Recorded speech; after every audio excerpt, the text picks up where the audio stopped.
ALS.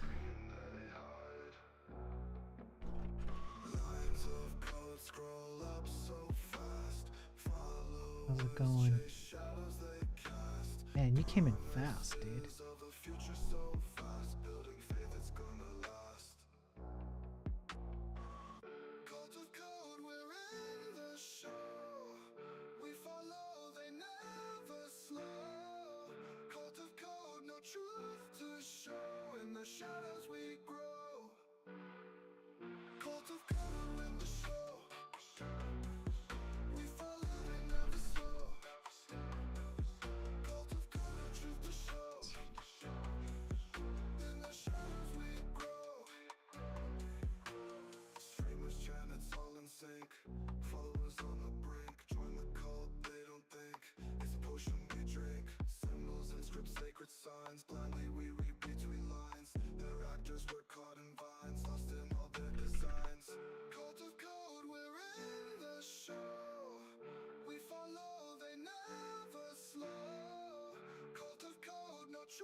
Just getting set up here.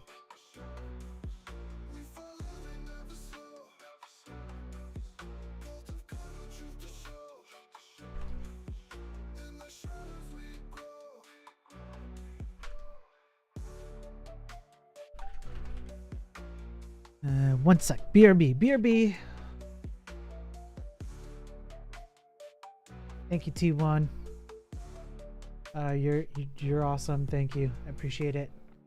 Hang on, I gotta get myself some coffee, and then I'm gonna tell you all how the tech industry is in complete shambles.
Okay, I'm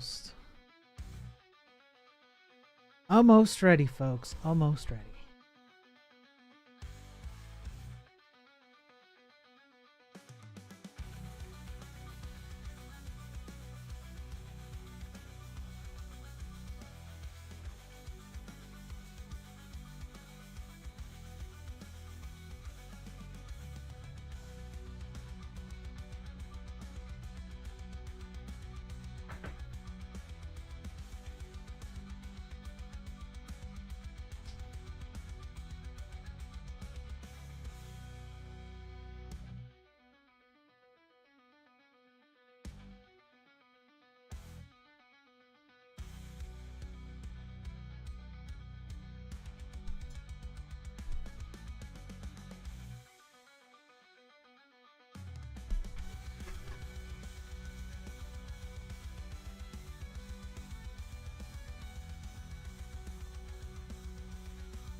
Thanks, Travis.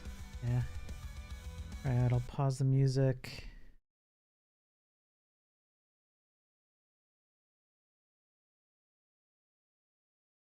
Hey, everybody. Welcome in. All 5 of you. I have not streamed for quite a while.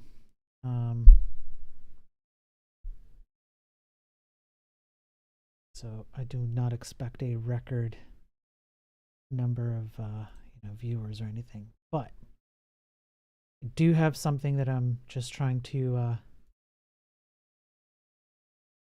don't know, I guess get through. I have a few things, but my my primary thing here today, for a number of reasons. I've been doing research for the last, I don't know. I don't know. It's been at least several weeks, and I'm talking about like several hours a day. How would I like? How many hours would I put it? I don't know. It's been a lot. I've been looking at studies, scientific studies, and gathering material on making the case that the tech industry is not in great shape.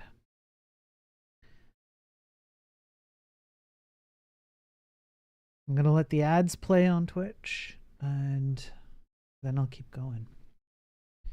So while the ads are playing on Twitch, I hope everyone's having a good day. I'll get into what I'm going to go over today.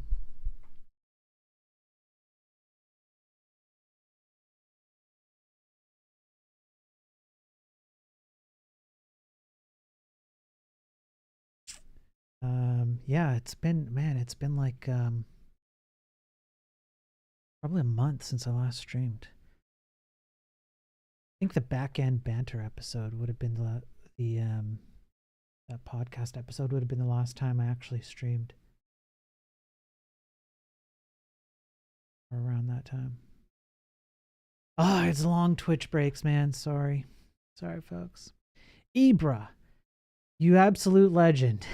Ibra subscribing. Man, you've been subscribed for 3 months. Thanks, Ibra. Damn. Thank you, man. Thank you. I really appreciate that. I hope you're doing well, Ibra. It's really good to see you. Owen, how you doing, buddy? Good to see you, Owen. I hope you're doing well. Gotta let these ads finish. Hey, Ibra, thanks, man. I've been keeping my head down. Just trying to make sure I have work lined up. I do not have anything concrete lined up. I don't know what the next month is going to hold out for me, but I have at least enough work for the next month or maybe 2, I hope. I'm just doing a lot of interviews and reading a lot of rejection letters and taking some time, spending some time with the family since I'm unemployed. Yeah. ALS, I just need to lock in, bro. Yeah, how you doing? Yeah, I'm all right. Overall, I can't really complain. I'm all right. Family's healthy. I'm healthy. Oh, yeah. I'm okay hanging in there, just waiting for the rent supplement to be accepted, and I'm set till I get a job. Well, I hope you get it, Owen. I know you've been going through it too, man. Yeah. I hope it starts to pick up again too, man. I got vacation this week doing nothing. Feels good to heal a bit. Yeah, vacation's good. A break is good. Yeah. I'm glad you got that, ALS. Ibra, I appreciate all the support, man. I appreciate it. And yeah. Oh, and I hope things line for you. Playing Pokemon. Nice. Good job, ALS. Good job. Yeah, bro, I applied to some there today, so we'll see. We'll see soon. It's something more I can do. It's remote junior PHP dev. Hey, that's a great start. Remote junior PHP dev. That's a great start,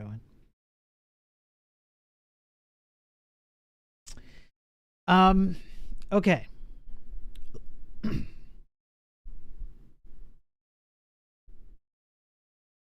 I'm going to get into it.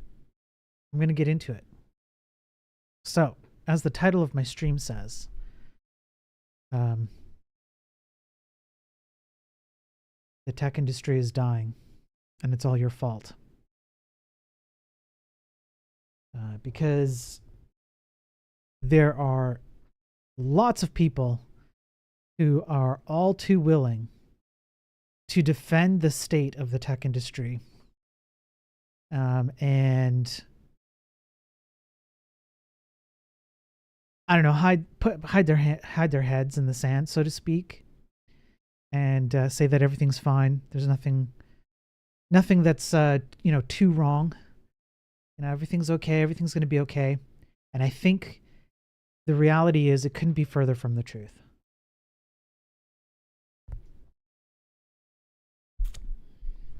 You got a friend NCSS task. You suck. Yeah. Hang on, BRB. 1 sec.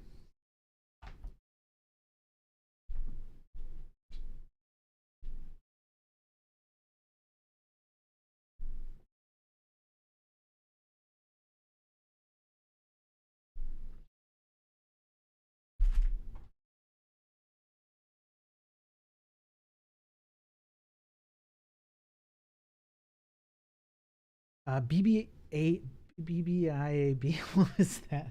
Were you trying to type in lurk or something, Travis? Yeah.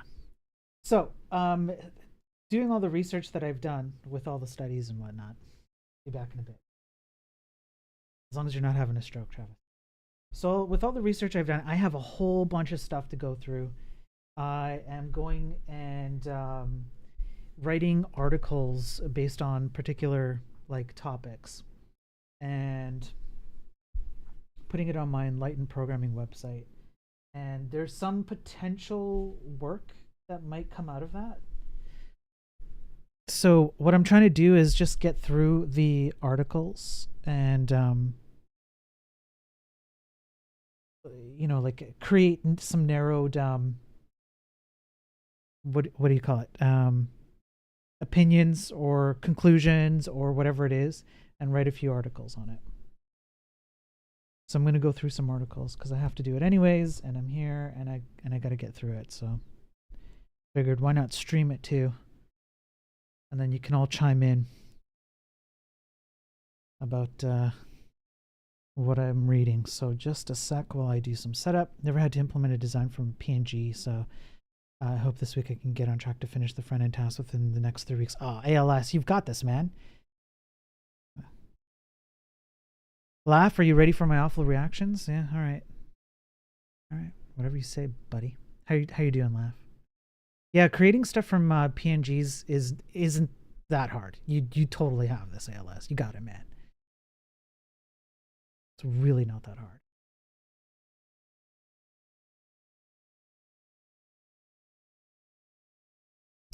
Not bad. Was going to talk to you earlier, but forgot. Don't worry about it, Laugh. I appreciate it.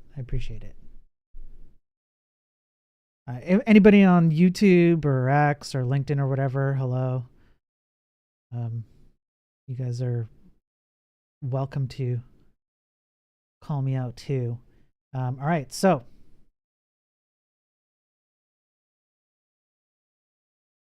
to get started, did my beard get bigger? No, it did not get bigger. If you even contributed to Joomla, oof. Oof.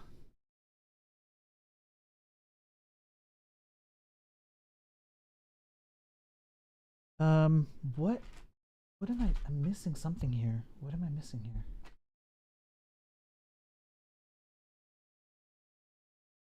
Nothing. All right. Okay, so to get started, just so you guys know, what I'm working on is on this website, which I'm hoping leads to, I don't know. So there's some work. I can't really get into it yet. It's early days, but it's work. And you know, I'm in need of work right now because I'm unemployed. So I'm figure I might as well do this on stream. So I have this website, and I'm essentially going through a few articles that summarize what I think is the decline of the tech industry, like gaming, websites, software, hardware, just in general. We seem to just be mired in, I don't know, just a whole bunch of crap. Hey, Warning. Good to see you, man. Ozempic for the web, yeah. You're not unemployed, you're funemployed. That's right, Owen, that's right. Warning, how are you doing, man? Good to see you. So in my Enlightened Programming website, what I'm going to be doing is actually putting together articles and data. You forgot a T in software. Did I actually forget a T in software? Did I make...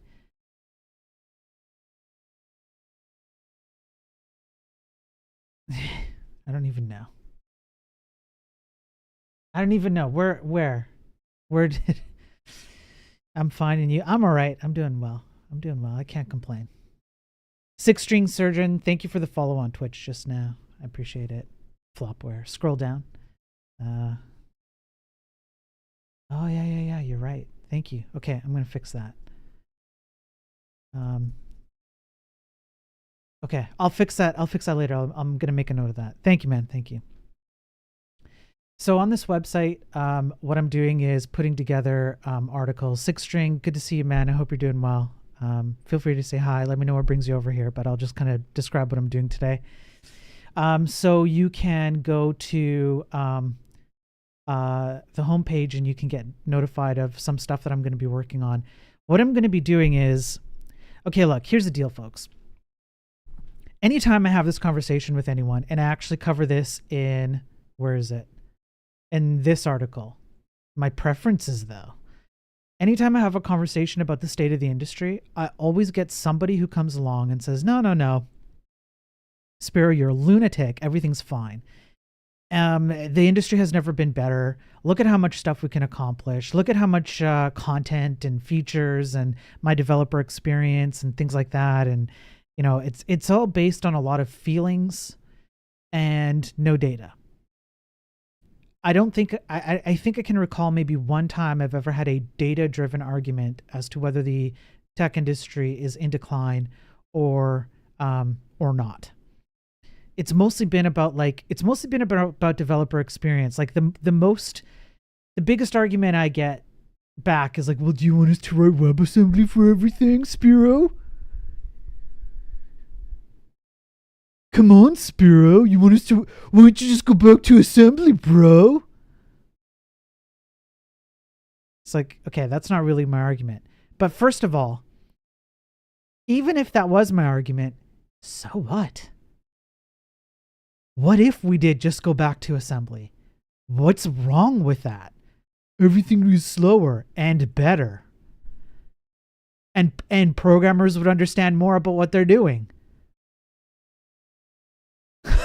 Like, so is that really your argument? Like, even if, you know, so I get it. I get the argument that things would take longer and so on. And in the current market, you know, how would you compete? But if everybody is writing assembly, then you kind of remove the problem, don't you?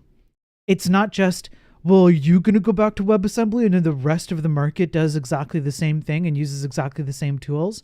That's not what I'm arguing for. If I'm going to say that we should all go back to WebAssembly, then we should all go back to WebAssembly, which means we all suffer from the same speed or slowness. You know, it equalizes the playing field. So that's not a real argument, but that's not really what I'm not actually saying we should go back to WebAssembly. Or sorry, WebAssembly, just assembly, I mean. It's just, why is that a bad thing? All right, anyways, the point is that, you know, nothing I've said here, it can be based on like anything data driven. It's kind of like intuition and persuasion. So who can make their intuitive case more persuasively than someone else, right? And that's kind of where the argument goes. So this is like the initial problem. So what I'm doing is I'm literally going through and pulling data, because data does exist, as to whether or not the industry is in decline, whether or not we're doing the right things or the wrong things or both in terms of how we're creating, whether it's video games, websites, software, it doesn't matter, anything. Are we on the right track? And I think that if you look at the data, you can make a pretty good argument that things are not so great right now. And you can actually make it comparatively to the past. I could be wrong, but that's the whole point of the website. Now, at some point, I'm going to have to put like a small fee on some of this, because it takes a lot of time to go through this data, and I don't see anyone else doing it. So I'm going to write a few articles and do like streams like this where I give, you know, the information out for free, but there are going to be certain ones where I've taken a lot of time to condense the information and present the arguments. in a very structured, organized, data-driven, hopefully like somewhat more scientific way, as opposed to just, okay, but what about my feelings versus your feelings, my intuition versus your intuition. And I genuinely just, I don't see anyone else doing this kind of work. So I feel like I have, you know, I have a leg to stand on for charging a small fee for some of the more serious articles. So that's kind of the context of what I'm doing. Let me catch up on chat for a sec. What was the recent worldwide event? CrowdStrike. Yeah, CrowdStrike, where it was like a regex issue. Assembly slaps, but minus 500% productivity. I think I talked about that warning. Yeah. So warning. I'm just picking out one person at a time here. I would say assembly does make you write better code in other languages, generally speaking. Obviously, there are exceptions to the rule. But I would say as a rule, you're gonna understand a lot more about what's going on in a computer if you're using WebAssembly, which generally tends to make you a better programmer in other languages. Laravel's the answer. Hey, Hungry, how are you doing, Hungry? Shut up, Owen. Assembly Dad. This is the content I love. I feel alone at work with this opinion. Oh, there you go, Ibra. Okay, so maybe this will help you out, because I think the problem I'm describing is common, where it just becomes who can persuade the other person with their intuitive opinion on it, right? Hey Shreyas, good to see you, man. Have a link for the article. It's just it's enlightenedprogramming.com, literally. Here, I'll pop it in chat for you, Six String.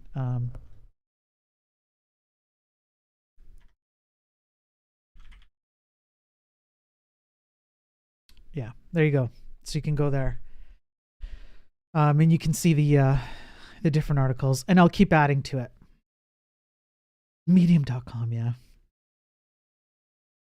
All right. I'm caught up with all 13 of you, and whoever else is on X and YouTube and all that. All right. So the article, if you need a proofreader, I'm down to pitch in. Thanks, Laugh. I appreciate it. Shut up, Shreyas. Shut up. I don't care. Your opinion means nothing to me. So I have a whole bunch of content. Like I have like a bajillion studies. I have so many websites. I have a whole bunch of articles to go through. I have to read them and condense them and pull out the parts that are pertinent. So I'm just gonna start doing that. Starting right now. So the first article I have is this one. I've only read like bits and pieces of all these things. Some of them I read in full. This one I've only read bits and pieces. I don't know if I'm going to read this whole thing, but it's just a starting point. I have a whole bunch to go through, so might as well just start going through them. And I'll see why I picked whatever I did. All right, so this is a text version of a talk I gave in 2015. Yeah, I remember saying that this was an older one. So table of contents. Let me start by saying beautiful websites come in all sizes and page weights. I love big websites packed with images. I love high-res video. I love sprawling JavaScript experiments or well-designed web apps. This talk isn't about any of those. It's about mostly tech sites that, for unfathomable reasons, are growing bigger with every passing year. Well, while I'll be using examples to keep the talk from getting too abstract, I'm not here to shame anyone except some companies medium that should know better and are intentionally breaking the web. Okay. I can get behind that. What do I mean by website obesity crisis? Here's an article from GigaOM from 2012 entitled The Growing Epidemic of Page Bloat. It warns that the average web page is over a megabyte in size. It's not up anymore. The article itself is 1.8 megabytes long. All right, not a good start. Here's an almost identical article from the same website 2 years later called The Overweight Web. This article warns that average page size is approaching 2 megabytes. This article is 3 megabytes long. Still, if present trend continues, there's a real chance there are articles warning about page bloat could exceed 5 megabytes in size by 2020. Okay, I actually think I have the data on this. I think it's Web Almanac. Website sizes, even in modernity, are on average somewhere between, oh crap, I'm going to get this wrong, but I think it's 3 megs, not 5. So, yeah, so I don't know about this exactly, but it's still not the greatest, right? The problem with picking any particular size as a threshold is that it encourages us to define deviancy down. Today's egregiously bloated site becomes tomorrow's typical page, and next year's elegantly slim design. Right. So if you were looking at that, yeah. So you tend to have whatever the reverse is of rose-colored glasses, where, oh, but like, hey, at least websites aren't as big as they used to be. And when you're looking at something that's 5 megs today versus 3 megs 3 years ago, you're like, hey, 3 megs is great. And it's like, wait, is it? when at what point did we become okay with 3 megs? And that's what I mean. I've said this in the past 100 times. It's the easy button. It's along the same lines. It's the same principle, where once you open that door to, well, it's just one added build process. What's the harm in that? It's just one added megabyte. What's the harm in that? Then you start opening the door to, well, it's just the 333,000 additional step. It's not as bad. Exactly what Shreyas is saying right now. It's not as bad. And you just start opening the door to nothing is as bad by comparison. You completely forget the entire history of whether or not it's needed in the first place, not whether or not you can handle it. Those are two different things. Just because you can handle it doesn't mean you should handle it. So I completely disagree with Shreyas' take here. I actually think it's a very short-sighted take. Shreyas is a smart guy, but I just think that particular take is short-sighted. To repeat a suggestion I made on Twitter, I contend that text-based websites should not exceed in size the major works of Russian literature. Okay.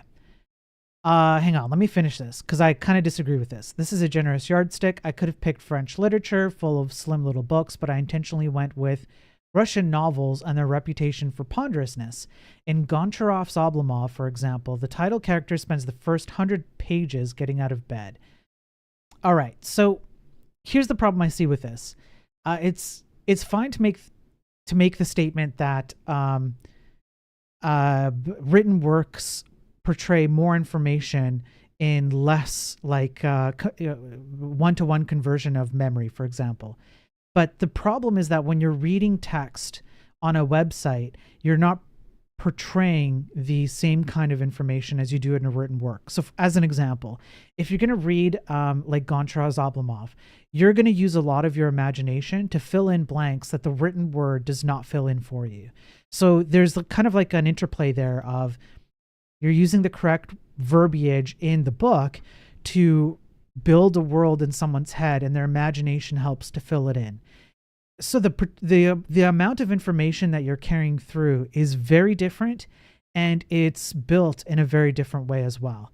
When you're portraying information on a website, I don't think it's fair to compare the same data, one-to-one data of this information on a website, this information in a book, and say, well, how can you make the case that like portraying this amount of information on a website is better than the amount of information portrayed in a book? I don't think this is a solid argument.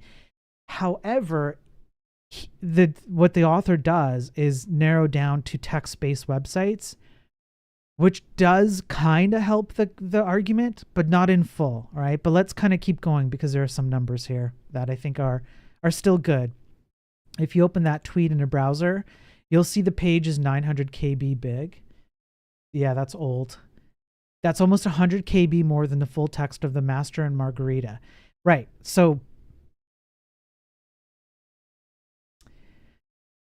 the medium upon which you represent data is the difference here. Could you define to me how many KBs the physical book takes in order to have words on it that you then print and publish and ship and give to someone to read? It's a different medium of transportation than you know, an internet, like the internet in general, right? I just don't see this as being like a one-to-one. Clearly, because this tweet is bigger than this book, it's a bad thing, right? But let's keep going. So then he talks about, like, okay, he talks about the book.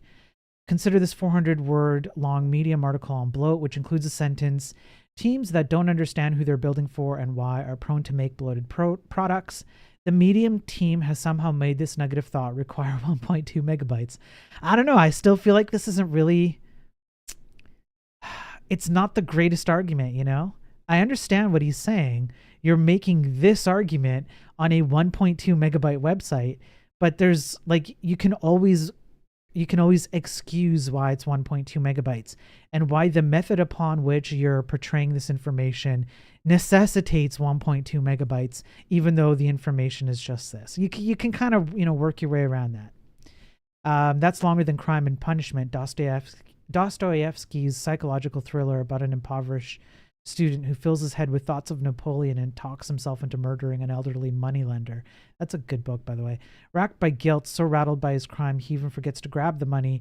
Raskolnikov finds himself pursued in a cat and mouse game by a clever prosecutor and finds redemption in the unlikely love of a saintly prostitute. Dostoevsky wrote this all by hand, by candlelight, with a feather. Yeah, but again, that's not how this information is being shipped to the end user, right? Back in that day, that's how you shipped the information. You created the information and then you put it into like a book or a form of a book, and then you had to replicate that book and then you had to send it out. How much KB is that? Like, you can't just take the words against the words and say that's it. That's your comparison. There's a medium behind it that's also included. Haha, get it? Medium? Anyways. Here's a recent article called A Not So Brief History of Page Bloat. Rehearsing the usual reasons why bloat is bad, it includes a sentence: heavy pages tend to be slow pages, and slow pages mean unhappy users. Now this, I have an abundant amount of evidence to prove that it's true. And it's not just true just in terms of intuitively, but it's true in terms of economically for just about any business in the IT industry. Slow pages almost always, overwhelmingly, causes unhappy users, which leads into decreased income or revenue, especially when we're talking about the web. But you can also make that case for software and video games and all that stuff. Hang on, first time chat, Dead Robot Dev, write all websites at candlelight with a feather. I like that idea. In assembly, Dead. In assembly. Yeah. Casey Murator had a great talk about how code quality is becoming worse over time. Yeah, Six String. Yeah, I agree. He did have a great talk about that. And I'm trying to prove it with data. Yeah, it's the 1 million line problem. Yeah. Already seen it. Yeah. Oh, damn, Lawler. Subscribe for 7 months. Lawler, how you doing, man? How you doing? Yeah, he does have data. I guess what I'm trying to say is that I'm trying to prove it with more scientific longitudinal studies, etc., etc. I think his data was more centered around how you would actually execute code or approach problems or whatever, and you could make a comparison between the, you know, crappy way or the right way, you know, something along those lines. My approach is more like, take scientific studies that actually prove things in, you know, the industry, either negatively or positively for my argument, and make an actual like scientific reason, like an underpinning for the same argument he's doing. It's just a different approach to the same thing. Lawler, I was about to go to bed. Boom, Twitter, you're live. Yeah, thanks, man. I'm good. Have you been? It's been long. It has been a while. Yeah, I haven't streamed for a while. I've been keeping my head down, trying to make sure I have work flowing enough to keep me going, etc., etc. Hey, Ghost Magic, good to see you. How are you doing, Ghost Magic? I'm glad to see you, Lawler. Nice to see you. Thanks for the subscription, man. 7 months. It's been a while. You're one of the first ones. Scientific studies are also 50-50. Yes, they can be. But warning, I think the key thing here is, even though I'm kind of narrowing in on just the scientific studies and the data and how have things played out data wise and scientifically over the course of time, it is the missing element, in my opinion, to the entire argument. So warning, if you want to think about it this way, I'm trying to add a missing piece to the entire argument that I hope completes the argument. So once I'm done, I wouldn't just be like, well, the science proves the point, right? Like it's not just that. It would be, well, there's the science, there's the intuitive arguments, there's the actual, like, people actually executing code in different ways to compare them, which is a little bit of a different way of scientifically pulling together the argument. This is a missing piece where it's like, where's the scientific approach to studying these things, their impacts and changes and things like that. So that it's more when you're going to make the entire case that the IT industry sucks, because we have developers who are quite happy, and not just developers, by the way, lots of people in the industry. We have a lot of people who just don't care to try and do better, who just can't see that things are a lot worse than they are. This is one piece of a more holistic argument. But I think this piece is fundamentally underserved. Okay. I'm going to keep going. Not so brief history of bloat is much longer than Anna Karenina. In fact, it's longer than War and Peace, Tolstoy's exploration of whether individual men and women can be said to determine the great events of history, or whether we are simply swept along by an irresistible current of historical inevitability. I mean, that's one take on War and Peace. Here's an article from the Yorkshire Evening Post, typical of thousands of local news sites. It does not explore the relationship between history and individual will at all. Okay.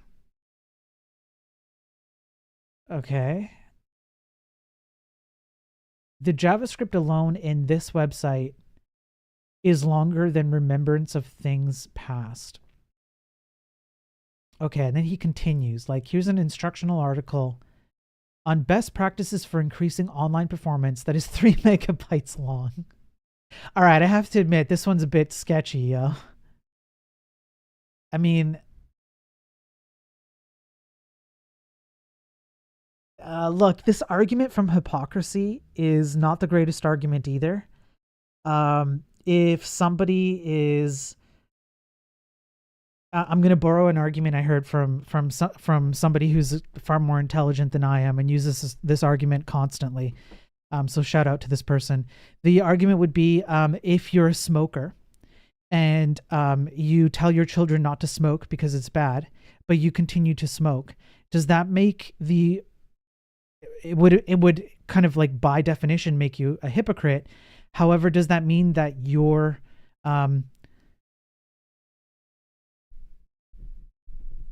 I don't know, let's say advice, your parental guidance to your children is wrong? No, it does not negate the fact that a parent is in the right to tell their children not to smoke. The fact that you're a hypocrite does not make the actual statement false. What it does is it makes the person who's saying it, like, less, I don't know, you're less likely to take them seriously, right? So the concept itself from Hypocrisy, like the argument of hypocrisy, I understand where he's going with that. I also don't think it's the strongest argument. The article mentions that Google was able to boost user engagement in Google Maps by reducing the page weight from 100 KB to 80 KB. I believe I actually have this article in my long list of articles. This has been proven true over at least the last 10 years, time and time again. When you bring down the payload size, the initial cold start size, the time that a feature takes to run from end to end in terms of start and end time of feature, you always see a positive correlation to user interaction, income, conversion rates, all that stuff. So I think this is absolutely accurate. Remember when Google Maps, the most sophisticated web app of its day, was 35 times smaller than a modern news article? This is also true. And that is wild. I still have a feeling that there's an argument here that kind of counters this a bit. Like, again, it's the type of information you're presenting and the medium. However, I think there's a case to be made for Google Maps presents a lot more information than, say, an article. And it did so far better in a far smaller size. So I can kind of see where this is going. Web obesity can strike in the most surprising places. Tim Cadlick, for example, is an excellent writer on the topic of performance. His personal site is a model of parsimony. He is full of wisdom on the topic of reducing bloat. I'm not sure if it's parsimony. Sorry, not parsimony, parsimony. But the slides from his recent talk on performance are only available as a 9 megabyte web page or a 14 megabyte PDF. I mean, again, there's like a hypocrisy argument here, which I don't fully buy into. Let me close with a Lovely Tech Times article warning that Google is going to start labeling huge pages, which they did do with a special slow mark in its mobile search interface. So if this is 2015, this would be around the time that Lighthouse came to be a thing, which would have been Google's benchmarking. So yeah, this was about right. This article somehow contrives to be 18 megabytes long, including in the page view I measured. A 3 megabyte video for KY Jelly, an intimate lubricant. It takes a lot of intimate lubricant to surf the unfiltered web these days. It's true. Let me catch up on chat.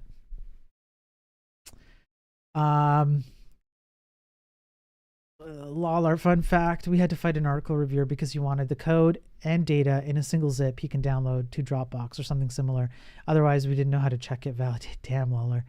Hey, T-Man, do you think physics degree is worth it? Probably, yeah. If you think you'd be good at it, you'd probably go quite far with it, yeah. Classic does this say not as I do? Yeah, exactly. Who wrote the best practices? Could be appeal to authority too. Yeah, that's true, Laugh. It could be a appeal to authority. Tech industry is booming. That depends, T-Man. It's booming in some ways, but I think for the most part, it's in massive decline. I think you have your head in the sand if you think it's overall booming. I think it's just ripe for being destroyed at any moment. And I think the layoffs and recent issues in the industry with things like CrowdStrike are just tip of the iceberg of where things are going to go if we don't make a change. See you in 5 minutes, Shreyas. Booming in OpenAI wrappers, yeah. Yeah. Okay. Caught up with chat. Fake fixes. Everyone admits there's a problem. These pages are bad enough on a laptop. My fan spun for the entire 3 weeks I was preparing this talk, but they're hell on mobile devices. Okay. This is overwhelmingly true. Yeah. Hey, everyone on YouTube.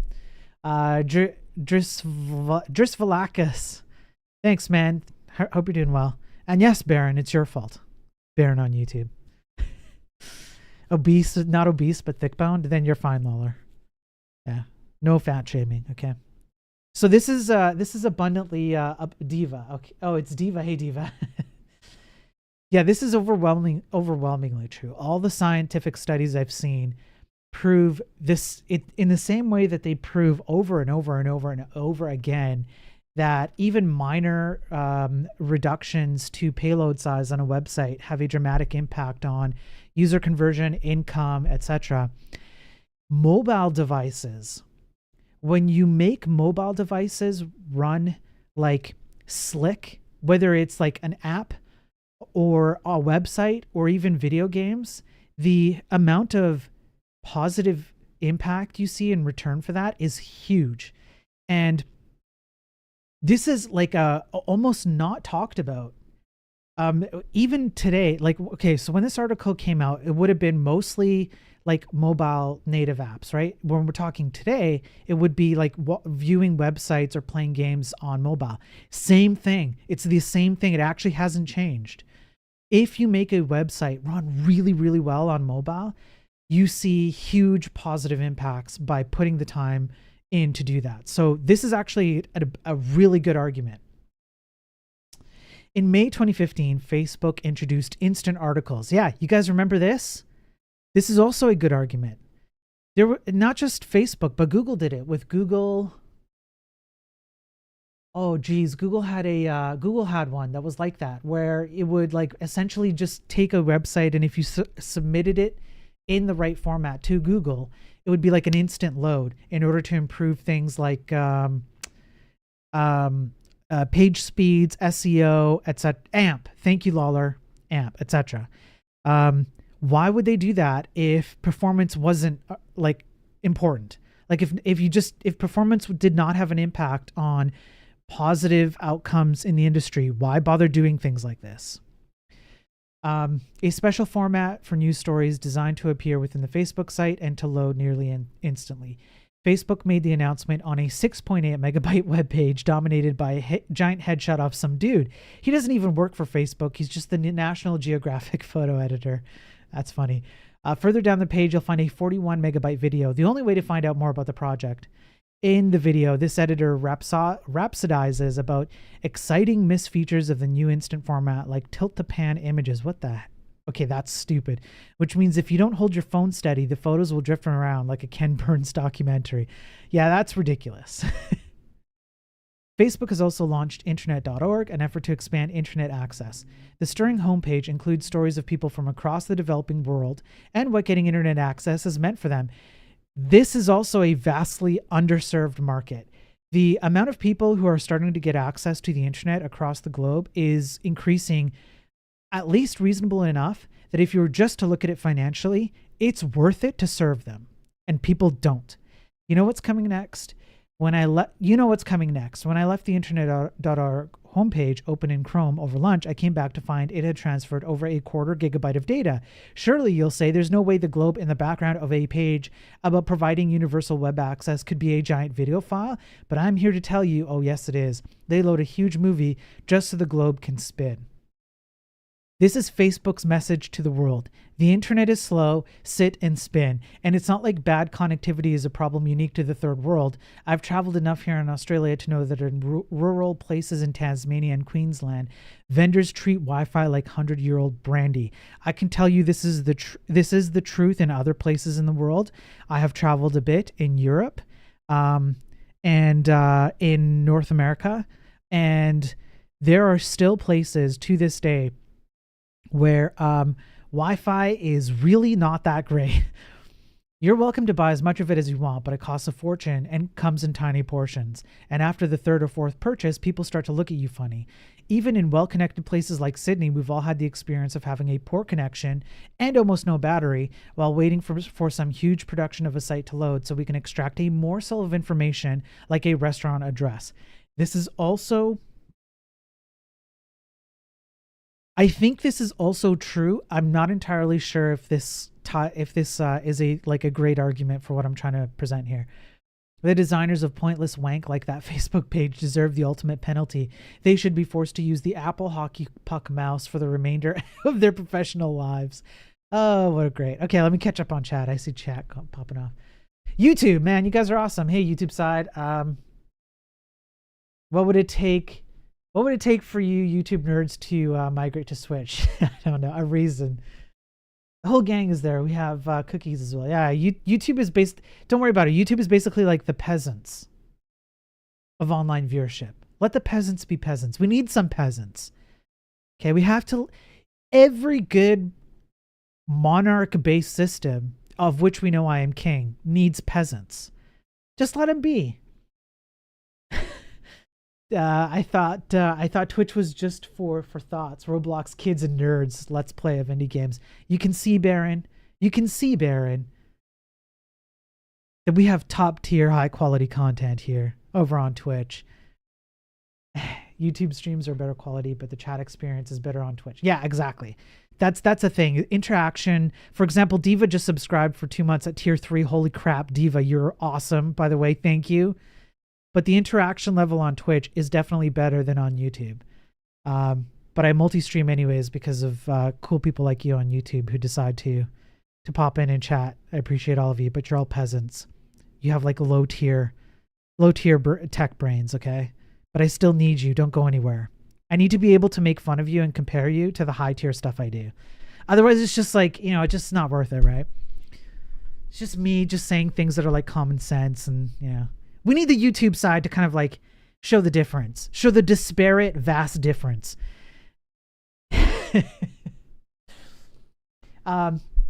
Diva, again, thank you. That's insane. Thank you for the tier 3 sub. I really appreciate it. Old school subscriber. He's been supporting me for a long time. Thank you, Diva. Let me see what's going on in chat. Isn't there a handful of sites that get a lot of traffic from certain demographics purely because they load at a realistic speed? There is, Laugh. There is. You're right. And I think I have some studies that actually show which ones they are. It's something like, oh no, I might be thinking of the wrong one. Never mind. I'll get to it. But yeah, you're right. Massive layoffs. Didn't that happen because they hired too many people during the pandemic? The layoffs didn't happen because of AI. You're probably right, T-Man. But there's still an issue. Yeah. With the tech industry as a whole. There's certain countries where it's just not feasible to load most sites. Yes, Laugh. That is scientifically, like, I think I have the data to prove that is true. And the data to prove somewhere in my big list of data that I'm looking right now. There's at least 2 articles or 2 studies that I can remember reading where when you adjust your website, it's usually around e-commerce because e-commerce is a great way. E-commerce websites are huge on metrics. They require metrics, especially when you have an e-commerce website where you're looking at getting VC funding from external investors. Metrics are an important way, but an important way to determine the value of your company and its long-term growth, et cetera, and therefore how much money you might want to get out of an IPO or an exit or whatever it is you're looking at. And metrics are huge. And that was even before VC thing was like a very popular, like well-known thing. I mean, back in like over 10 years ago when I was building e-commerce websites, metrics were huge. So when it comes to getting metrics and data around what things have an impact on websites in particular, e-commerce sites typically have rich data. And it is almost always the case that when e-commerce sites do something like, say, add even 10 KB to their overall package size, they see a negative impact on their conversion rates. Conversion rates usually means users on websites who end up purchasing something. That's called a conversion, generally speaking.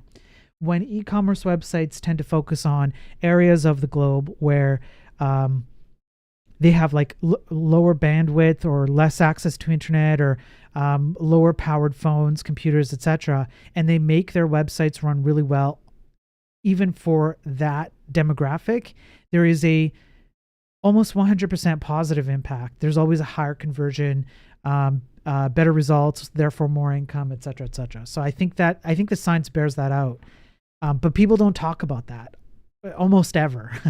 But it's a huge argument for like what we're doing today versus like what e-commerce sites have known since e-commerce sites have been a thing, possibly. Not just that it's slow, but actually unusable. Yeah. Europe mentioned, let's go. Yeah, $1 trillion companies. Yeah, I would agree with Ghost. Why are they $1 trillion companies? And I would argue, T-Man, that kind of goes to my point. And I think, again, I actually think I have the data for this.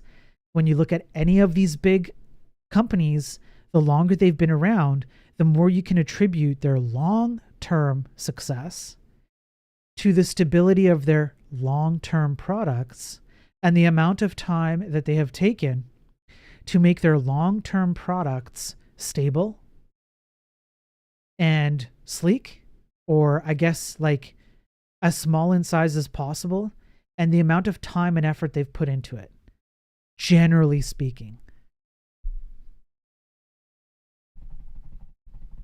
I have to think about that. I'm going to get to that data. But anyways, with internet.org, Facebook was working to violate net neutrality rules in developing countries instead of truly helping them.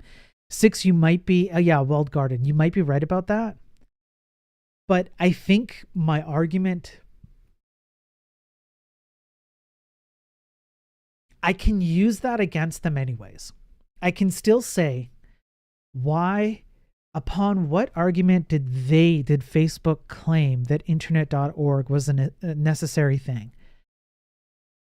And if Facebook, such a large company, thought that performance and speed was so important that they had to build an initiative like that, then I'm going to use that argument because it helps, right? It helps me. I think it makes it clear that they saw whether their intent was whatever. It's a different story, I think.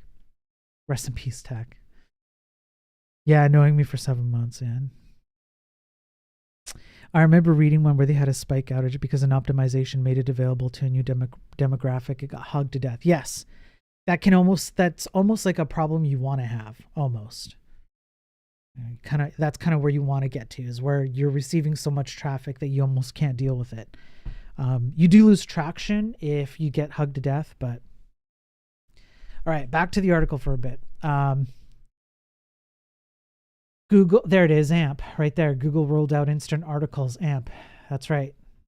Why not just serve regular HTML without stuffing it full of useless crap? The question is left unanswered. But just the fact that Google thought that it was important to do this indicates that even Google and Facebook and other insert large companies here see the need for reducing the amount of, let's call it just fluff, that exists on the web, because there is a detrimental impact to having a bunch of these fluffed up websites for no point, right? And so they were trying to solve the problem. Therefore, the necessary entailment of we're trying to solve this problem is that we agree there's a problem. The AMP project is ostentatiously open source, and all kinds of publishers have signed on. Out of an abundance of love for the mobile web, Google has volunteered to run the infrastructure, especially the user tracking parts of it. Ha ha ha ha ha. Jeremy Keith pointed out to me that the page describing AMP is technically infinite in size. If you open it in Chrome, it will keep downloading the same 3.4 megabyte carousel video forever. Wonderful. If you open it in Safari, where the carousel is broken, the page still manages to fill 4 megabytes. It's broken and still. These comically huge home pages for projects designed to make the web faster are the equivalent of watching a fitness video where the presenter is just standing there eating pizza and cookies. Again, this is an argument from hypocrisy. This is not the strongest argument. You can have some dude who's standing there eating pizza and cookies saying you need to work out, and maybe you need to work out. And fine, the dude's eating pizza and cookies, and you're like, why am I taking advice from you? But that doesn't mean that the argument is false. It just means, how seriously do you take the argument coming from this guy? The world's greatest tech companies can't even make these tiny text sites describing their flagship projects to reduce page bloat, lightweight, and fast on mobile. I can't think of a more complete admission of defeat. Okay, here's where he's kind of touching on an argument that I do think lines up. The argument would be something like, if you're going to make the case that websites need to be, smaller and have less bloat, and you're going to present a tool to that end, your tool should be kind of a implementation leader of the thing of which you're trying to implement yourself, right? Like show by leadership, right? And I think what's actually happening here is a really good example that goes to my argument, which is even companies that know that there's a problem and are trying to solve the problem and have the means and like financial resources and developer resources and all the access that they need in order to solve the problem, even they cannot create a solution to the problem that is not in itself further compounding the problem. And that kind of touches into, even the big guys get this wrong. Even the big guys screw this up. And that is a sign of the industry as a whole. Hey, Justin on YouTube, good to see you. Hey, Vampire, good to see you on the YouTube side. Appreciate it, man. Hey, Laughing Panda, good to see you. Don't use Reddit. Are you saying there are bots that strip the link? Oh, the AMP thing with Reddit. Yeah. Right. So, okay. The tech lead for Google's AMP project was nice enough to engage us on Twitter. He acknowledged the bloat, but explained that Google was resource constrained and had to outsource this project. Is that true?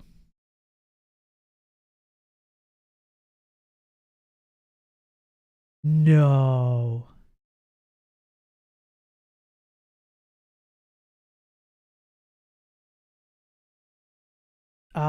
Camforce, what is that reason? Why couldn't you have made it a 100 KB flat file from the start? I'm curious. Finite resources, outsourcing, it happens. A flagship Google project lacks the resources to do a flat HTML page?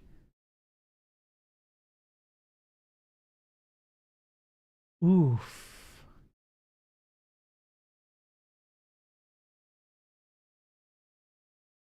Oh, I'm gonna use that. That is a banger. Holy crap. This admission moved me deeply because I had no idea Google was in a tight spot. So I spent a couple hours of my own time making a static version of the AMP site. I don't even know if this is running because this is old. Yeah. Damn. That is shocking to me. Hey, Vampire. No, Vampire, shut up, man. Vampire's on the YouTube side. I'm telling you, Vampire is like the peasants of the viewers. I began by replacing the image carousels with pictures of William Howard Taft, America's greatest president by volume. I think this made a marked improvement from the gratuitous animations on the original page. By cutting out craft, I was able to get the page weight down to half a megabyte in one afternoon of work. This is 8 times smaller than the original page. I offered my changes to Google free of charge, but they are evidently too resource constrained to even find the time to copy it over.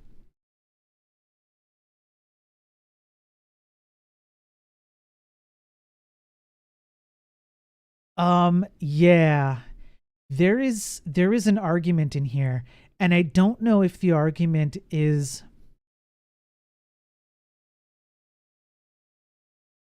oh boy. Okay, so the initial there's something deeper that I'm trying to get to, but I can't formulate it right now. I have to think about it.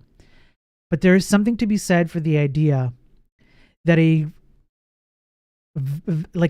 massive company like Google with access to the resources that it has cannot build a website that is dedicated to the idea of reducing bloat and cruft in such a way that it has a minimal amount of bloat and cruft. And if Google's rebut to that is, yeah, but we have finite resources and we had to outsource it. It's like, okay, but that tells you something about the state of the industry. Whether that is true or not, whether that is a reasonable argument to make from their perspective or not, let's say you could be a fly on the wall, you could listen to all the conversations and you're like, yeah, I get it. I get why they had to do this. It makes total sense.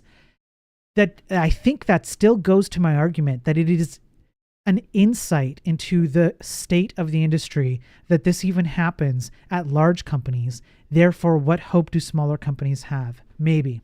I have to think about that. This project led me to propose the Taft test. Does your page design improve when you replace every image with William Howard Taft? If so, then maybe all those images aren't adding a lot to your article. At the very least, leave Taft there. You just admitted it looks better.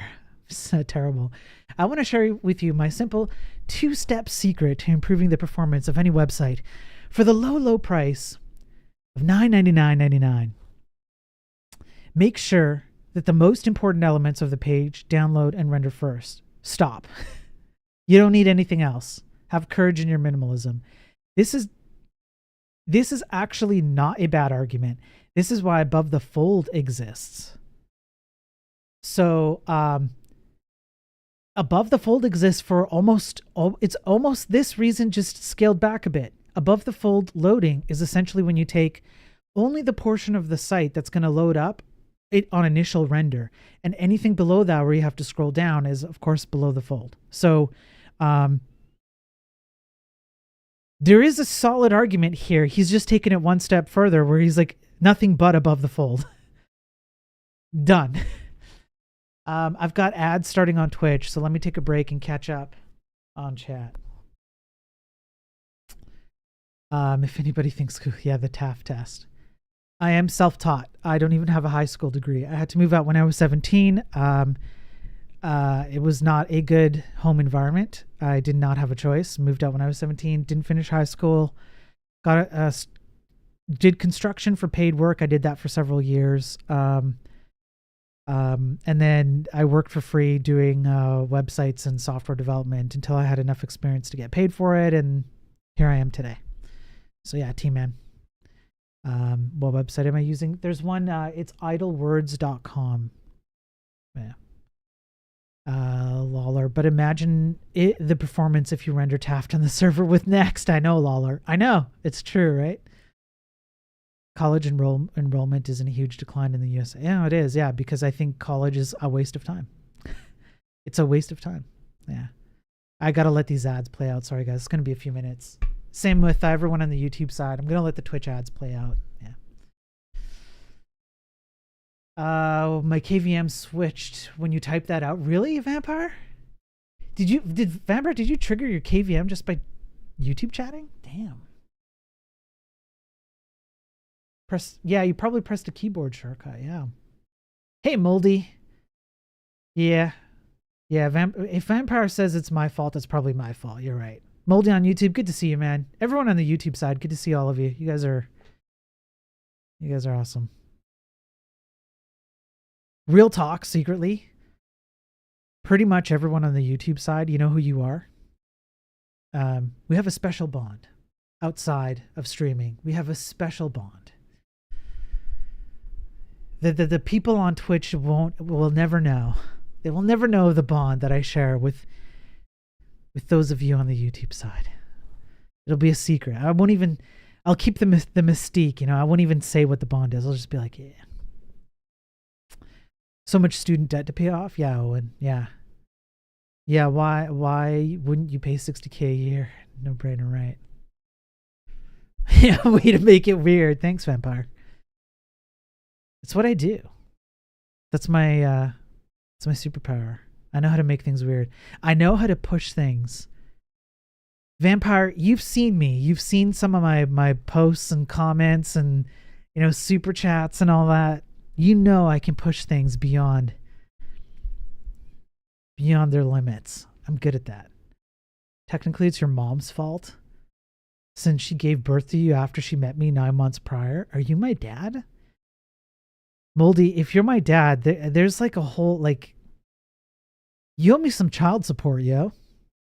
And also, the joke's on you, because that meant you would have had to sleep with my mom. You can't win. You have no idea, no clue how many STDs my mom is full of. So the joke's on you. Listen, okay, I can't lose. House always wins. All your moms belong to me. They're in the kitchen right now. I can hear the sweet, beautiful sound of sandwiches being made. Okay? But if you sleep with my mom, the joke's on you. Okay? You're the one who's going to need years of therapy and chemical washing of all kinds, both externally and internally, in order to get rid of all that crap. So you can't win. Secret fee can't be. I did 1 year at college, didn't know it was paid for or not government funded. Oh, damn, Owen. You're my dad too? Okay, child support. I want child support, Owen. Family reunion, yeah. Last month was in Seattle, almost about to travel to Vancouver. Oh, you should have said something, Diva. I would have met up with you. She's my therapy. Multi can save her. No one can save her. Forgive my brother-in-law. He's just happy to be streaming again. Hey, Panda, you're right. Panda, you're right. Okay, back to the article. The Twitch ads are over. Okay, so we just talked about the TAF test. Yeah, okay. To channel a... hang on. As I start, Owen decides he's going to subscribe for tier 1 on the Twitch side. Here's my child support.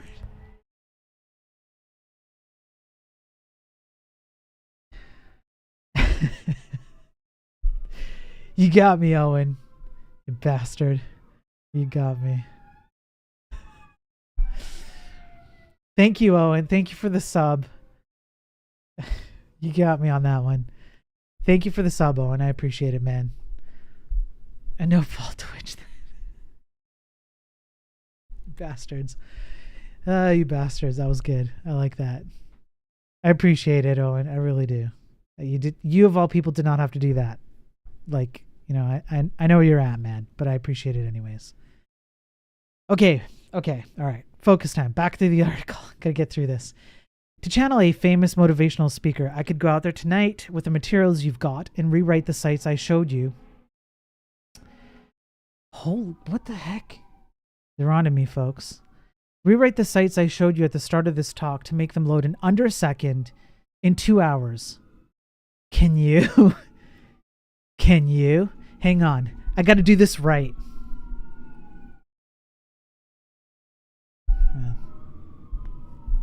We got to have like eye contact, right? It's got to be okay. Yeah. Let's do this right. Can you? Can you? There. Nailed that. Nailed it. Of course you can. It's not hard. We know how to make small websites in 2002. It's not like the secret. We knew how to make small websites in 2002. It's not like the secret has been lost to history like Greek fire or Damascus steel. Aliens, by the way. Aliens. But we face pressure to make these sites bloated. This is somewhat true, at least. Yeah. I bet if you went to a client and presented a 200 kilobyte site template, you'd be fired. Okay, wait, why? Even if it looked great and somehow included all the tracking and ads and social media crap they insisted on putting in. It's just so far out of the realm of the imaginable at this point. I don't understand how that would be true. Okay, hang on. Maybe he gets into it. If you've ever struggled to lose weight, you know there are tricks people use to fool themselves into thinking they're thinner. You suck in your gut, you wear a tight shirt, you stand on a certain part of the scale. I don't know what he's talking about. This has never been true for me. What the heck's going on out there? Guys, I'm causing fires everywhere. The same situation obtains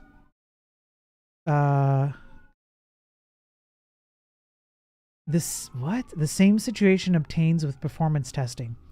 People have invented creative metrics to persuade themselves that their molasses-like websites load fast. Google has a popular one called Speed Index, which was the precursor to Lighthouse. You know it's from Google because they casually throw an integral sign into the definition. Got him. Speed Index is based on the idea that what counts is how fast the visible part of the website renders, which kind of goes to the idea of above the fold. It doesn't matter what's happening elsewhere on the page. It doesn't matter if the network is saturated and your phone is hot to the touch. Okay, this is very much true. In a vacuum, that metric only cares about how fast the visible part of the website renders and literally nothing else. Which is why you need to take a more holistic view of the argument in order to get a realistic sense of whether this is good or bad. It doesn't matter if the battery is visibly draining, everything is okay, as long as the part of the site in the viewport appears to pop into view right away. Okay, so the reason why Google did this, and I remember they did a study, Google actually did a study based on this, and it was centered around, again, this was around e-commerce data. The entire idea was that it actually doesn't matter to the user whether the phone is hot to the touch, whether the network is saturated, etc.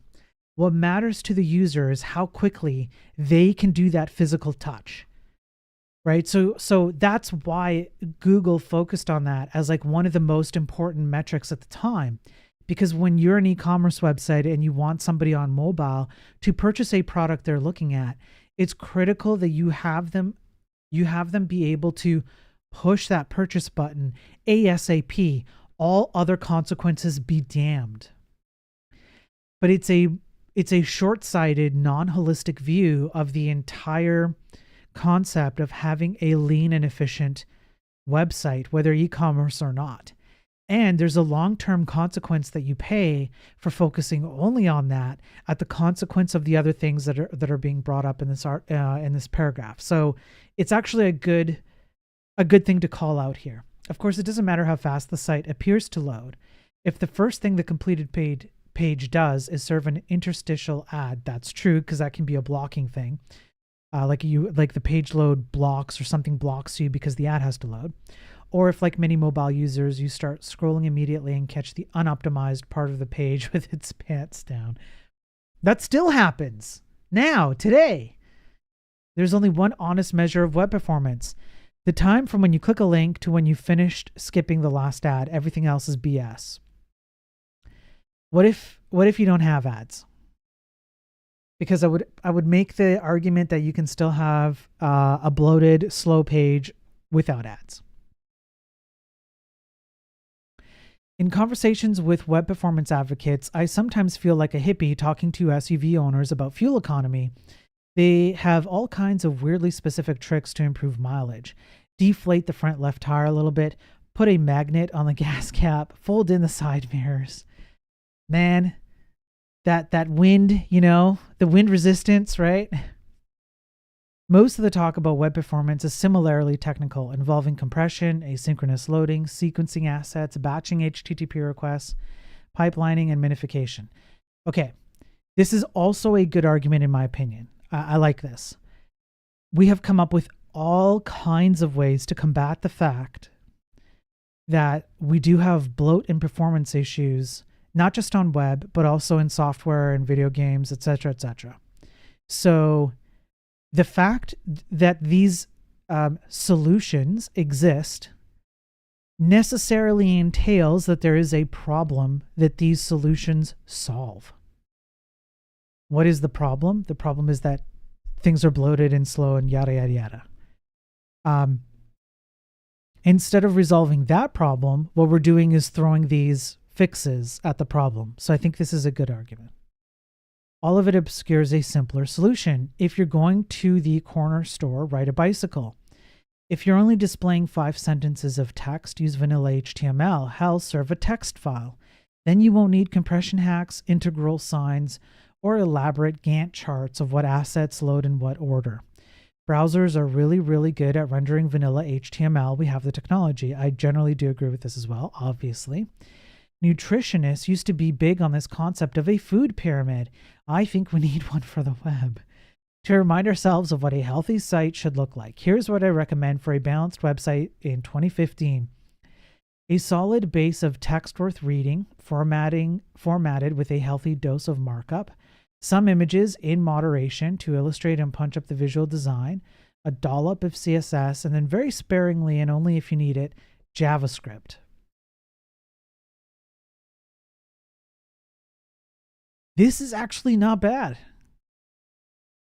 Most websites fit in this pyramid. Thank you, ancient Egyptians. Aliens. Instead, here is the web pyramid as we observe it in the wild. A base layer of HTML, a huge pile of crap, on top of it all, a whole mess of surveillance scripts. I like this. This is great. I'm gonna have to tweet this or something, make a short or something. This is great. I like it. Fat ads. All right. Okay. I don't think ads really go very, I don't know. I don't think they're the greatest. They're not the greatest place to be basing the argument that I'm trying to make. So, and we know that ads are like stupid and bloated and it's ridiculous and yada, yada, yada. So I'm going to skip this portion. Fat assets. That's a good one. This has been a problem since forever. Fat asses, fat assets. Whoops. But as networks get faster and publishing workflows get more complicated, it gets easier to accidentally post immense files to your website. I don't know how accidental that is. Examples. Here's a self-righteous blogger who likes to criticize others for having bloated websites.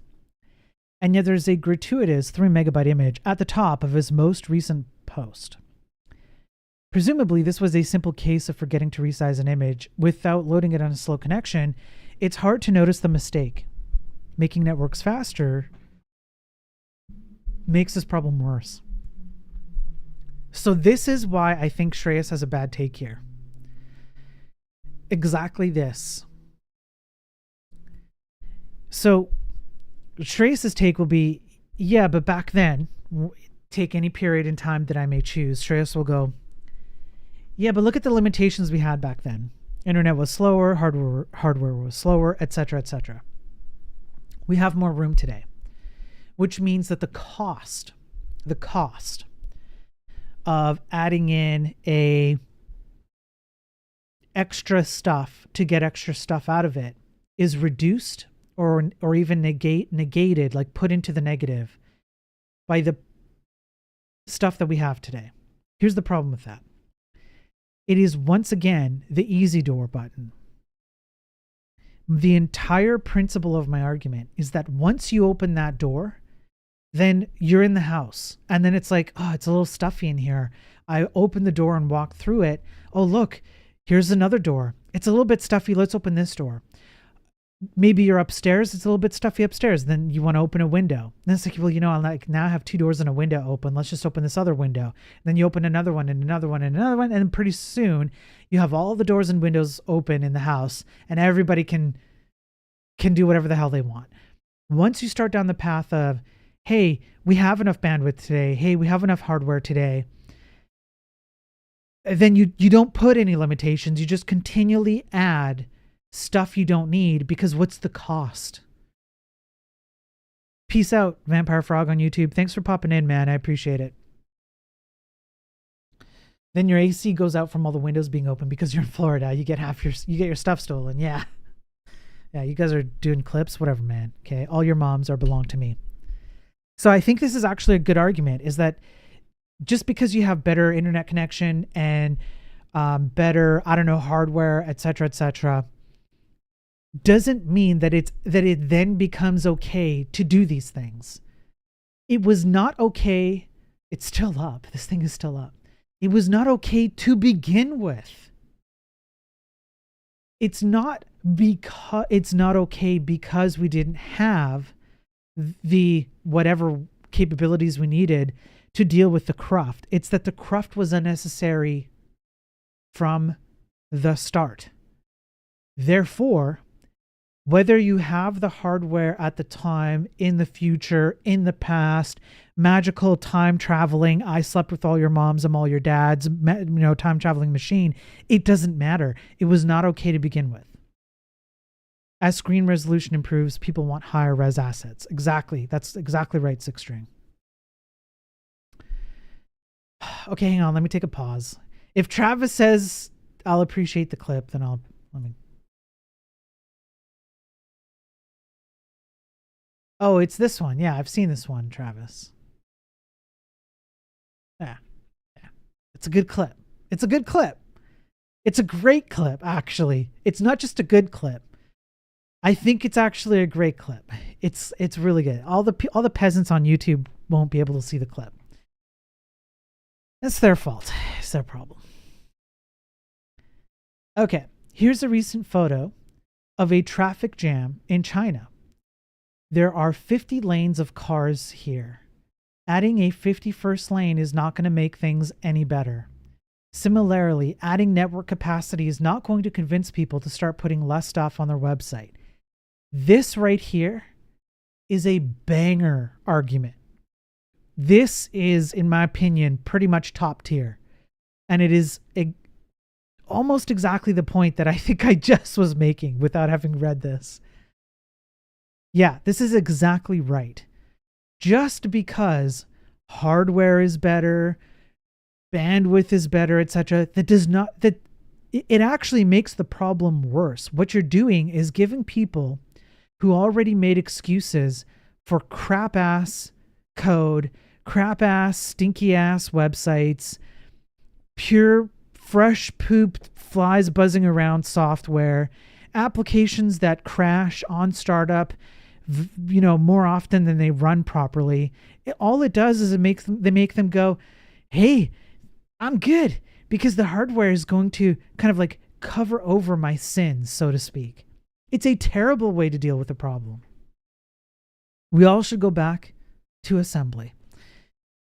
Yeah, clearly they need more layers in the road, multi-lane. Yeah, they were only thinking about this from 2D. We got to go full 3D, man. That's why we need better hardware. They need GPUs up in that highway, you know?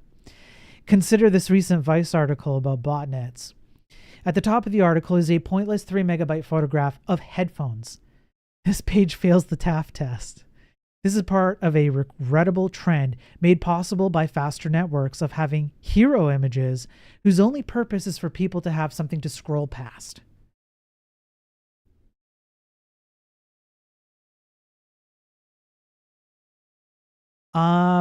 Okay, this is actually a good question. Why have hero images become a thing? I actually don't know the answer to that. I would be curious to understand why hero images became a thing. Anyways, in this case, there's no use blaming the author. Something in the publishing tool chain failed to minimize this enormous image. But the larger problem is that fast networks encourage people to include this kind of visual filler. 100% true. Travis thinks hero images are there because they grab attention. You know, Travis, that is probably right.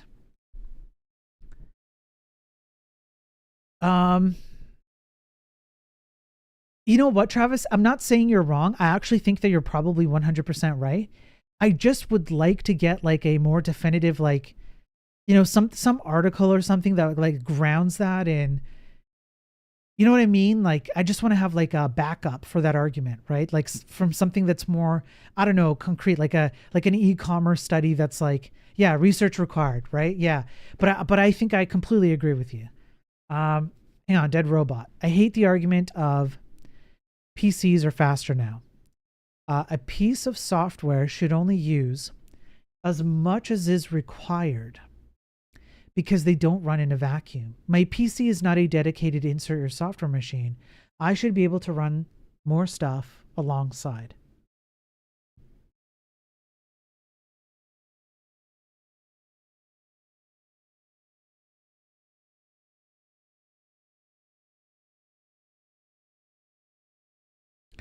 Dead, this is a, holy crap, Dead. Hang on 1 second.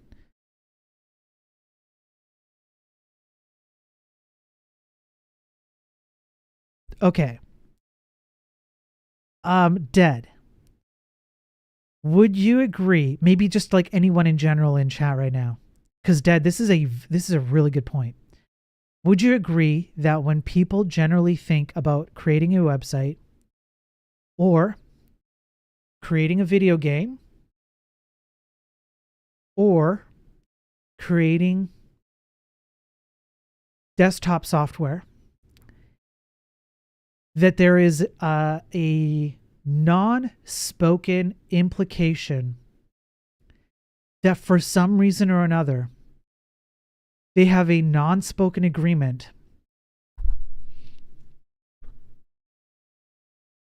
that they are allowed to utilize 100% of the available hardware capacity on your device?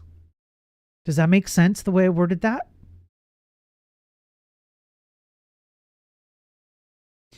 Travis, if someone sees a page with nothing but text, they are lazy and click off. You're probably right, Travis. Could be a silly trend. Possibly in today's IT, you never know. Yeah, that's possible, Ghost. Hey, Frackery, man. Good to see you, Frack. How are you doing? Hey, Moha. Good to see you, too.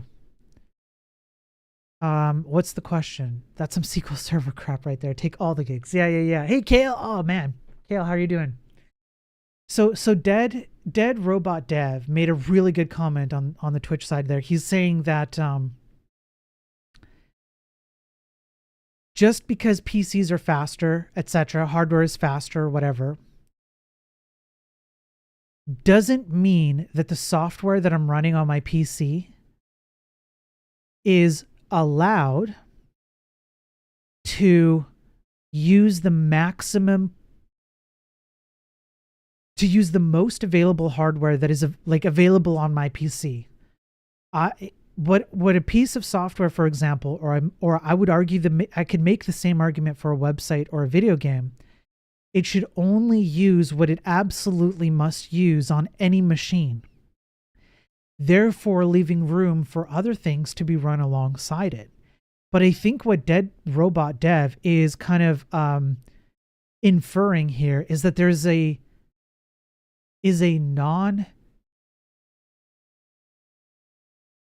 It's almost like an implied. Nobody agreed to it. It's just the way it is. When you're building a video game, when you're building a website, when you're building some software, you're just assuming that you get to have access to 100% of the CPU, GPU, RAM, hard drive, etc. of the person's PC.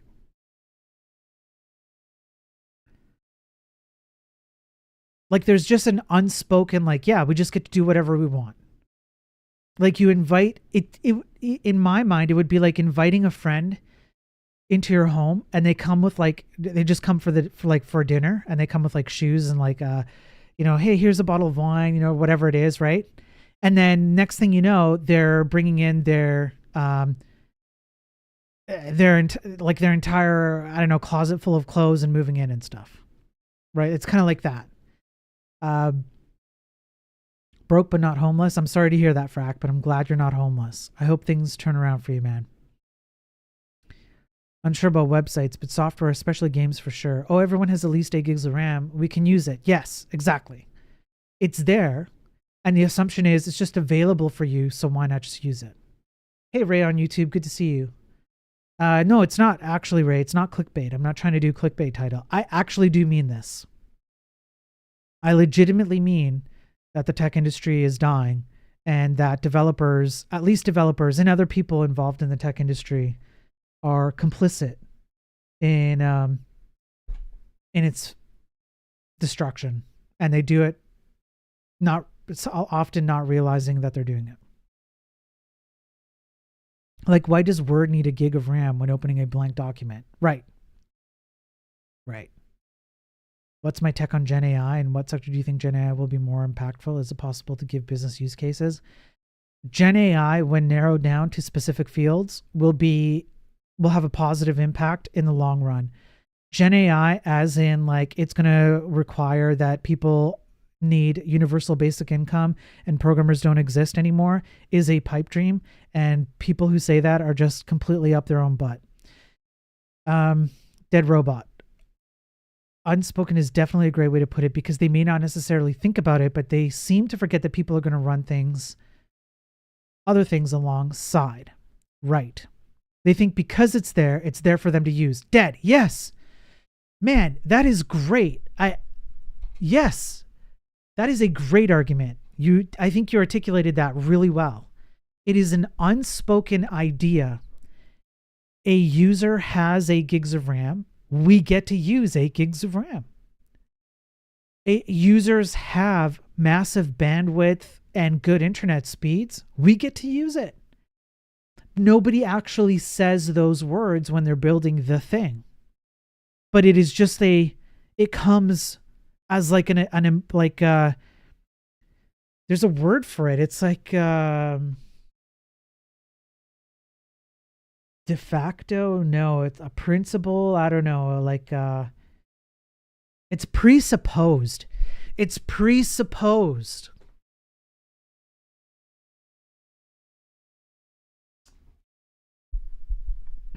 Ray on YouTube. Do you mean that developers are disappearing or that new software is full of bloat? Depending on your definition of developers, Ray, if you're talking about developers who actually know what they're doing and can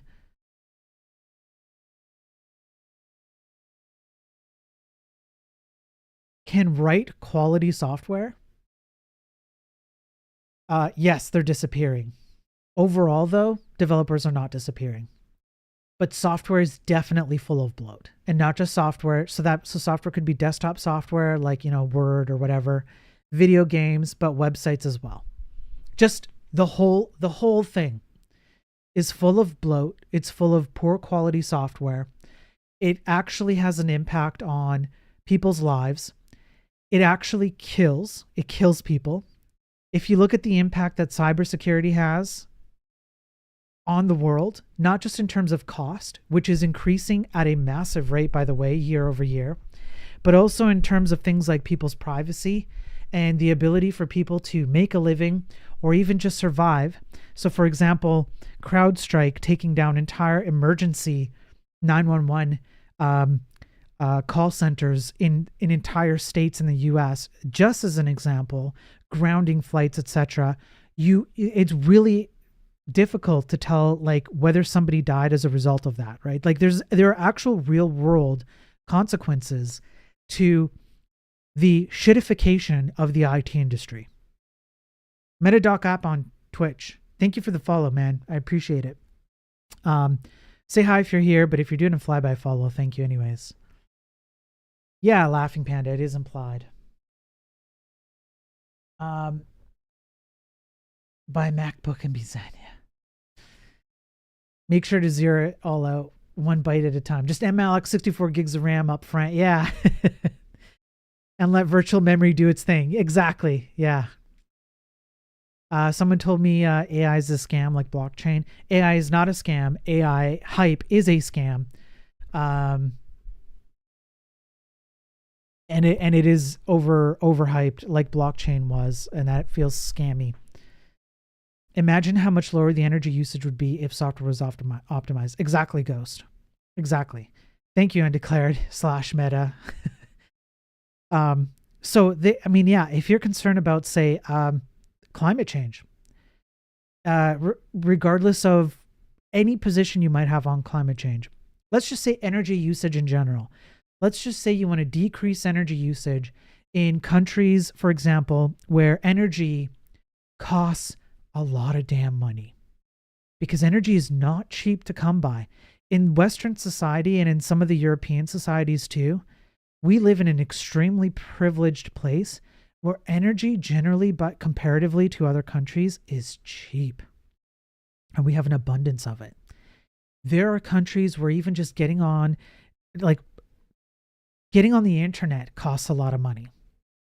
And part of that is energy costs.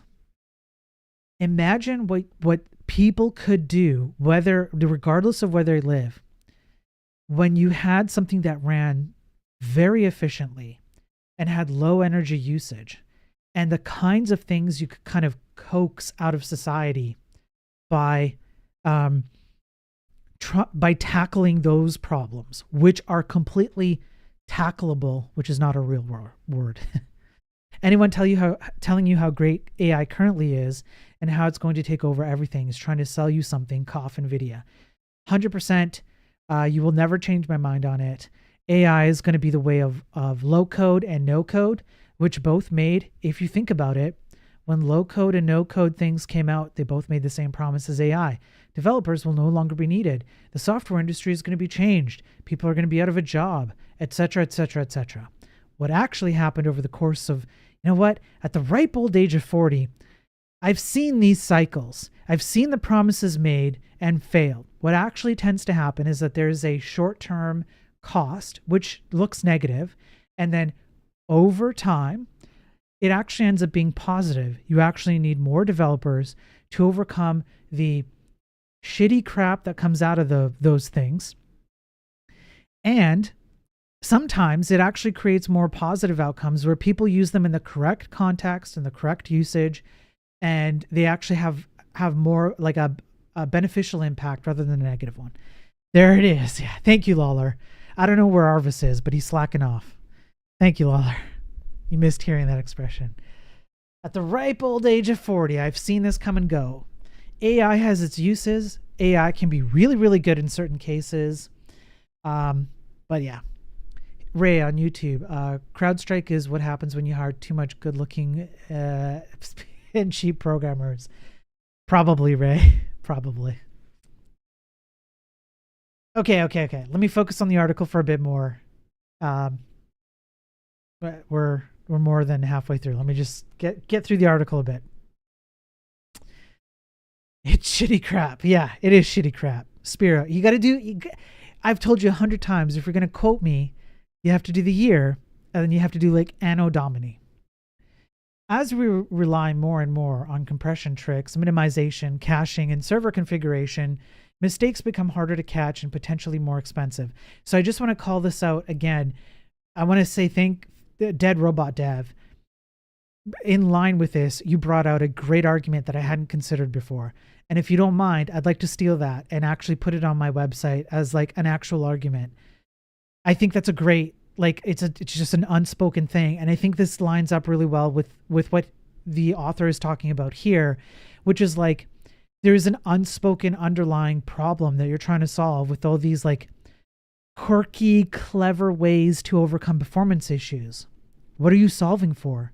An underlying problem. And you're not actually solving the underlying problem. You're masking it. Go for it. Thank you, Dad. I appreciate that. That's such a great, yeah, I like that. Here's another example, interesting for two reasons. First, the original image quality is awful. The picture looks like it was taken with a potato because it's a screen capture from a TV show, okay? Nevertheless, the image is enormous. If you load this website in Safari, the image is several megabytes in size. If you load it in Chrome, it's 100 kilobytes. Because Chrome supports an on-the-fly compression format that Safari doesn't. Okay, this is, again, it kind of leads back to the top here, which is like all these clever tricks to deal with the issue of people write and use bloated crap because they can. With these complicated optimization pipelines, it's hard to be sure you're seeing the same thing as your audience.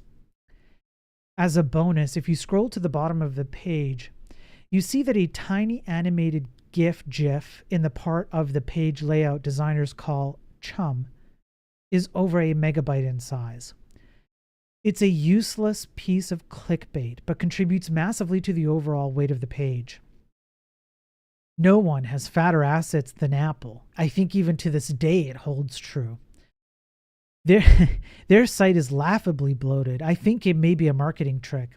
These images load crazy slow on my crappy Android phone. I can't wait to get one of those Apple devices. Let's take a look at the Apple page that explains iOS on the iPad Pro. Oh, this takes me back, folks. This takes me back. How big do you think this page is? Would you believe that it's bigger than the entire memory capacity of the iconic iMac? 32 megs. Okay. Could you imagine having an iMac that could not load this web page? I just want you to think about that for a second. Imagine all the things that you could do on the iMac when it came out. Like when I used to go to school, I don't know if Nakor's around. He's a good buddy of mine, longtime friend. We went to school together. I think back in our school days, we would use Macs a lot. That was one of the things we got introduced to for like different programming concepts, even in high school. Imagine that could not load up a web page that talks about iOS on the iPad Pro today. In fact, you could also fit the contents of the Space Shuttle main computer, not just for one shuttle, but the entire fleet, 5 megs. And you still would have room for a tricked out Macintosh SE, 5 megs, and the collected works of Shakespeare, 5 megs, with lots of room to spare. I almost don't want to read this sentence.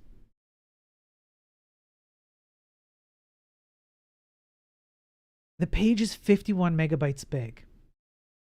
I'm sorry, but there is no amount.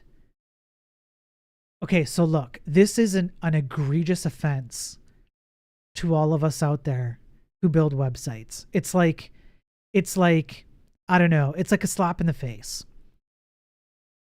But even with the current state of bandwidth, internet, RAM, GPU, etc., this is still a buy me dinner before you F me kind of like size. This is insanity.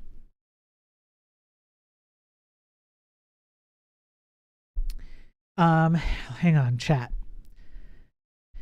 Travis says, here's another thing to consider about browsers. How much quicker would, say, the parsing of HTML and CSS be if they didn't try to account for and fix all the tag soup out there that's horribly wrong? Imagine the weight behind that. 100% true. Just like the on-the-fly compression Chrome has, more weight to counter weight. How about just don't write crap code and optimize your assets? I think that's exactly the point of what we just read. The point would be that you're adding weight to solve problems that already have weight, and you're never actually solving the real issue. All you're doing is pretending to be clever to work around the issue, and the workaround is just additional weight. I think that this is something that Casey Muratori and Jonathan Blow talk about far better than I do. But I think the argument holds, Travis. That argument is completely true. So you have to, in your Chrome browser, in order to do that special trickery of 100 kilobyte image that is actually, I don't know, much bigger, that is an added feature that adds weight to the browser. Nacor. I hated the classes that use these Macs. Mac OS was so weird to me. Yeah, I agree. But imagine, Nacor, that computer could actually not run or fit websites that run today, which to me is a wild concept. My school had gray green screen knockoff PCs when I first started going to school. Yeah, double floppy drives too. Yeah, chicken shit. Yeah, cancel the web, scrap HTML, start over, name it WebLang. Yeah. If it had a compiled language instead of JS, yeah. Websites back then started playing loud music too. And Acor's right. Remember that? Remember when a website back then would load up like these animated images, which was really just a bunch of images like rotated, like cycled through, probably with JavaScript if I remember right. And then it would just it's just automatically, you'd have to wait to download. Some websites were actually blocked by having to download the music file, like the MP3 or whatever. And then it would play automatically play music. Damn, Nacor remembers. If only I was born in a simpler time. Yeah, MySpace. Yeah, you're too young for this. Yeah. Nacor and I are. We're at the age where we can tell kids to get off our lawn. Yeah, Nacor knows what I'm talking about. Jeez, 22 and 25. You guys are like puppies. You guys are puppies. I remember the first HDD I ever got as an upgrade to my 386 with dual floppy drives was 100 megs in its totality. This web page is over half that. Yeah, this 51 megabyte page is half that size. And I just want you to remember, I don't think I have to actually help you remember, Travis. I'm sure you remember. But just try to remember all the things you could do with that 100 megabyte drive in those days compared to running a site that's just like iOS on iPad. Okay, chicken shit minimalism. Let's go. These Apple sites exemplify what I call chicken shit minimalism. It's the prevailing design aesthetic of today's web. I wrote an essay about this on Medium. Since this is a 50-minute talk, please indulge me while I read it to you in its entirety. Chicken shit minimalism, the illusion of simplicity backed by megabytes of craft. Why do I keep saying craft? Cruft. I already talked about how bloated Medium articles are. That one sentence essay is easily over a megabyte. It's not just because of pointless JavaScript. There's also this big image in the page footer. Because my article is so short, it's literally impossible to scroll down to see it, but with developer tools, I can kind of make out what it is. Some sort of spacesuit people with tablets and mobile phones. It's 900 kilobytes in size. Why? Here's another example of chicken shit minimalism. The homepage for Google's contributor program. This is a vast blue wasteland, 2 megabytes inside. Jesus Christ. That requires you to click 3 times in order to read 3 sentences. The last sentence will tell you that the program is not available here in Australia. It's not up, but here's the homepage for the Tatamaguche Brewing Company. The only thing on it is a delicious beer. All the navigation has been tucked away into the hamburger menu. Looks like it's up here. Tucking into hamburgers is not the way to fix your flappy interface. Design companies love this invisible hamburger anti-pattern. Here's the 3 megabyte homepage for a company called Pollen. You can barely even see the hamburger up there. It's like this little tiny thing. I don't even know if this website's still running. It is, yeah.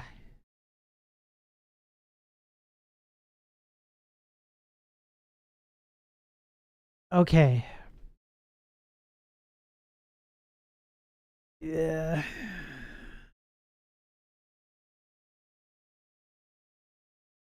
You know, I am curious.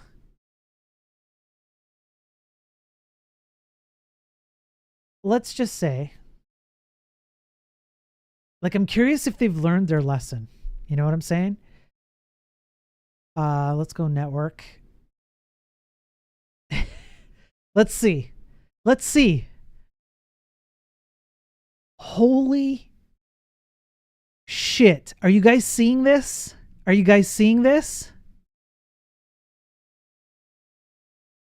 Hey, through Creepio. I have not done a single thing.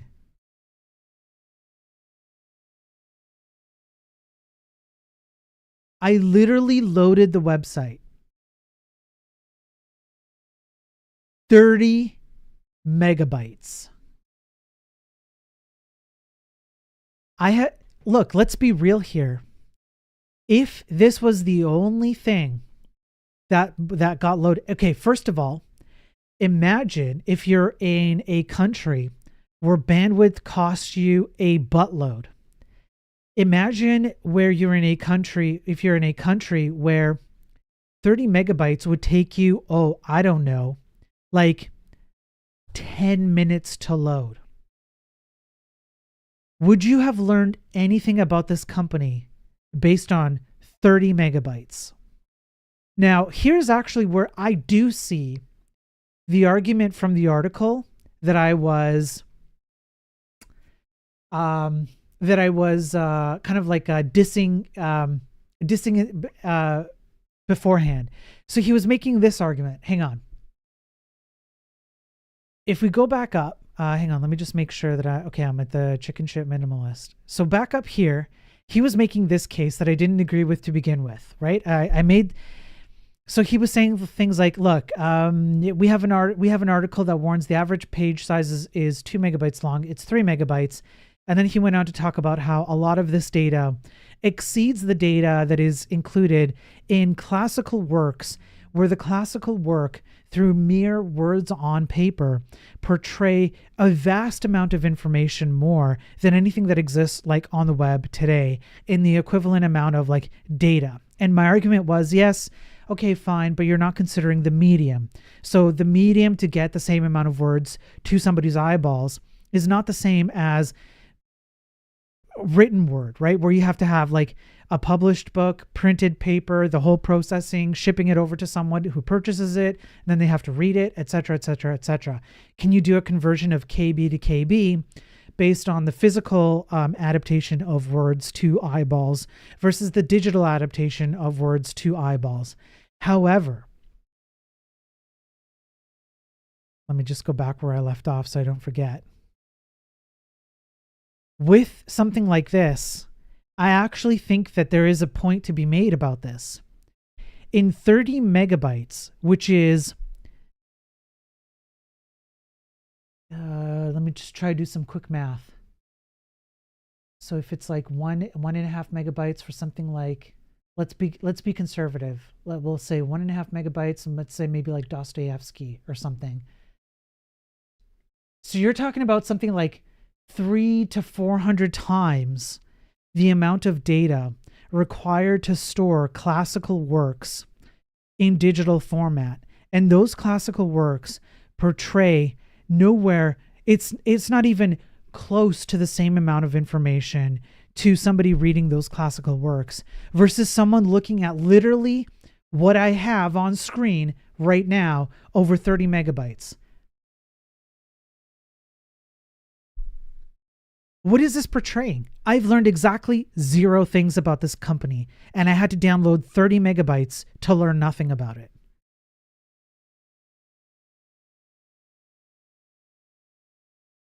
Yeah, and Travis, I would argue that you can't even tell that it's fashion related. How do you know that it's not like about like models? Clearly, you're not the target group if you don't know, I suppose. Yeah, I'm ranting about just the state of the tech industry as a whole. Tak, good to see you, by the way.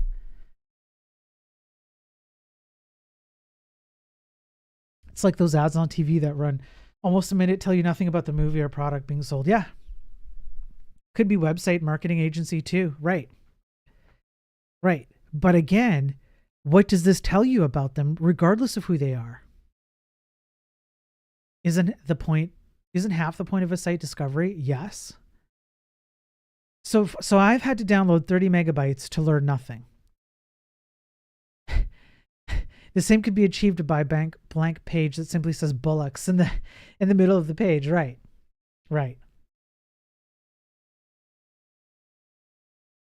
I mean, this is crazy. Now, what happens when I start to interact with this page? Let's see.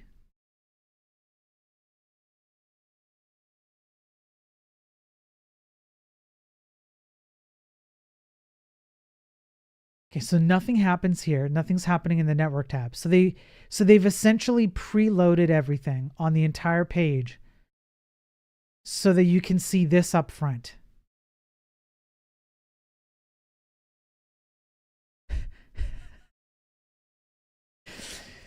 Okay. Let's go see. Okay.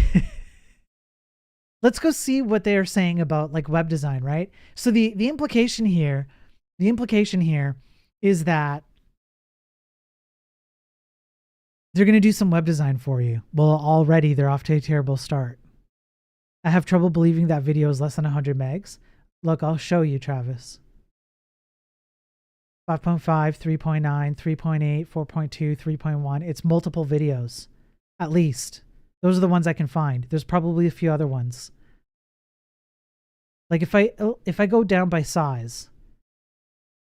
Yeah, so it's the videos first. These are probably, yeah, compressed on the fly, most likely. But even just the accumulation of all these other things. Yeah, gzip. Yeah. I don't have Safari on here, otherwise I would. I think they assume at the high end you want style, but really all this other stuff makes it terrible. Yeah, there's, okay, look, if you're like design or fashion, you know, or something like that, there is a case to be made that you should put your best foot forward so that when someone lands on your website, it looks nice, right? Because it's representative of whether you can make something look nice out in the real world. However, I do not think that this is a requirement. 30 megabytes, I do not think is a requirement to get to a point where they can demonstrate that they know how to do design. Maybe Kale, it could be a pre-made thing. It's not functional, it requires so much yeah, exactly. Yeah, and declared. Yeah, and you can name drop. They're doing form over function, that's right. Okay, I'm going to click on web design. So now what happens Holy crap.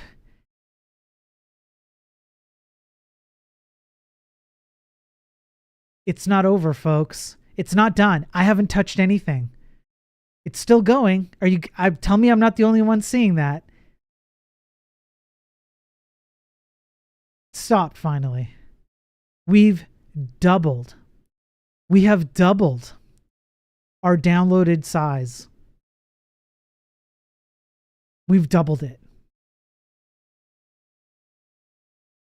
I've only clicked on 2 pages.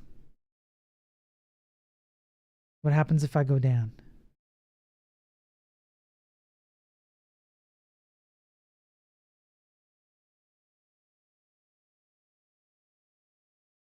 Like, that's it. 50 megabytes. No, I'm sorry. Just for this page. Approximately 25 megabytes for this.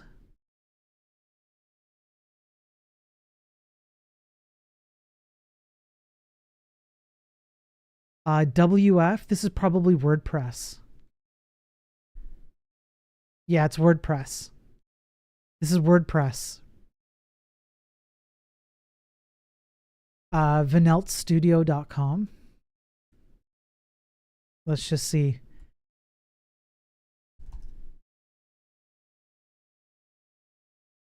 Did I do that wrong?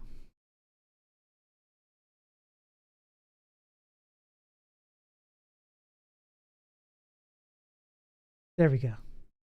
Okay, that loaded up blinking fast. Look at that.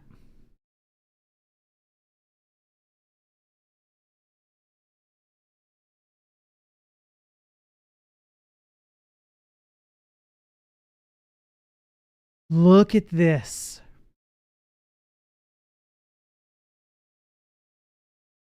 Now this portrays abundantly more information in literally 1/25th of the size.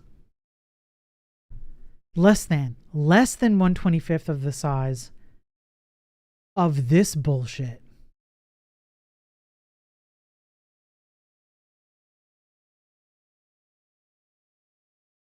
And look at how much content they fit on just that first page.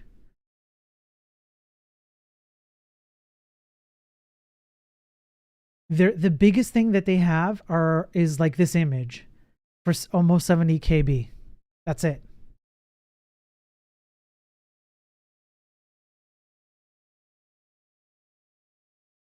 Check out what it was on Safari. It was 38.9.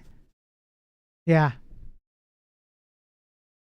Hey, Logger Boy. Loved your interview on the back end banter contest. Podcast.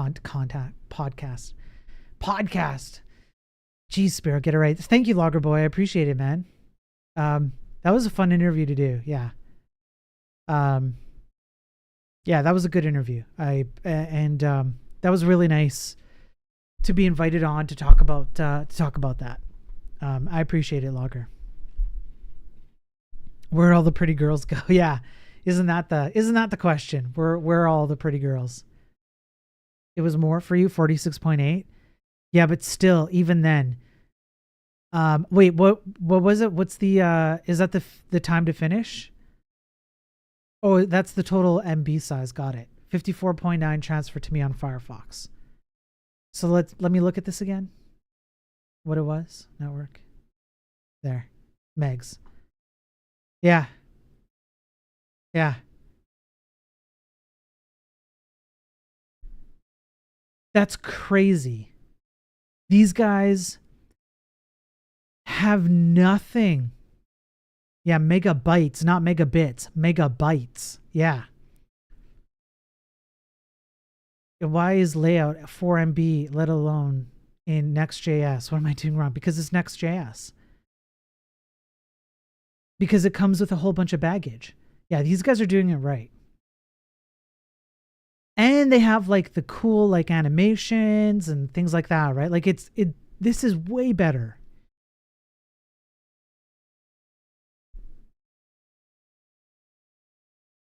Okay. Okay. This is good. Back to the article. So we covered this pointless stuff, the Google Contributor Program, the beer, the pollen. Yeah. Okay. For the ultimate example of the chicken shit aesthetic, take a look at Verge's review of the Apple Watch. But please don't load this on your phones right now, or you're going to bring down the conference Wi-Fi. Is this still up? It's still up! It's still up! Let's do it. Moldy, I've got about like 20, 25 some odd people. Moldy on YouTube.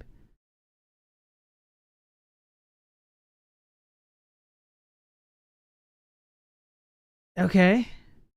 Not as bad. Not as bad. Oof. Wait. But that's because I didn't go all the way down.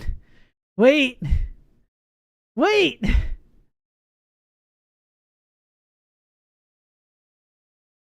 It is essentially the same size as one of the pages. It's still loading.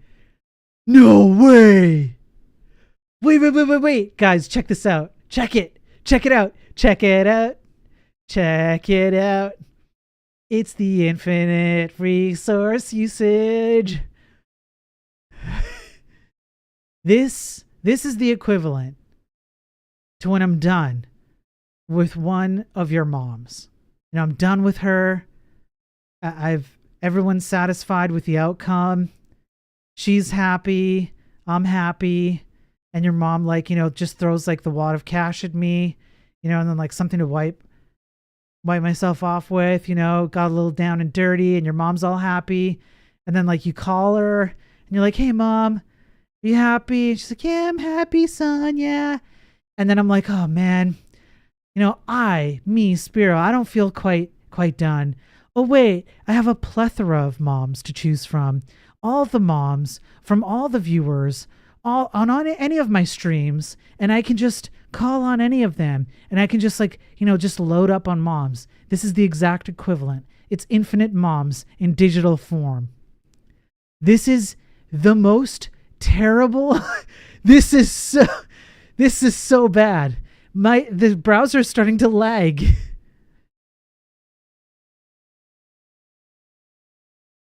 And that's not including web-based microplastics.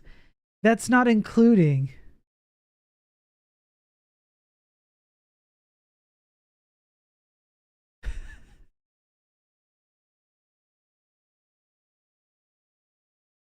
we didn't even load everything.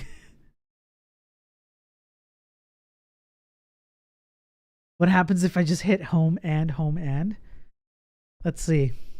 Hang on, let me go back to... Hang on, let me do this right. Okay, I would have to be like... Okay. Wait. Home and. Home and. Home and. Home and. Home and. Home and. Home.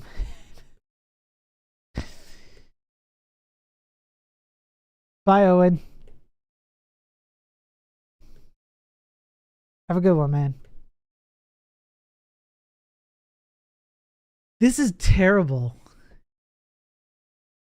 Okay, I can't leave this. It's lagging. The Verge review is a UI abomination that completely hijacks the scroll mechanic of your browser. As you try to scroll down, weird things happen. Interface elements slide in from the left. Interface elements slide in from the right. Interface elements you haven't seen since middle school call you unexpectedly in the middle of the night. My Tech on YouTube, it's lagging Ubuntu. Damn. Once in a great while, the page actually scrolls down. And what mainly happens is the fan on your laptop spins for dear life. Yes. I tried to capture a movie of myself scrolling through the Verge Apple Watch review, but failed. The graphics card on my late model Apple laptop could literally not cope with the load. Six String, do you think it's just bad code, or the goals of people building these websites are wrong? Should they aim to make more text-based websites with little JS? Six, I think the conclusion I've come to is it's both. Not enough developers are standing up against like the business, kind of like the business side of people who want to have these things because they think that it's somehow good. If more developers are like, hey, look, I realize what you're trying to go for here, but if you do it, it's going to have like costs, actual monetary costs. Business people would like kind of like scale back on these insane things that they're trying to do on these websites, and they would realize that they actually don't need it as much. But also, project managers, business people, etc., also need to understand that this actually isn't doing them any favors. They think it's all cool and stuff that they get to do these fancy things, but the consequence of that is actually hurting their business. So I think it's both. I somehow do a DDoS, but just clicking back and forth. Yeah. Full Discord reloading random apple. Yeah. I do have a Discord. Yeah. There you go. Thank you, Lawler. Yeah. There's your Discord. Oh man, ads on Twitch again. You still running Bulldozer CPU? Yeah. Yeah, Moldy. I am. Yeah, this is crazy. This is crazy. I gotta wait for the ads to finish on the Twitch side. I'm sorry, folks. I tried my best to turn them off and make it so that like the ads are kind of condensed into as few ads as possible without like letting, especially people who join, so they don't have to see ads. Honestly, if I had the choice, I would just turn ads off on Twitch, but you don't get that choice. I would rather people just support of their own volition, if they wanted to. I hate forced ads. Oh, Tack, thank you, man. Subscriber for 5 months. Thank you, Tack. I really appreciate that. You're awesome, man. That's really nice of you. Thank you. Yeah, F you, Bezos. I agree with that. Travis says my website is rubbish, but it's under 5 KB on the main page. Yeah, I mean, that's great. Yeah, thanks, Lawler. Have a good night. Enjoy your night. Get some sleep. You only remember when you get an ad. Sorry, it's okay, Tack. Don't worry about it, man. I appreciate the support.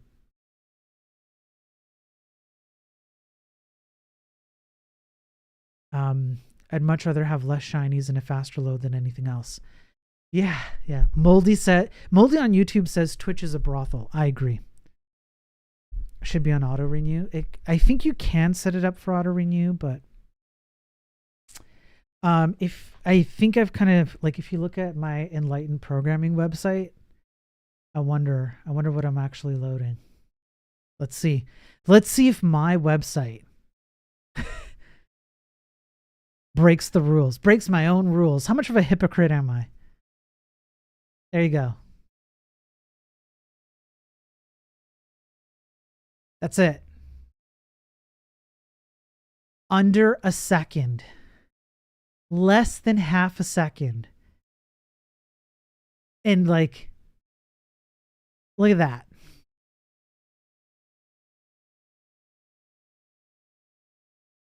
That loads up more because of the video. Hosting from the basement, yeah. Yeah, the video is what takes up a vast majority of this. Like if I just do this. Yeah, it's all the player stuff. MyTech, yeah, but no fancy pictures of watches. MyTech on YouTube brings up a good point. This doesn't have any fancy pictures of watches. So it's a fail, right, MyTech? Just an immediate fail, right? Moldy, what is the top streaming game these days? I don't know. Hey, Twitch chat, you guys are into, you're probably into a lot of game streaming stuff. What's the hot game to stream these days? I don't even know.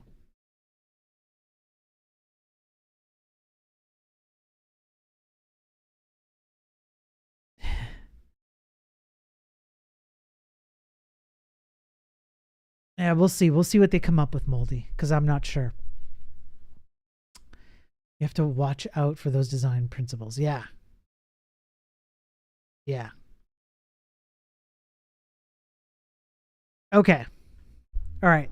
The ads are over. Let's go back to the article. So far, actually, this has been a really good article. They don't know. I'm Grandmaster in League of Legends. Yeah. Moldy, I'll keep an eye out on Twitch chat. You know what you could do, Moldy, actually? Hang on. Before I get back to the article, Moldy, go over to Twitch. Go to the browse. And it should sort by the most popular game that's being streamed currently on Twitch. That'll give you an indication. Okay, interface sprawl. Some kind of brain parasite infected designers. This is going to be good, I can tell already. Back when the iPad came out, and they haven't recovered. Everything now has to look like a touchscreen. This is the UK version of Wired, another site that has declared war on the scroll event. You can try to scroll down, but it will just obstinately move you to the right instead. Article titles show up as a giant screen eating tiles of cruft. Oh, I guess they got bought out. Another hallmark of iPad chic are these elegant infographics in readable skinny white font on a light background, which is terrible. Who the hell thought this was a good idea? Book a flight on a Virgin America. Book a flight on a Virgin America. Spiro, 2024 AD.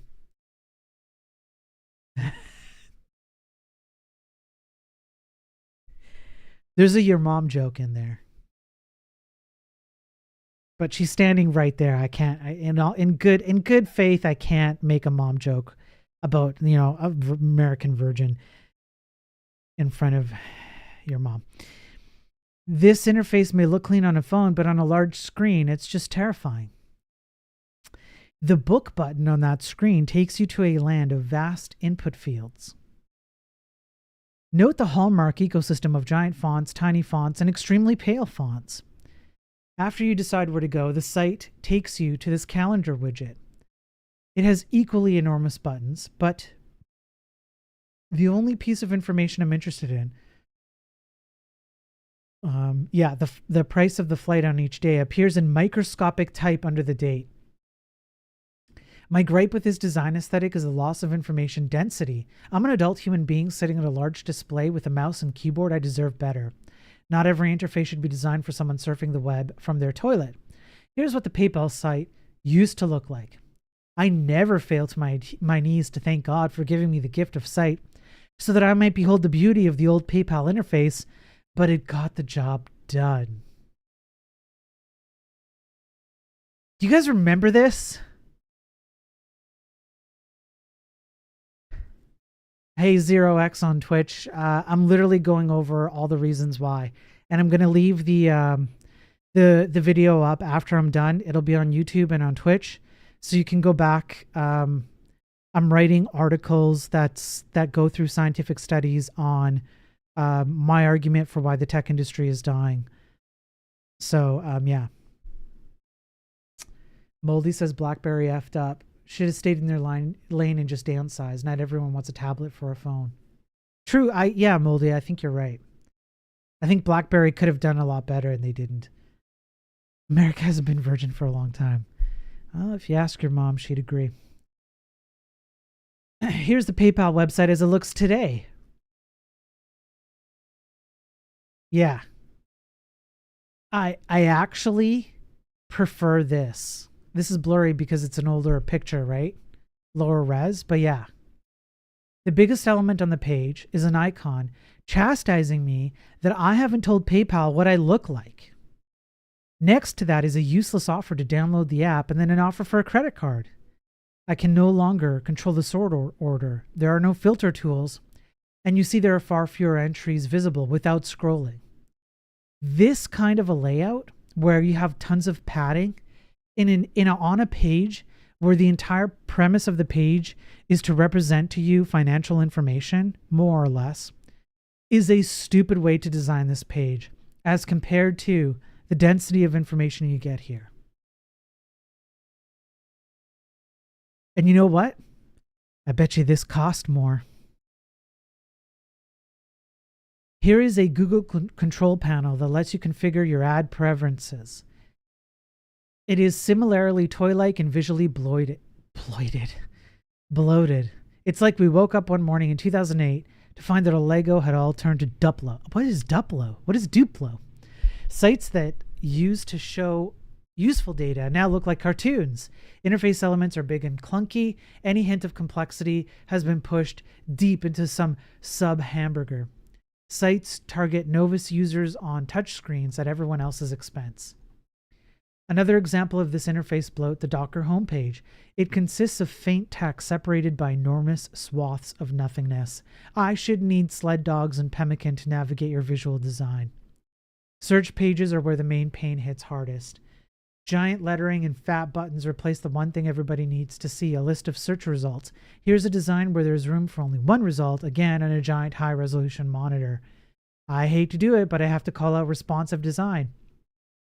Everyone recognizes that it's challenging to make a site that looks good at all screen sizes, but the emphasis on screen size has obscured an important difference in how people interact with interface elements. On a phone, people are poking at a small screen with the meat styluses hanging off their arms.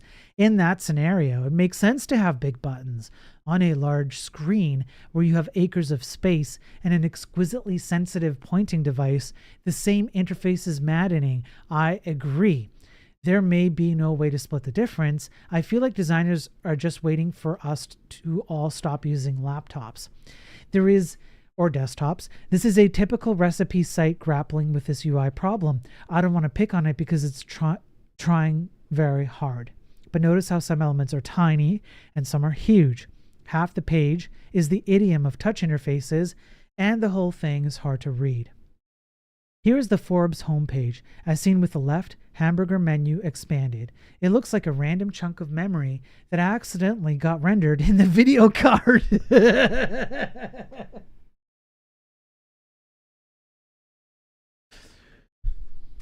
There are multiple icons for social sharing, up arrows, down arrows, a smorgasbord of fonts, and sitting confidently atop it all is a big fat turd of a banner ad with its own ideas about typography and layout. This is no way to live. We're not animals.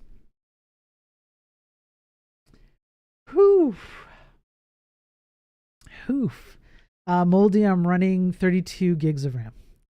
Duplo is Lego for toddlers. Got it. It's almost like they don't want you to read the actual data. Yeah. We need responsible design. Hey, Helios. Good to see you, man. Your website looks like a graphical artifact.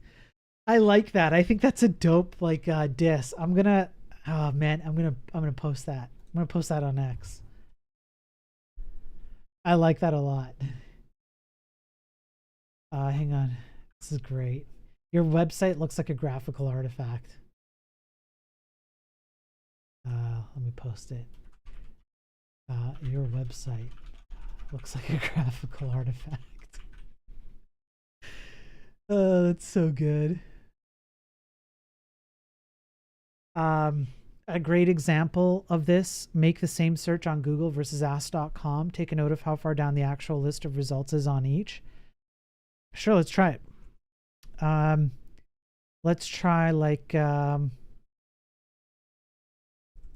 graphical artifacts.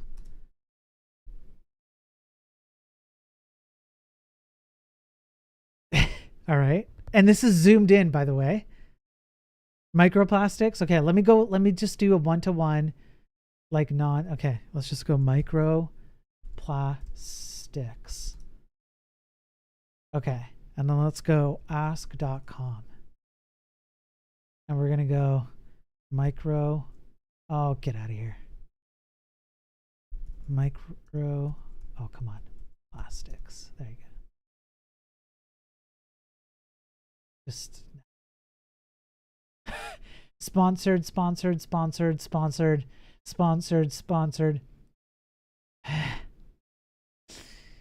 Okay. This one is pretty much like immediately. Sure, DuckDuckGo. Microplastics. Immediately. And I also wonder, for the search results, okay, this isn't bad.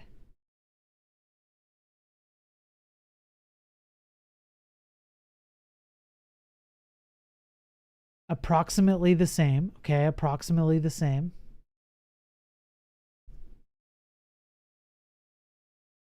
Okay, well, the good thing is that they're pretty much.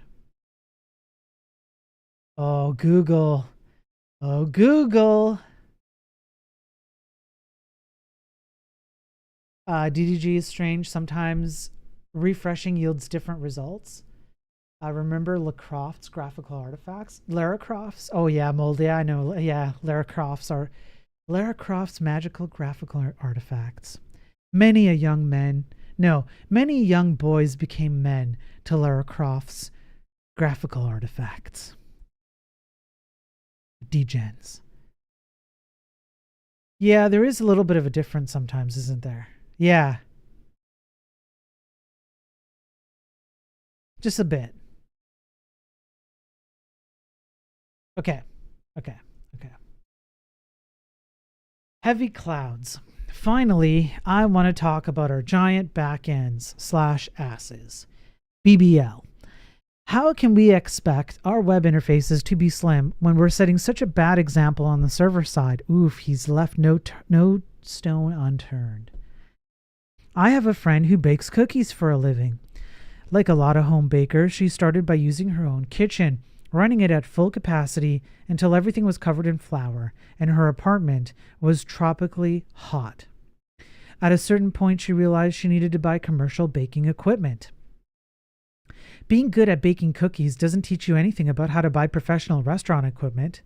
For a home cook, it's terrifying to have to purchase a commercial oven, cooking racks, an industrial mixer, and start buying ingredients in 50-pound sacks. It's even scarier to hire staff, rent kitchen space, and get health permits. One mistake can end your business. For years, the internet worked the same way. You could run a small website off of commodity servers, but if your project started gaining traction, you would find yourself on the phone with a silken-voiced hardware salesperson about signing contracts for equipment, bandwidth, and co-location space. It was easy to get out of your depth and make expensive mistakes. Amazon Web Services changed everything. They offered professional tools on demand by the hour at scale. You didn't have to shop for hardware, and you weren't locked into owning it. You paid a premium for the service, but it removed a ton of risk. Of course, you still had to learn how to use this stuff, but that was actually fun. There was always a catch. The gas burners on the stoves were kind of small. The handles would occasionally fall off the frying pans at unexpected times. And to their credit, Amazon warned you about this upfront and told you to design your procedures with failures in mind. Some things were guaranteed to never fail. This is true. The freezers, say, would always stay below freezing. These were like the 99.99 whatever SLA agreements. But maybe you wouldn't be able to unlock the doors for several hours at a time. As people began moving to the cloud, it forced them to think at a bigger scale.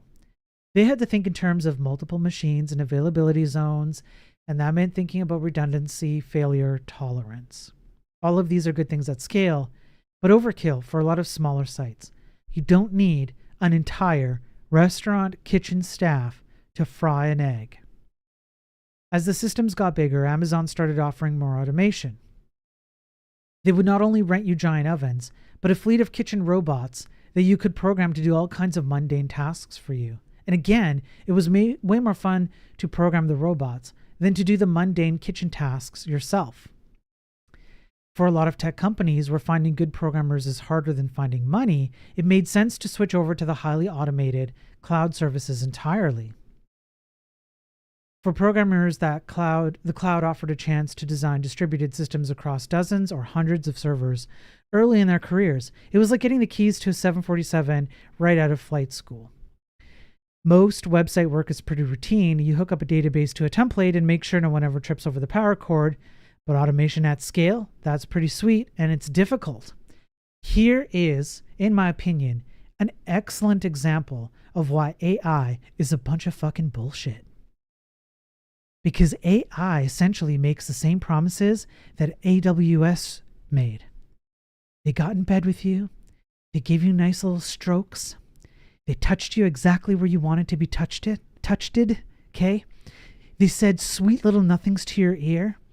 If you have us, you don't need to hire that in the basement programmer and run that server out of your business closet.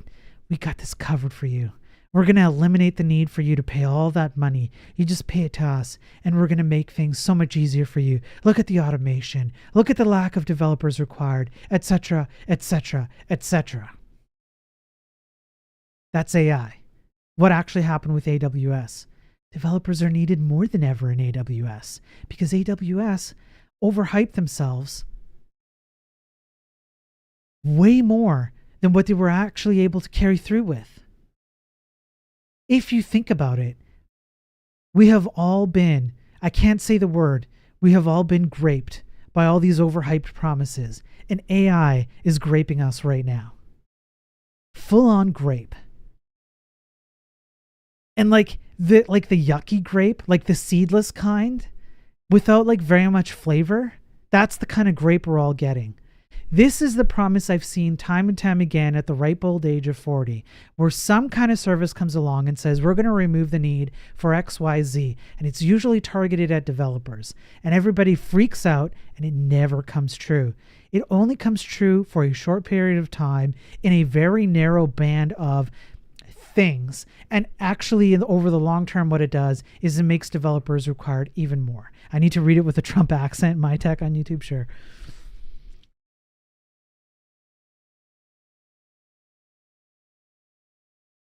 Yeah, when life gives you grape, make wine. Yeah.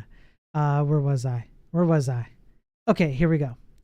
It's like you took a bunch of small business accountants and told them that they were going to be designing multi-billion-dollar corporate tax shelters in the Seychelles. Suddenly they feel alive. They feel free. They're right at the top of Maslow's hierarchy of needs, self-actualizing on all cylinders. They don't want to go back. That's what it feels like to be a programmer lost in the cloud. Complexity is like a bug light for smart people. We can't resist it, even though we know it's bad for us. This stuff is just so cool to work on. The upshot is much of the web is horribly overbuilt. Technologies for operating at scale developed by companies that need them end up in the hands of people who aspire to work at those scales, and there's no one to say no. So I think this is actually a good argument. You hire people, and this is only part of the argument, I would say. Companies that want this kind of like, they feel they need this complexity, tend to hire people who affirm that they need this kind of complexity. And so they jump into it head first. And we don't have enough developers in terms of just general industry-wide who have the ability to say, whoa, you don't actually need this. There's a better way. Adam Drake wrote an engaging blog post about analyzing 2 million chess games. Rather than using a Hadoop cluster, Hadoop mentioned he just piped together some Unix utilities on a laptop and got a 235-fold performance improvement over the big data approach. The point is not that people using Hadoop clusters are foolish or that everything can be done on a laptop. It's that many people's intuition about what constitutes a large system does not reflect the reality of 2015 hardware. I would argue it does not reflect the reality of 2024 hardware. You can do an awful lot on a laptop or pizza box web server if you skip the 50 layers of overhead. Now, unfortunately, as much as I agree with this statement, this is more of an intuitive persuasion statement, not necessarily a data-driven statement, although there is something to be said about the fact that this guy could do what he did on a laptop versus an entire cluster that is meant to do big data stuff. Complexity circle jerk, yeah. Let me give you a concrete example. I recently heard from a competitor, let's call them Acme Bookmarking Co., who are looking to leave the bookmarking game and sell their website. While Acme has much more traffic than I do, I learned they only have half the daily active users. This was reassuring because the hard part of scaling a bookmarking site is dealing with people saving stuff. We both had the same number of employees. They have an intern working on the project part-time while I dither around and travel the world giving talks. That's their employee scale. Say half a full-time employee for each of us. That's fair. We have similar revenue per active user. I gross $12,000 a month. They gross $5,000. But where the projects differ radically is cost.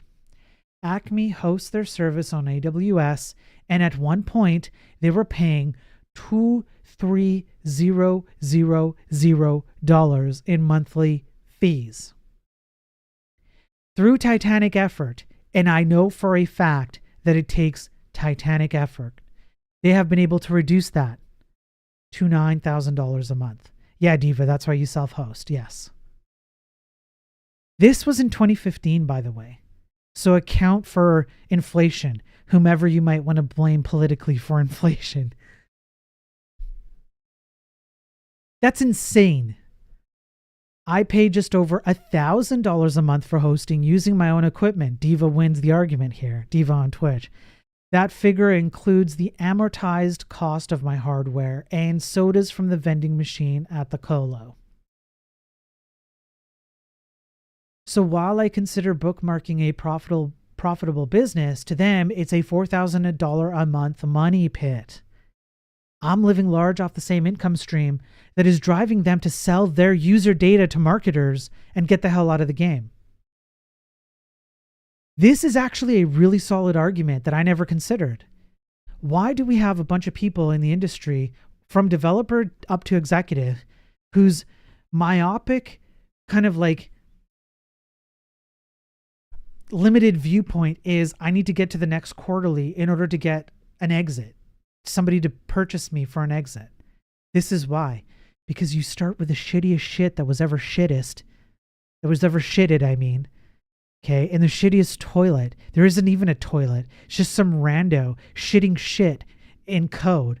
And then you're wondering why you're paying an immense amount of money for shit. And so your only option is to get out by having someone else take over for you. It's like the equivalent of like having an abusive spouse or something who's like, you know, treating you insanely shitty and like physically harming you all the damn time. And then you're like, I need to get out of here. What do I do? And then you grab like the next thing that moves that is willing to have a relationship with your significant other who's abusing you so that you can get out from under the yoke of your shitty significant other.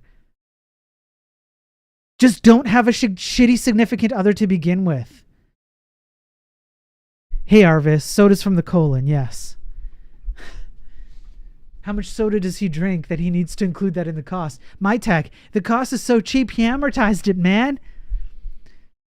I only pay internet, and that's it. I have different batteries and 3 different ISPs. Yeah, I have a sense of Diva's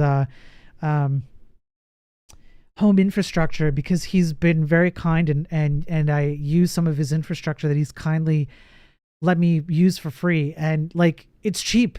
It's so damn cheap. It's next to nothing cost, and he can run pretty much anything you can dream of. You should have a robust backup if you're going to host on your own hardware. Disks fail all the time. I agree. Travis. The shittiest shitted shit that was ever shitted in a shitty shitted shit toilet. Spiro, 8/11, 2024 AD.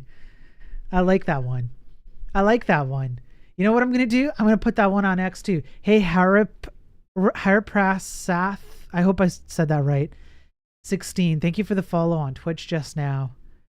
Say hi if you're here. But if you're doing a flyby follow, thank you anyways. I have to post that.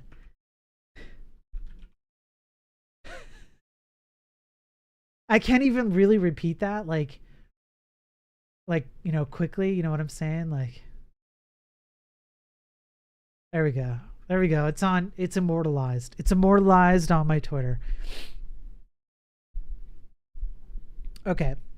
The point is that assumptions about complexity will anchor your expectations. That's right. This is true. It's like what Dead Robot Dev said. When you presuppose that you can just use as much of what's available on a person's desktop or whatever as you want, you come in with that presupposition or assumption that's going to anchor what features you decide you're going to have, the amount of like the code you're going to use, libraries you're going to use, etc., right? It anchors what you do and limit where you're willing to try. Exactly. If you think a real website has to live in the cloud and run across a dozen machines, a whole range of otherwise viable projects will seem unprofitable. I actually don't see how this is not true. Similarly, if you think you need a many-layered CMS and extensive custom JavaScript for an online publishing venture, the range of things you will try becomes very constricted. Rather than trying to make your overbuilt projects look simple, ask yourself if they can't just be simple. I don't want to harsh on the cloud. Some of my best friends are in the cloud. Does that mean they've passed on? Oh, bro, I'm sorry to hear that, man. It's sad. It's sad when people go to the cloud and they pass on from this mortal coil. Rather, I want to remind everyone there's plenty of room at the bottom. Developers today work on top of too many layers to notice how powerful the technology has become. Yeah, it's a reverse Princess and the Pea problem. It's a reverse Princess and the Pea problem. The same thing happens in the browser. The core technology is so fast and good that we've been able to pile crap on top of it and still have it work tolerably well. This is the Shreyas argument. One way to make your website shine is by having the courage to let the browser do what it's optimized to do. Don't assume that all your frameworks and tooling are saving you time or money, because they're probably not. Unfortunately, complexity has become a bit of a bragging point. This is also true. People boast to one another about what's in their stack and share tips about how to manage it. Stack is the back-end equivalent of the word polyfill. Both of them are signs that you're radically overcomplicating your design, right? Listen, I actually think that there is this concept in web development in particular. I think I'm kind of starting to build up a timeline. So imagine this. Imagine it's like mid-90s. And in mid-90s, we were pumping out things like Winamp, Winamp, Winamp. It really kicks the llama's ass. Or what? What is it? It's not kicks. It's really whips the llama's ass, right? So you remember like Vent, Ventrilo, ICQ, like, hey, Quad, good to see you, man. Hey, Arvis. I don't know if I said hi to you, Arvis, but hey, I have to say hi to Arvis and Quad. Come on. So we had like all this software that like, yeah, wasn't perfect, but there was AOL, like you can come up with all kinds of examples in the mid 90s, right? IRC, IRC, which is still around and kicking. It's quite alive. I've been on some IRC channels as recently as this month for reasons I can't say. Okay, so take all that stuff, right? Now, here's what I want you to kind of imagine. Imagine you're someone who has to code. You have to code something like ICQ. Back in the 90s, those things were complicated. It took a lot. It was not easy. Like ICQ, you couldn't tell me that like back in mid 90s, ICQ or Winamp was an easy thing to code. Could you code those things today and have and I'm going to put this in quotes, easy time? Probably. Depends on what you choose, right? It depends on what you choose. Now, are there consequences to what you choose? Yeah, there are, right? And that's why I put it in quotes. So you could take like a library or a language that does really crappy stuff under the hood. And then you could say, look at how easy it was for me to do something compared to what it would have been back in the mid 90s. And then you'd have to ask, because I already see Twitch chat is getting to the point. Then you'd have to ask, what do you mean by easy? Because easy does not mean better. Easy does not even mean same, right? So maybe you've met the functional requirements, the feature requirements of something that existed back in the mid 90s.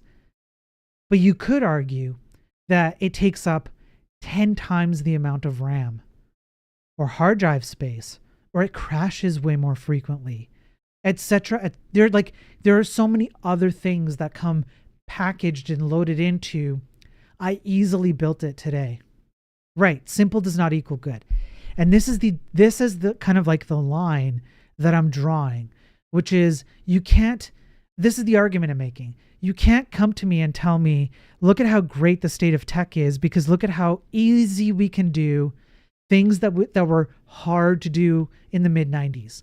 Now, here's what I think happened in the web in particular. So you go forward, it's like early 2000s, maybe 2010s, right?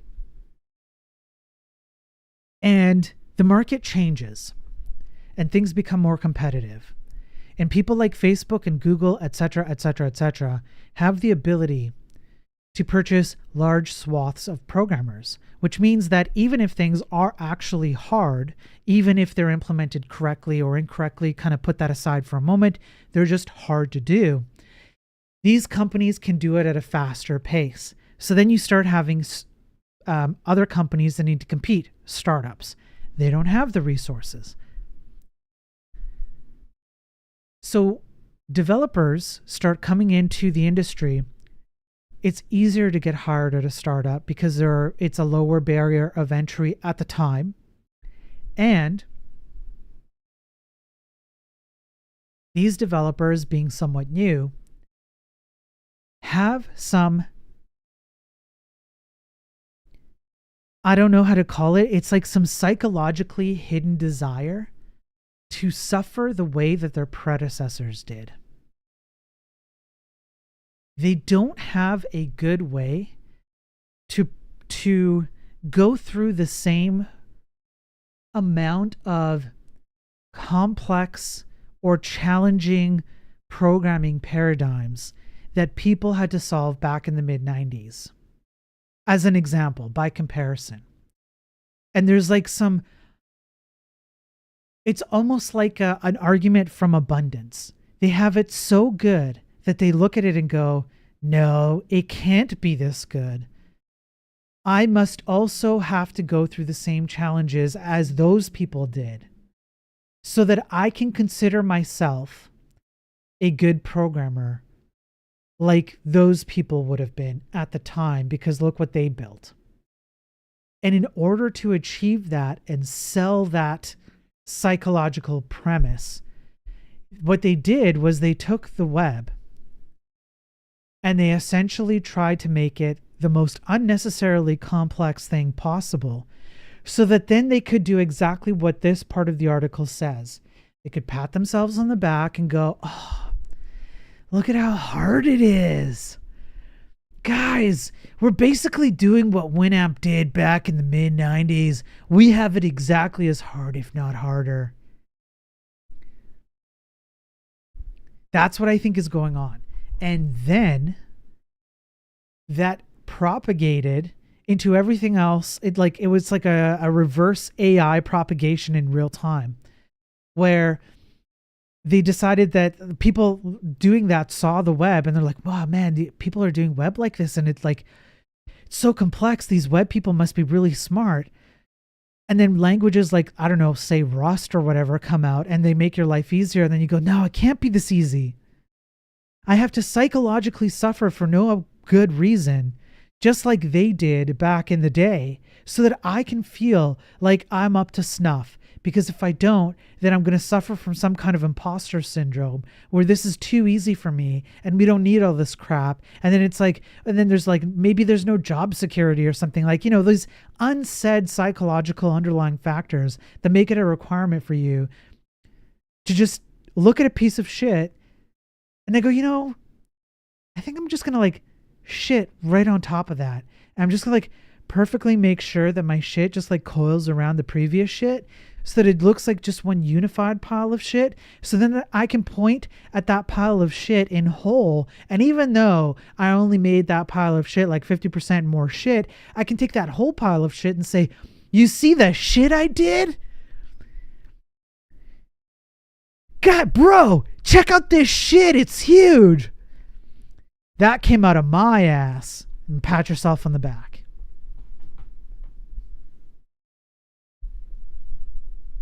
That's what I think this is.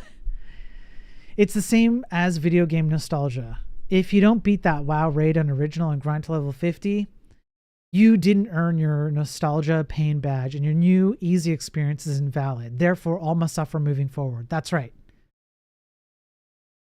That's right. That's exactly right, Quad. And I know the WoW reference you're going for. Yeah. Over 50 Curex, yeah. Arvis says, went to fork a project on GitHub like last week, all CPP. Turns out the author injected a Rust application into it for not much reason, spent the time to try and build it. Turns out they used a custom forked lib as the basis of their Rust app and didn't publish the source. Geez, yeah, Rust is, I'm telling you, I've said it once, I'm going to say it again. Rust is going to implode on itself.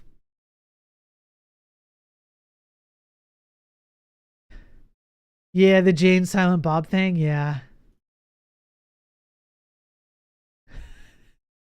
Yeah, I like this.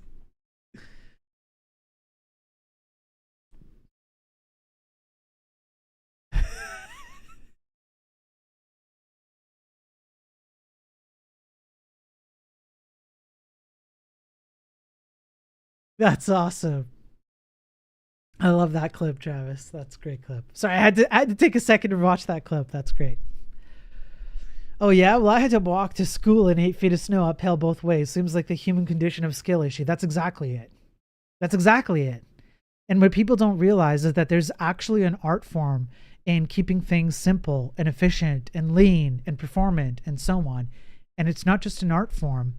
It is actually economically desirable over the long term. Okay. We're down to the end. We actually made it through the article. Stirring conclusion. There's a reason to care about this beyond just aesthetics and efficiency. Let me use a computer game analogy to express two visions of the future web. We'll see how true this comes out.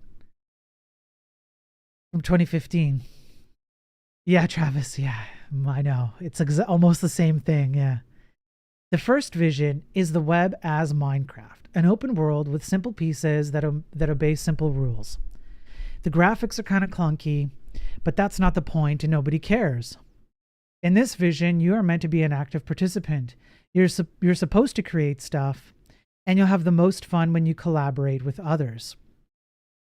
The rules of the game are simple and don't constrain you much.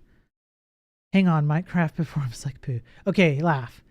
This isn't about Minecraft performance. It's about the principle behind Minecraft, which is building blocks. Not the performance of Minecraft. It's the building blocks of building things.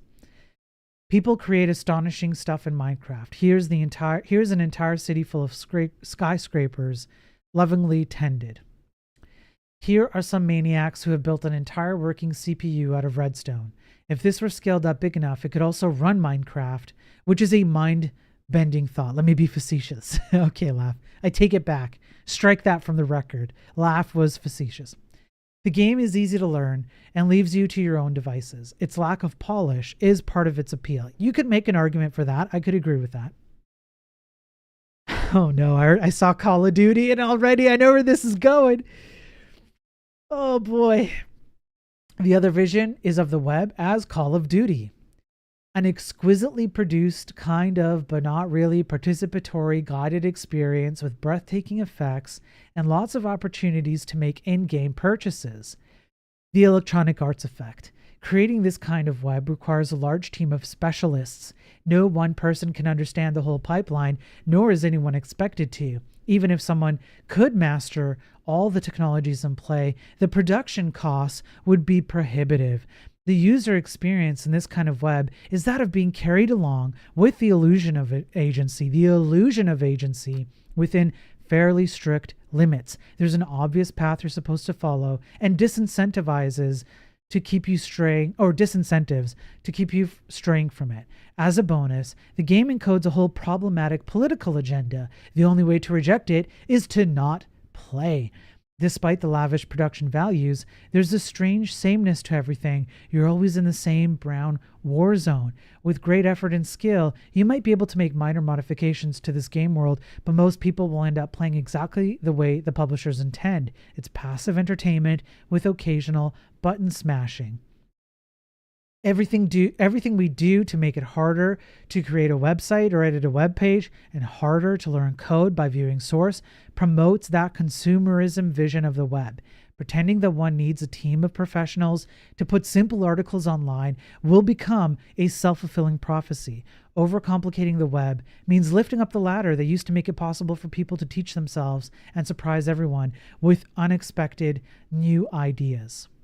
Okay, this is very true. Hang on, let me take a second for first-time chatter. Dankly Tune, hey man, I don't know if I can describe the web as simple. Example, accessibility. The JS ecosystem alone is also god-awfully complex and obscure frameworks and build configure steps. Yeah, Dankly, I think we're actually in agreement with that. No one's actually saying that the web currently is simple.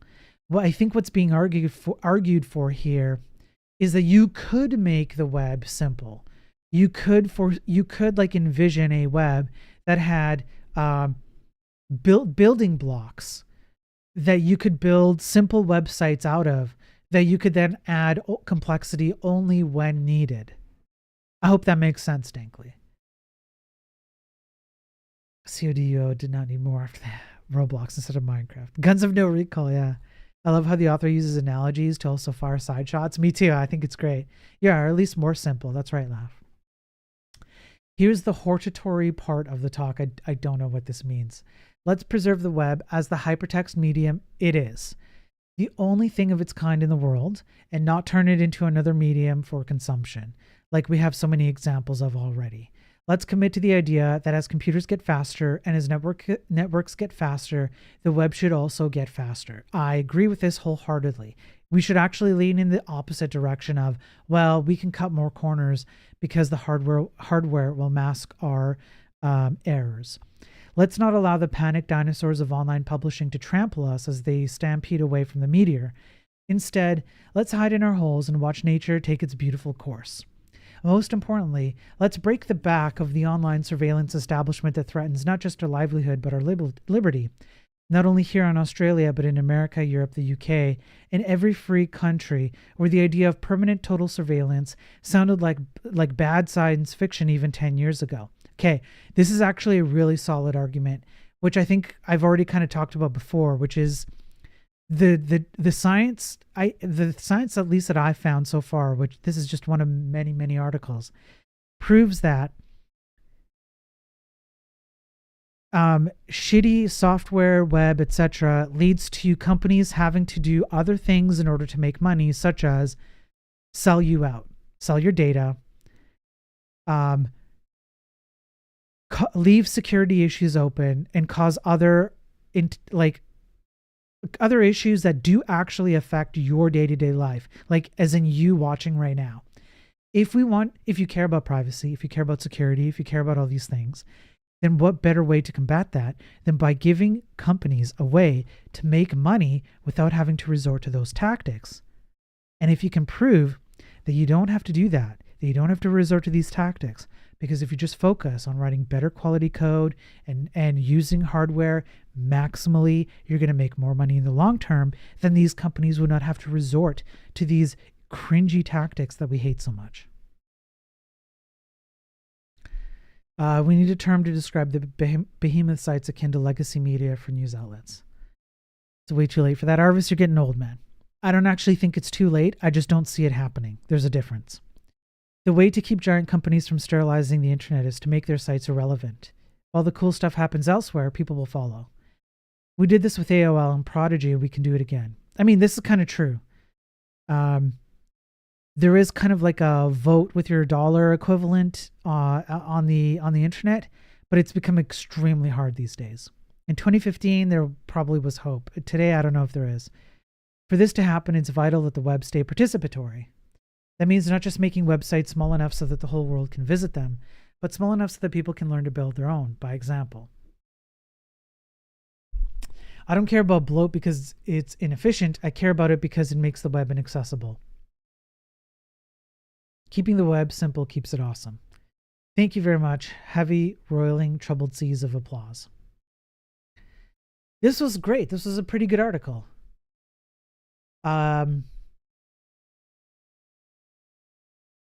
I don't know about like whether this article gave me lots of data, but it did help me to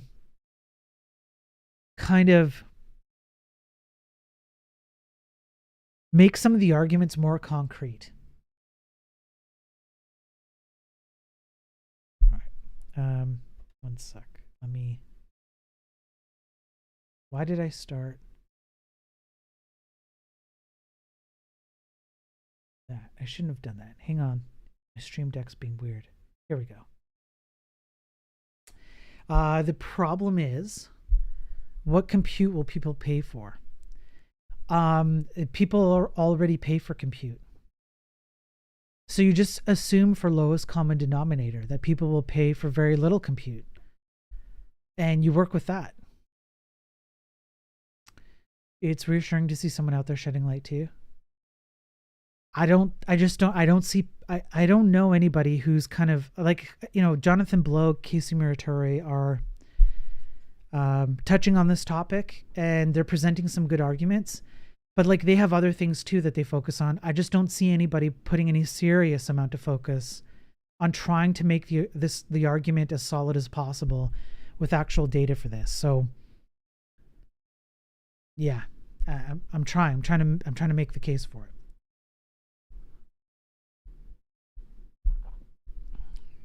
Okay, well, this is good. I'm going to have like a bunch of stuff that I need to go over on this.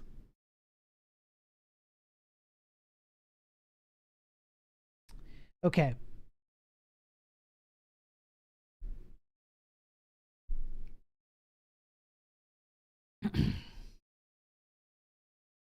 I mean, investors know this already. We have 1/4 of the money we had in 2020. Yeah, so that's the other thing too, right? Is in the current financial landscape, doing more with less is probably a good choice to make across the board, right? Including for people who cannot afford the things that they could have in the past. It's just like a general, like, good thing to be able to do. They know we can't deliver software as fast and good anymore. Most likely, that's correct, yes. Okay, now the question for me is, I think I had one more thing to review. Oops. Let me see if I can find it.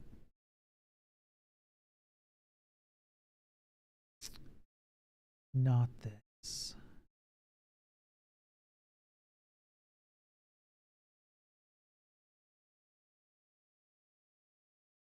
Where was the...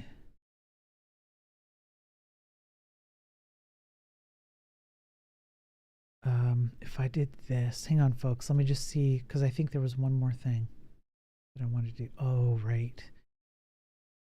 Right.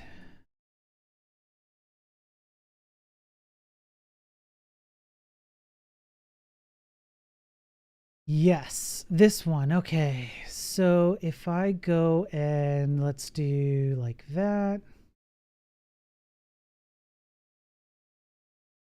And then I open it up here. Okay, this one. I wanted to do this one.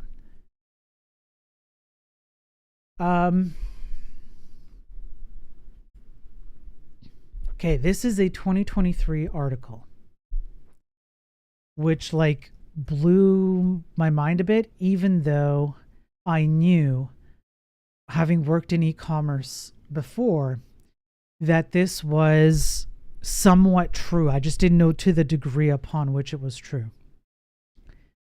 Amazon found, the headline says it all, right? Amazon found every 100 milliseconds of latency cost them 1% in sales. That's wild. More than 10 years ago, that's 10 years ago, Amazon found that every 100 milliseconds of latency cost them 1% in sales. In 2006, Google found an extra 0.5 seconds in search page generation time dropped traffic by 20%.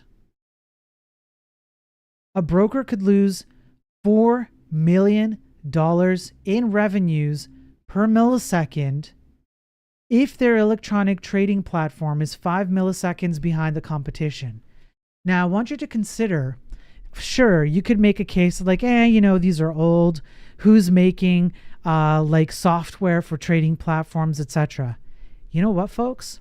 Imagine for a moment that a bad state actor or just an entire country tomorrow decided to kick off World War III. And a vast majority of the battles fought in World War III are based on technology, therefore software. Who do you think is going to immediately forego any amount of stupid bullshit in order to get to the most performant, most efficient software or hardware or both that they can possibly get in order to have an edge in a global war or even in a war of just two countries? So it actually is important, because when shit hits the fan, all this fluff about, oh, but look at my libraries and my developer experience though, and all that bullshit, it means nothing. And you can see that play out in real life where things down to the millisecond are that important and cost millions of dollars. And there is nobody who's going to say, oh, but if we add 60 libraries to your electronic trading platform, imagine what we can do when the developers can just pick a library off the shelf and their developer experience feels good and they can feel good building it. No one gives a shit because $4 million per millisecond is on the line. Stocks, I can see everything else. I'm pretty sure is hypothetical being presented as factual. Not with e-commerce. Not with e-commerce, Arvis. E-commerce is like one of the most realistic places where you can get like real world data about like the most mundane crap, and you can have a dramatic hit in costs over something that is like, yeah, I've been in rooms where I'm adding a library on an e-commerce site that adds a few milliseconds of latency, and the tech lead and business are like hounding me on why I need to do that, because their conversion rate is known to drop, which means that their income rate is also known to drop. Like, and you're selling like the most mundane stuff. This does have real world impacts on stuff that like doesn't really matter that much. Real-time algorithmic trading. It is speed competition. Yeah, Bogan, yeah. This is true of online casino games, by the way. About 20% drop off users per second that it took to load before there was something to interact with. Travis, yeah. I think it's a more complicated conversation than that. Drop in traffic is not a drop in sales. It's a hypothetical drop in sales, but it assumes there was going to be a sale in the first place. Arvis, that's not true. Tell me you haven't worked in e-commerce without telling me you haven't worked in e-commerce. Listen. Listen. You bastard, okay, you ignorant bastard. Let me school you on the ways of e-commerce, Arvis. At the ripe old age of 40. No, listen, this is how it works. There is a sales funnel. There's a sales funnel that starts with traffic that has to come in. You have to have traffic in order to convert. A drop in traffic is a necessary loss in conversion in sales. And that is based on the premise that you do nothing else to adjust to tweak your conversion, but you do something to tweak your traffic, your drop, increase, or sustainability in traffic. So traffic and conversion remain the same as long as you're not changing both of them. Right? So you could, for example, have 100 people and you know that your percentage of conversion is 1%. Right? So, but it's dependent on having a particular amount of traffic, because before they get to the conversion rate, they have to go through a series of processes, and it's not a straight one-to-one. That drop off of traffic that income of traffic has a drop off even before they convert. And the fewer number of people you have in the initial income of traffic means that they're more likely to also drop off, thus narrowing your band in between point A and point B. So you can't look at it as just purely income of traffic to pure conversion rates. There's an entire set of steps that go on in between, and that income of traffic is not the same income of traffic that's left over when they convert. but not all of that traffic is going to convert. So it's Schrodinger's in equation. It's never going to be 100%. It will never be 100%, right? But when you have enough data at the e-commerce level, you have enough data to understand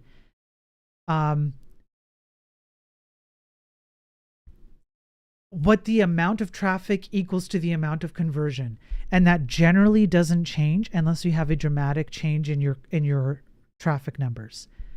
That's not always the case, but it's generally the case because you can generalize those numbers, and you have lots of numbers to go by. E-commerce tracks numbers like crazy. Super important question. If you're 40 now and ripe, then next year, are you still ripe or more like an avocado after 30 seconds and decrepit? Travis, I'll invite you over. We'll have a beer. You can just being in my presence, you will get that stingy smell of like, when you go to like, what's it called? Hospice. And there's like that lingering air of like death is about to take someone's life at any second. That's me. Okay, since these data points were published, our digital world has accelerated exponentially. COVID-19 changed the way we do business. Enterprises that did not have an online presence or offered a poor online experience fought to survive. It is clear that the need for speed and scale have escalated dramatically. Enterprises need to understand how they can support current and future apps to remain competitive in all aspects, optimized operations, regulation adherence, and enhanced customer experience. Consumerization has also heavily impacted our expectations of our online experience. It is a given that customer-facing services need to offer a sublime experience to remain competitive. But as digital modernization has ramped up, internal stakeholders and organizations expect the same ease of use and intuitivity that they get as consumers. I'm going to be honest here. These 3 paragraphs are a bunch of word salad. I barely got what they're trying to say. Holy shit. Digital services are driven by data, not any data that can be delivered to apps continuously in real time, so that the info customers get and the transactions they carry out can be executed in seconds. Below are some stats that drive home the connection between the cost of low latency for the user experience and how it translates into revenue, or conversely can lead to loss of revenue. Ooh, this is good. I'm not arguing the part that faster apps are for the best generally, but the claims by mega corporations to say, we're losing money is pretty much BS. They're losing impulse sales or hypothetical conversion rates that, as the article even says, make up 1% of sales. Arvis, not true at all. I have worked in very small companies in the e-commerce space where their conversion rates drop at equivalent levels of bigger companies. The factor of scale does play, but it is as important to small companies as it is to big companies. A 100 millisecond delay has a different factor of scale impact to a big company potentially, but by no means will either a small company or a big company, at least in my experience, look at a small look at their small window of like what a 100 millisecond delay looks at and go, it's not a big deal. No, it's a big fucking deal. Fast forward to 2023, 70% of mobile app users will abandon an app if it is taking too long. 70% of mobile app users will abandon an app.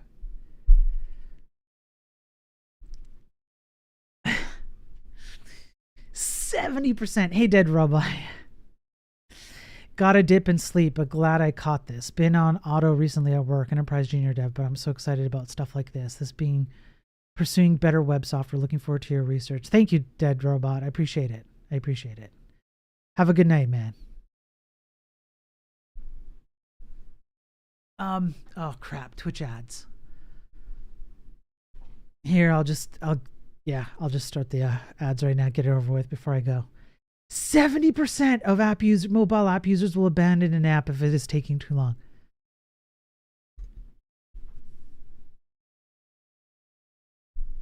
And then I would wonder how much is too long. this is interesting. We'll get into this.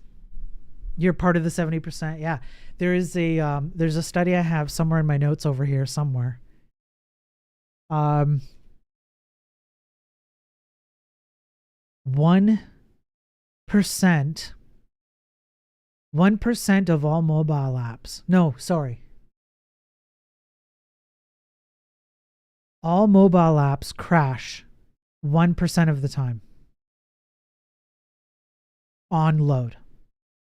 That's what it was. When you load a mobile app, 1% of the time they crash. Now 1% looks really small, but when you multiply by number of mobile apps and number of people who use mobile apps, that 1% starts to look really high.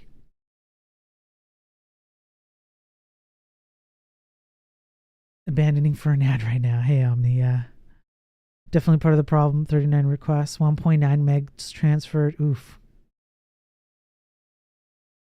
For a simple website we made for a client. Nothing fancy, no analytics, nor try. Yeah, Diva, you're going to have to, you should work on that, man. Work on that. Follow me on a little thought experiment. If you're likely to abandon a website because it takes too long to load, what were you loading the website for in the first place? Were you dedicated to purchasing a product from that website if you abandoned it during load?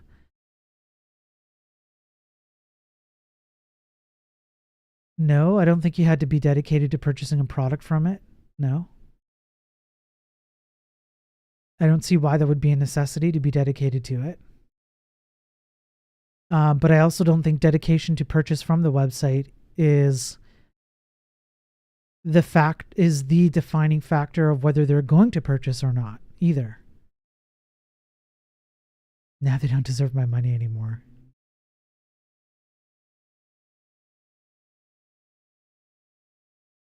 They lost my interest in that 4MB video. Yeah, Diva. I never close a site that takes too long to load though. I think most people do though. So if you weren't dedicated to purchase something from a website in the first place, is that a guaranteed lost sale or a theoretical one? The argument in that case would be that you've lost. There is an actual number that you can put over time that averages out traffic to conversion rates with all the steps in between.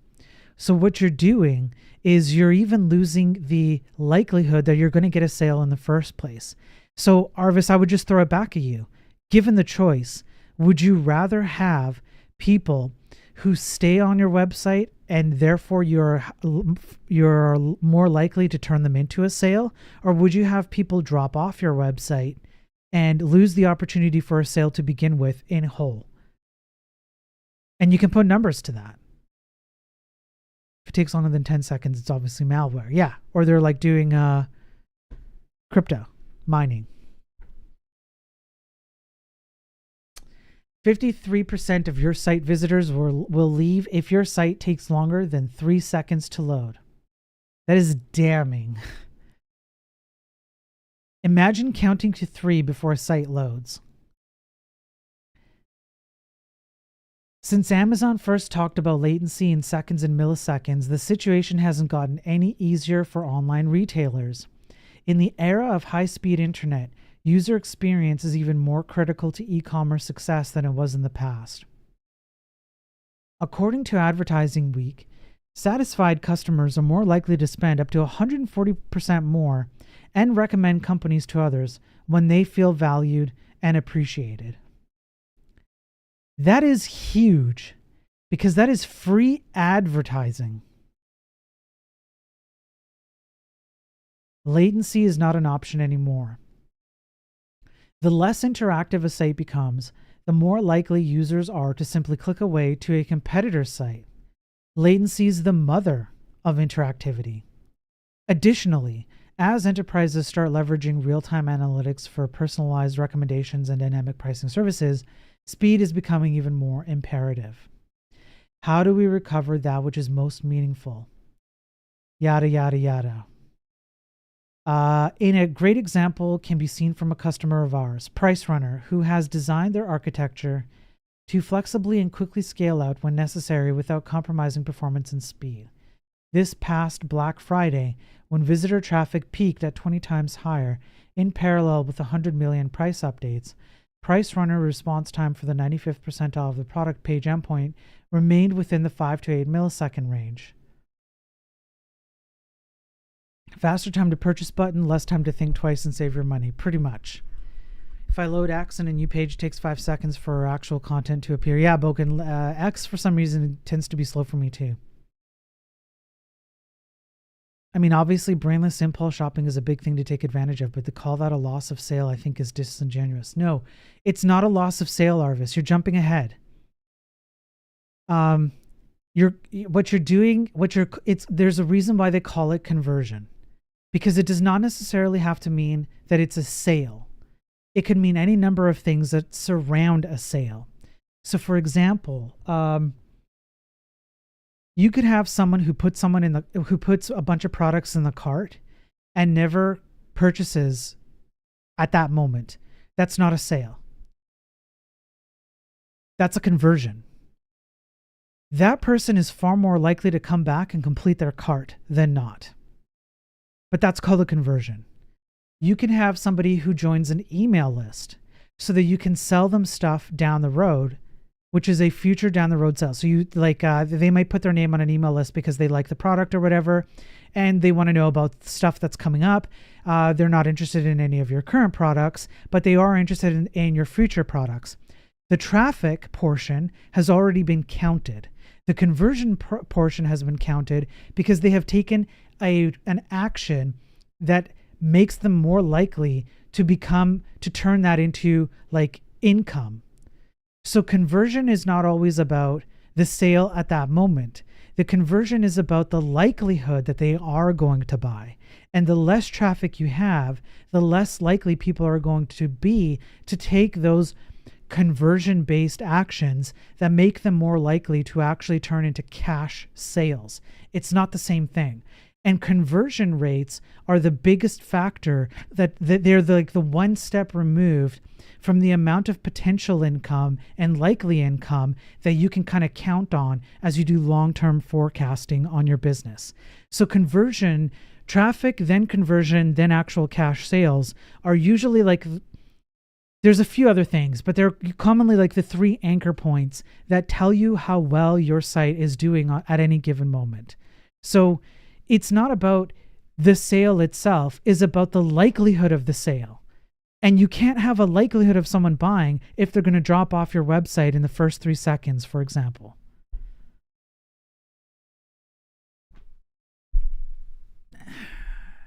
If your site takes 1 to 3 seconds to load on good internet, what is it going to do on a mobile device on LTE network with 2 bars? Yeah, very common scenario, yeah. I can tell you even where I live, if I drive 5 minutes from my house, I can find an area with this type of cell service, and I've seen it take a full minute to load Amazon on that network. I've experienced the same. And I'm in like a big metropolitan area, and there are places where it's like it's stupid to load Amazon. Okay, so this was actually good. I think the key things here are like right here.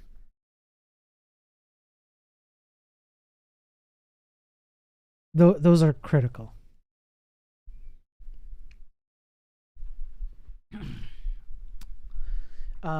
It's just framing of the conversation. I would rather sell things that people actually need, but I'll stop hijacking the conversation. That's a different argument though, Arvis. Like the point, we're not arguing about whether Amazon is selling things that people actually need. We're arguing about what impact does traffic drop off have on income. So for my argument that it's important to focus on quality and good code, it goes to my argument, right? It goes to that argument. If you want to make the argument that people don't need to be buying stuff off Amazon, that's different. No, I don't think they're related at all. Why is it related that,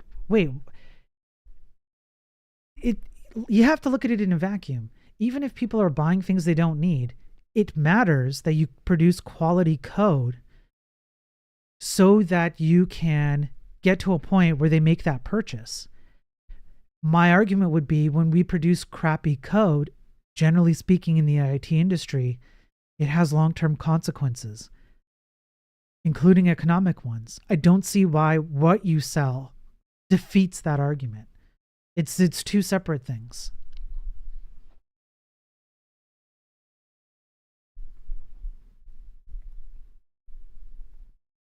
Yeah, Diva, you got to get your crap together, man.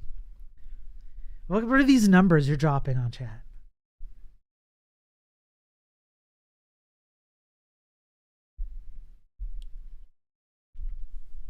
We're talking about slightly different things. I think we are, yeah. Stop imagining it as crap on Amazon and start thinking regular purchases and people procrastinating on things they do need because of bad tech. Right. Okay, Quad, that's a great counter argument. What if the only thing that existed on the internet, everything else was the same as today, but the only thing people sold today was stuff that you really did need? Then these kinds of arguments actually matter even more. Whether people are able to buy them, how long it takes to buy them, the income that companies can make so that they can produce more of the things you need. These things would matter even more if the internet existed solely of things you need.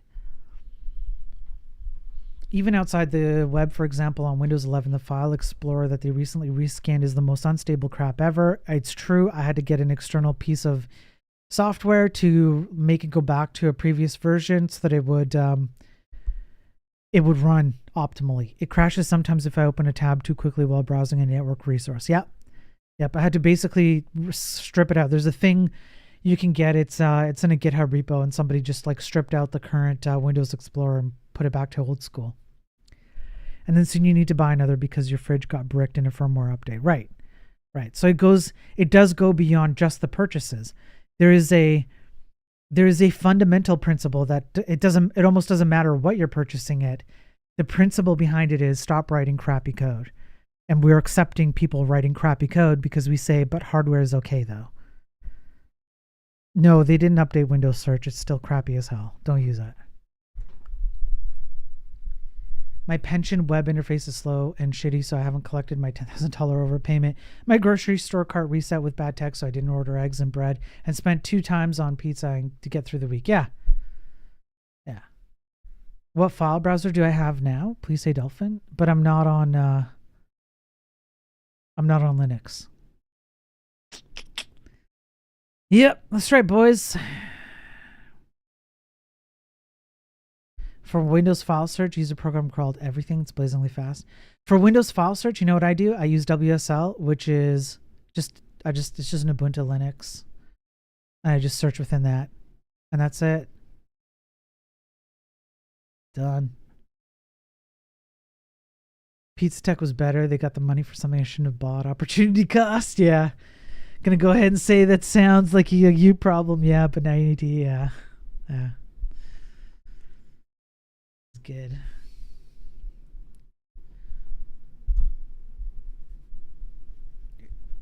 Well, this was good. Maybe I'll just do one more because that was kind of a short one. Let me just see if I had any more that were like good. Not that one.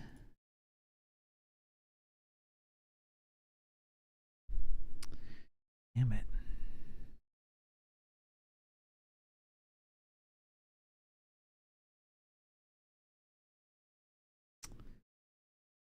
Oh, this is good and short. Okay, we'll do one more. And then I'm gonna have to go and do a few things. Okay. There's a magical concept called going to the grocery store. One big issue is no one is eager to learn anything else rather than frameworks and meta frameworks to build. Yeah, Diva, that's exactly right. And then, yeah, we are just encouraging developers to just continually stay bad developers, including new developers. How big is this Gigaspaces page? This one here? Let's see.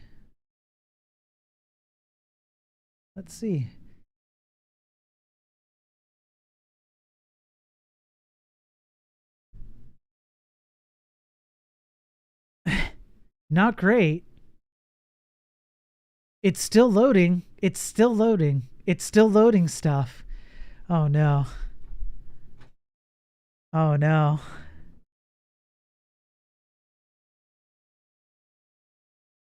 Oh no, it's just forever loading.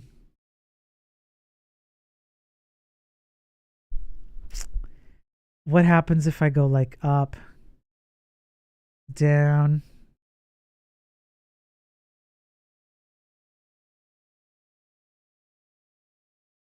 Okay. So it must be doing a like what would you call it? Whatever this is, it's probably data collection crap, and it's just doing it on repeat. It's just doing it on repeat. So it's all that's going to happen here is this is just going to continue. Oh man, this is terrible. 8 megabytes minimum to tell you that performance matters. Gigaspace is how much it takes.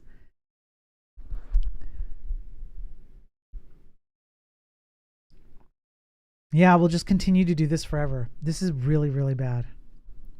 Look at the burn chart.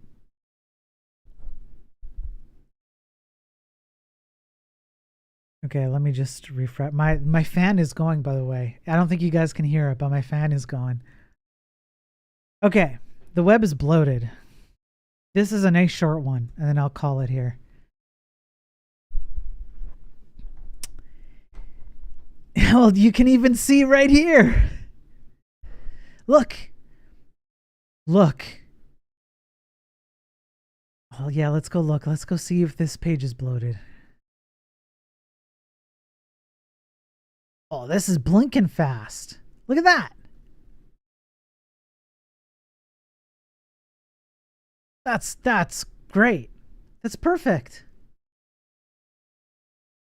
Look how fast that was. Not even half a meg. All right, let's see what this thing says. So March 2011, the average size of an HTML, like of a website, was 735 kilobytes. By March 2017, the average size was 2.5 megs.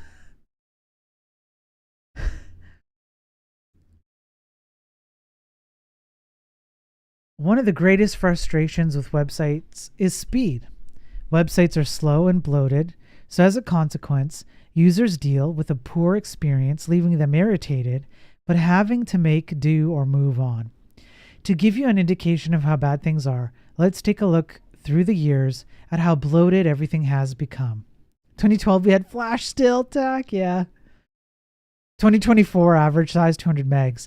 I will go and find the average size for 2024, Travis. I'm going to keep this open and I'm going to go. This is very short. So you can see most in 2011, most of the size was taken up by images.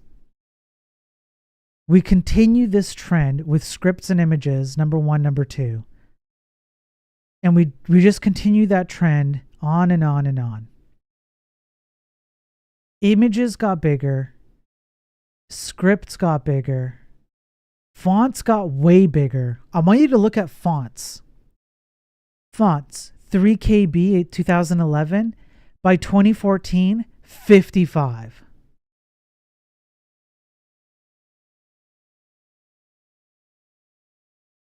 Style sheets, scripts, HTML.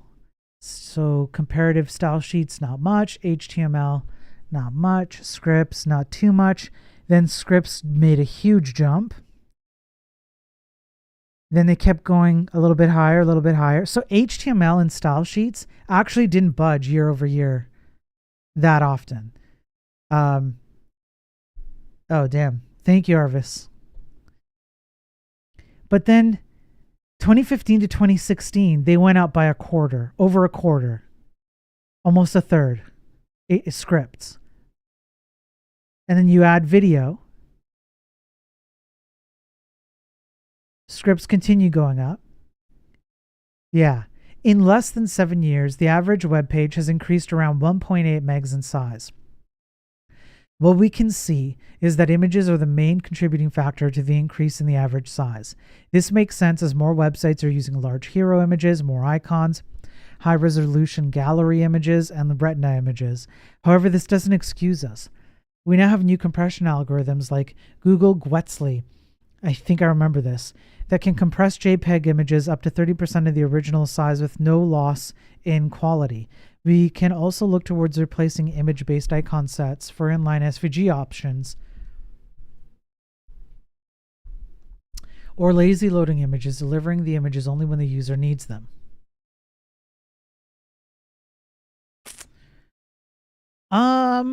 Okay, another factor of the increase is page weight in fonts. I agree, fonts took a big hit here. In 2011, the average font size on a page was 3 KB, but it is now around 96. A recent addition to larger websites is video. Yep, so that does eat up some of the size. Designers are moving towards richer content, which contains more visuals, interactive content involving scripts, custom fonts, and styling. All this is great, but as a consequence, we could be ruining the user experience. We should not stop producing rich content, but instead optimize the delivery using existing tools and methods. What is the cost of having a bloated website? What sums this up for me is the below image by Luke Wroblewski, product director at Google. This level of stress caused by mobile delays was comparable to watching a horror movie. What? They actually took cognitive load stats? Look at this. Waiting in line at retail store. Watching a melodramatic TV show. Standing at the edge of a virtual cliff. Watching a horror movie. Experiencing mobile delays. Solving a math problem.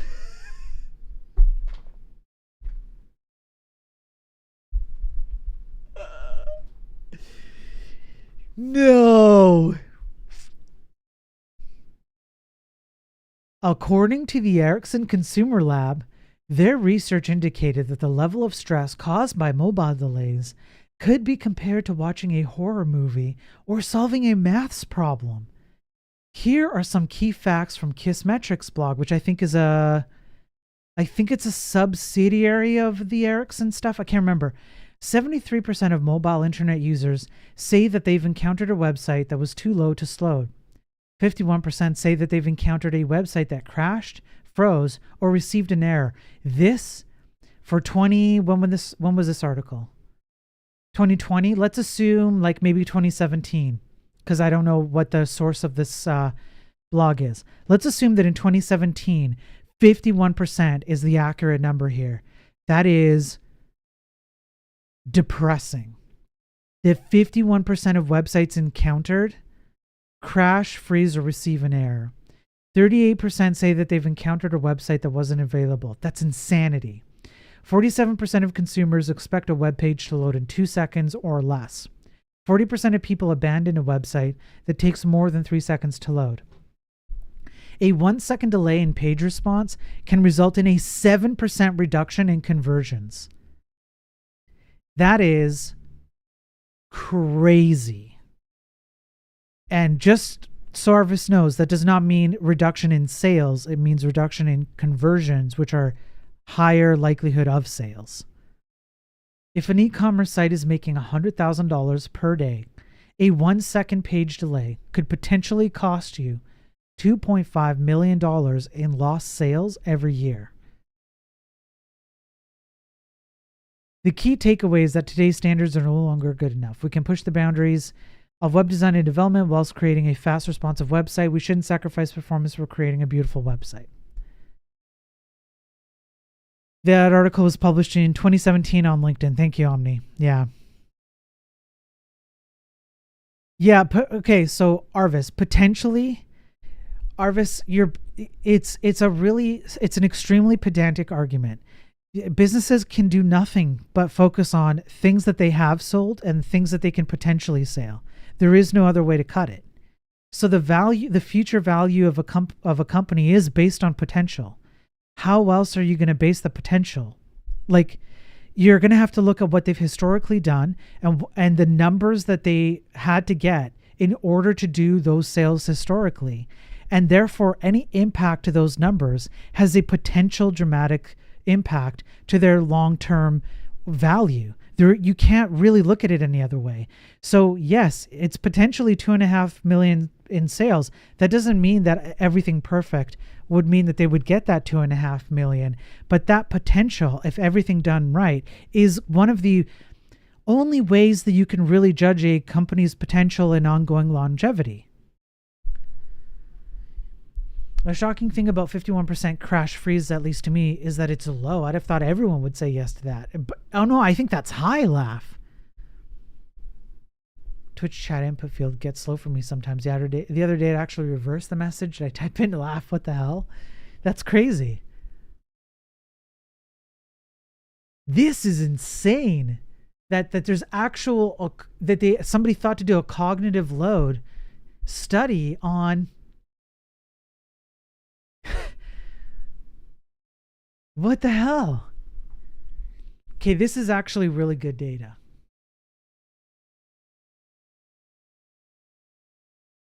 And we haven't even got to 2024. So 2024 average page. Okay, here, is this what 2024 load time stats, average page load time and impact. So I must have had this loaded up before. We've analyzed over 4 billion web visits over the last year to learn more about the factors. Okay. Yeah, well, let's see this. A page load time on mobile of 10 seconds increases the bounce rate by 123% when compared to a 1 second loading speed, according to a Google Industry Mobile Speed Report. Google Consumer Insights also found that 53% of mobile site visitors will leave a page if it takes more than 3 seconds to load. This is 2024. Website conversion rates drop by 4.42% with each second of load time that goes by, between 0 and 5 seconds, according to an experiment by tech agency Portent. Almost 70% of consumers have said that page speed impacts their willingness to buy from an online retailer, a page speed report found. Yeah. Okay, here we go. So 2024.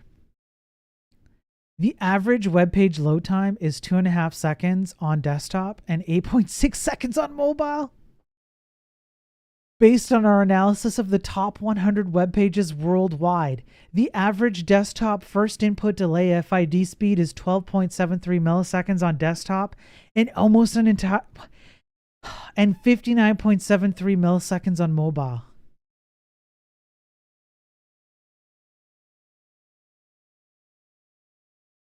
Web pages on mobile take on average 70.9% longer to load than on desktop. This is terrible.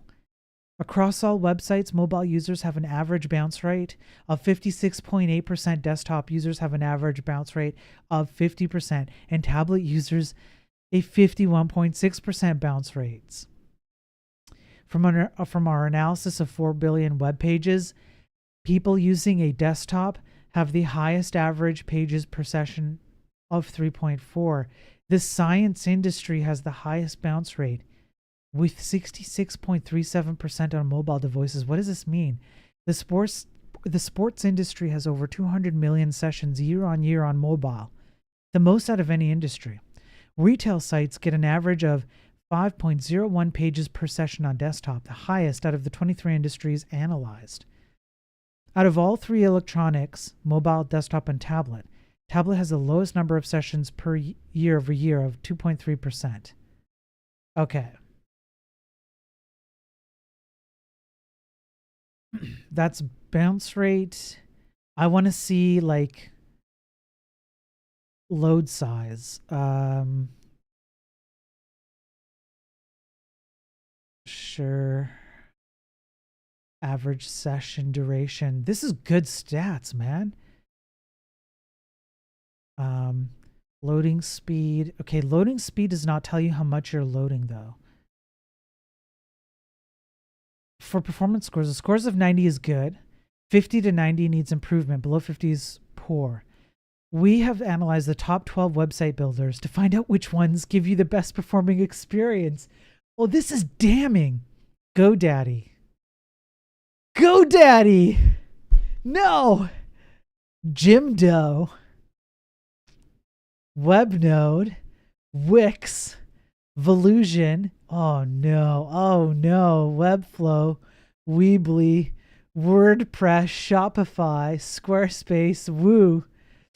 These aren't great. These aren't great. Best website filter based on mobile performance. Mobile. Dun, dun, dun. GoDaddy gives you the best performance. I don't believe my eyes. I don't believe my eyes. Jimdo at 60, and then the rest just suck. They suck. Yeah, Mike. It's your fault. How you doing, man? Best CMS based to TTI. GoDaddy. Oh, GoDaddy's winning everything. Best CMS based on time to interactive mobile. Still GoDaddy. Oh, man. This is bad. Okay. So these are general performance score metrics, which include first contentful paint, cumulative layout shift, first input delay time, speed index, largest contentful paint, time to interactive. The top 15 website home pages based on performance score. Twitter, 100. Best Buy, 99. Okay, these are actually looking pretty good. Pretty good. Performance score out of 100. The worst 15 based on performance score. The worst. NASA. Fucking 5.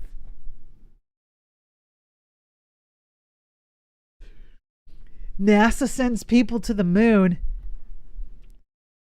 but they can't get a performance score higher than 5 on their website.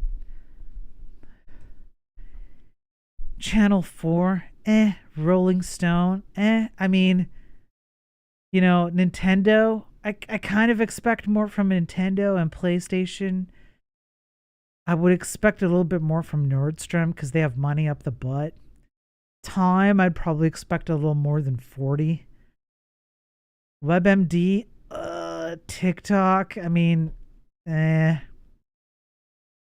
Walmart, GitHub, I would expect to be way higher than 48. Dear Lord.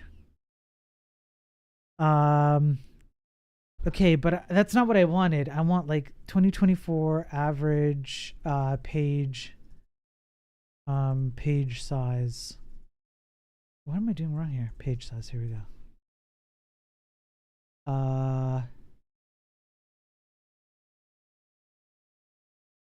Page weight, HTTP archive. Here we go. Here we go.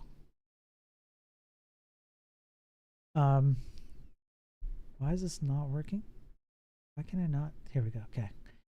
Let's see. Let's see.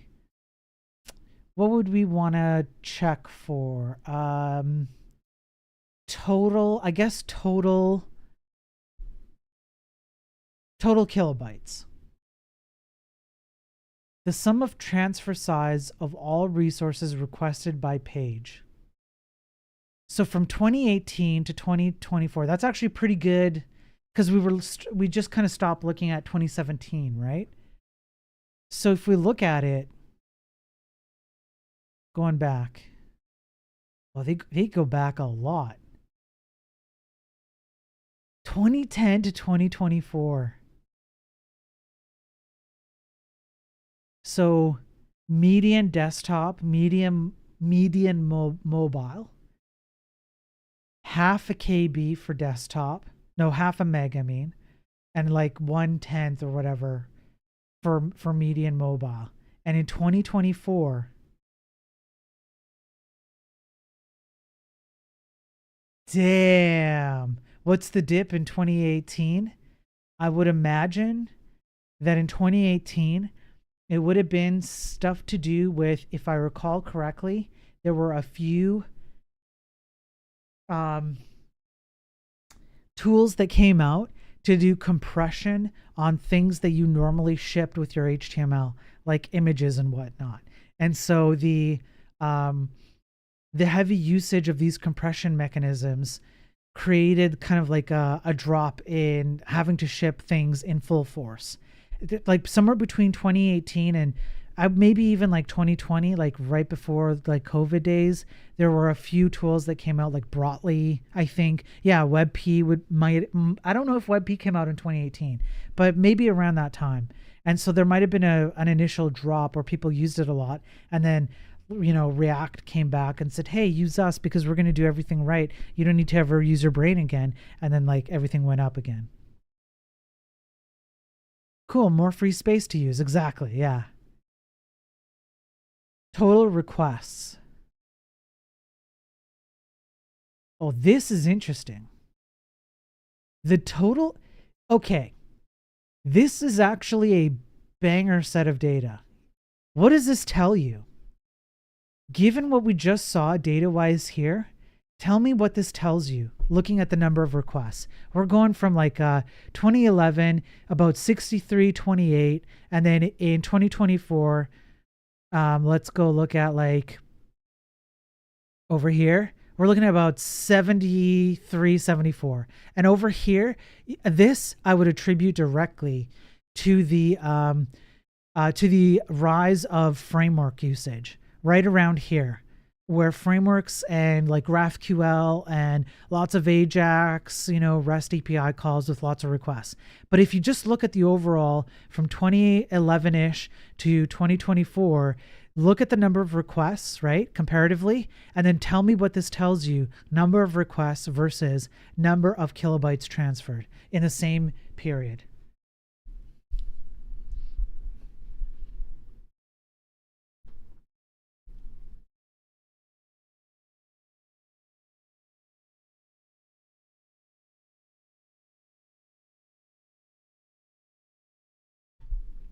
Lazy loading frameworks. Yeah.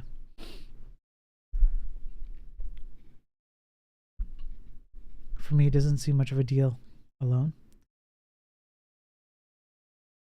Here's what it tells me.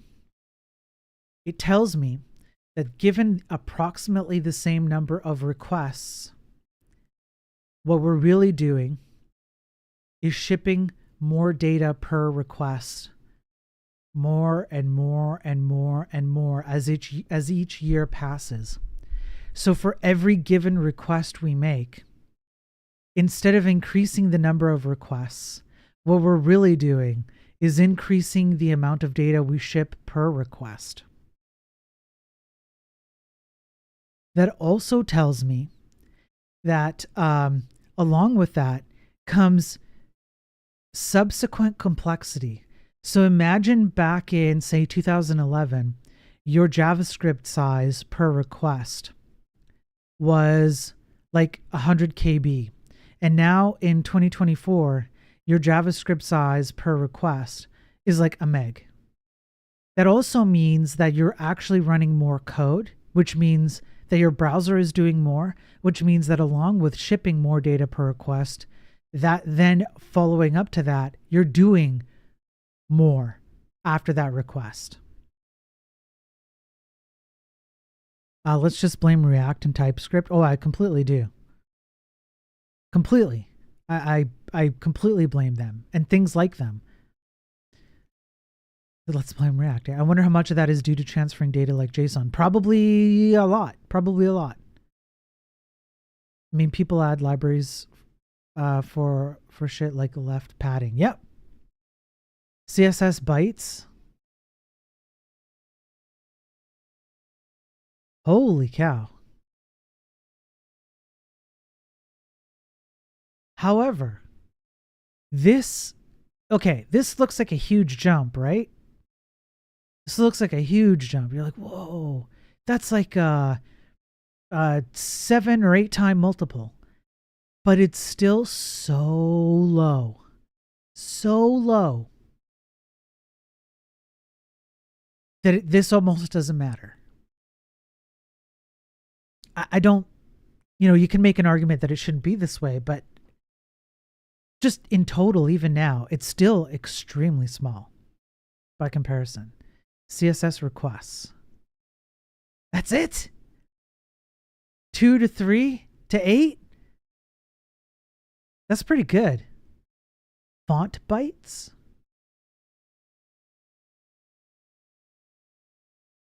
Holy crap, look at this!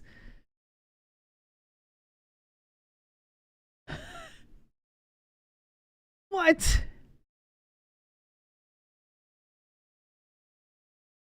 What were we smoking in 2013? And that's just 2013. Look at this! Look, in 2013, we went like super high. We're like, yeah, smoke that text FS drug.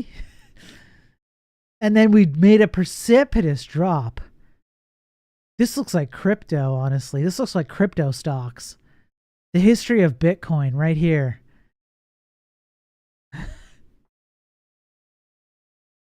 Okay, font requests barely changed.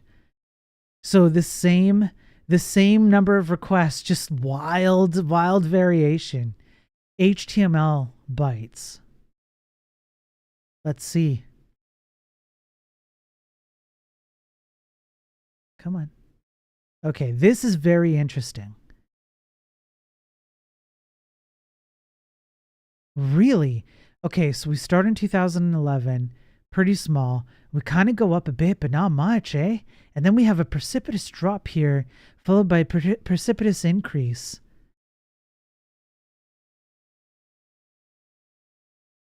I wonder if this is React. I wonder if it's like JavaScript will do client-side rendering who needs HTML. And then you go down like that, right? Because you don't ship as much HTML. And then people go, wait, this was a terrible mistake. And then you come back. But that would have been all in like less than a year. I don't know if that's true. Can we compare this to JS bytes? Sure. So at the high end, 33.2, 31.9. JS bytes would be, where is it? That's font. That's HTML. Image bytes. There, JavaScript bytes.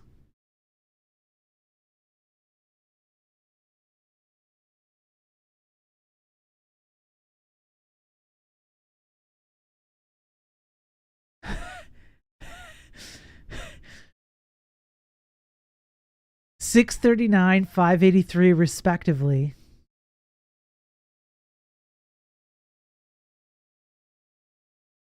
Holy crap. I say that's from HTMX, the end of the graph for HTML. Maybe, possibly. Yeah, Travis. But this just means websites are more or less the same size as before. Or that they contain more or less the same website, like in essence. But we're shipping more crap.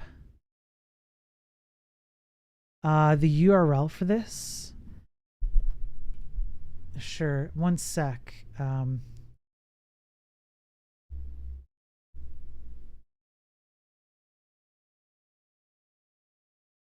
That is a sharp increase at the end, yeah.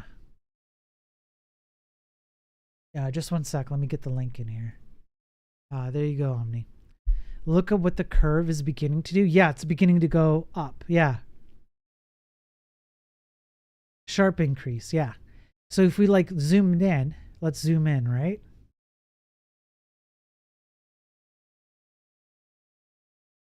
Yeah. I think we write the same amount of HTML we did before, but ship more JS along with it. Yeah, I think that's right.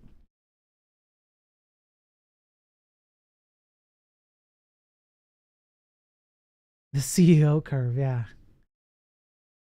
So JavaScript requests have been like kind of stable, I guess, going up near the framework days. like jQuery, you know, Angular, Backbone, etc., and then React and other shitty shit that got shitted out and was promised the world for you, and then it just, you know, here you are. Other bytes. The sum of transfer size kilobytes of all unidentified resources. Unidentified resource is one that does not match a known script, font, image, style sheet, XML, video. Okay.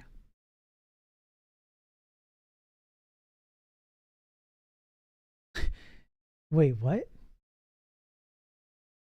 Okay, but it's still like negligent. And then other requests. And then video bytes, of course it's going to go up. Of course. Okay. Yeah. You're missing the mouse over notes along the date lines? I see. Right. Mobile CPU throttling. Okay, good call out there, Omni. Let's just go back. Let's just see if there are interesting notes. So this would be total KB. Increased number of URLs, yeah. Desktops, yeah. Mobile 3G. Accidental IE11 update. I don't know what that means. Agents. Desktop data loss. Switch to Linux. Oh, okay. Switch to Linux test agents. I see. Oh, so the URL structure change made an impact? I think it's time to have just an immediate mode GUI available in browsers. Yeah. Kale, I agree. I agree. Corporations need to take a fucking chill pill. We need to GTA some corporations. That's what we need to do. It's the programmer version of GTA corporations. We need to walk in and we need to just wreak fucking havoc. Just like run over the strippers, okay? You know, like all the just like randomly just fucking just go ham. Just start destroying shit. Don't care about the consequences. Full fucking GTA and RPG rocket launcher that shit, right? And be like, listen here, corporate fucktards. You need to take a chill pill. And until you do, we're GTAing the shit out of you. Hey, Mango, how you doing, man? Yeah. Fire truck down the sidewalk. Yeah, all of it. Just full GTA. Just don't care. Just like all your moms are up for grabs, you know? Don't care about your, like, just burn it all to the ground GTA style. Who cares? And then be like, listen, corporations, okay? We as programmers do not stand by this bullshit anymore. Have Trevor drop them off at the Kilt HQ, yeah. All your moms are belong to us, yeah. That's it. That's what we have to do. We have to GTA corporations as developers. We got it. Mango, by the way, thanks for popping in, man. Mobile CPU throttling changed. Lighthouse desktop. Okay. Cool. So, yeah, no, I agree. We got to GTA corporations. We got to GTA tech. That's what we should do. We need to GTA tech.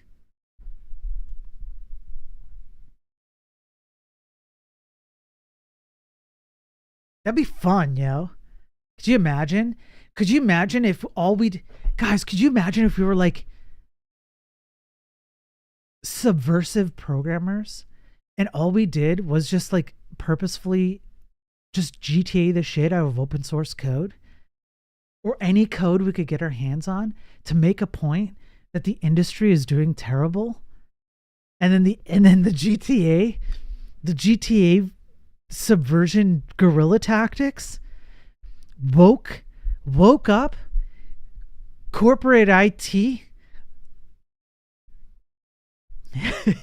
Make sure the Franklin is in the passenger seat saying bitch ass bullshit every third pedestrian. Yeah. Every time an app crashes, that's the equivalent of like, you know, running over a pedestrian. It's like, yeah. Yeah, I know, Kale. I know the morons in the companies will be like, whatever. Wasn't that what open source started doing in the 80s? My Tech on YouTube? I don't know, man. Dude, that idea, 600 E's of amazing. Yeah, I like it. Get an assassination protocol.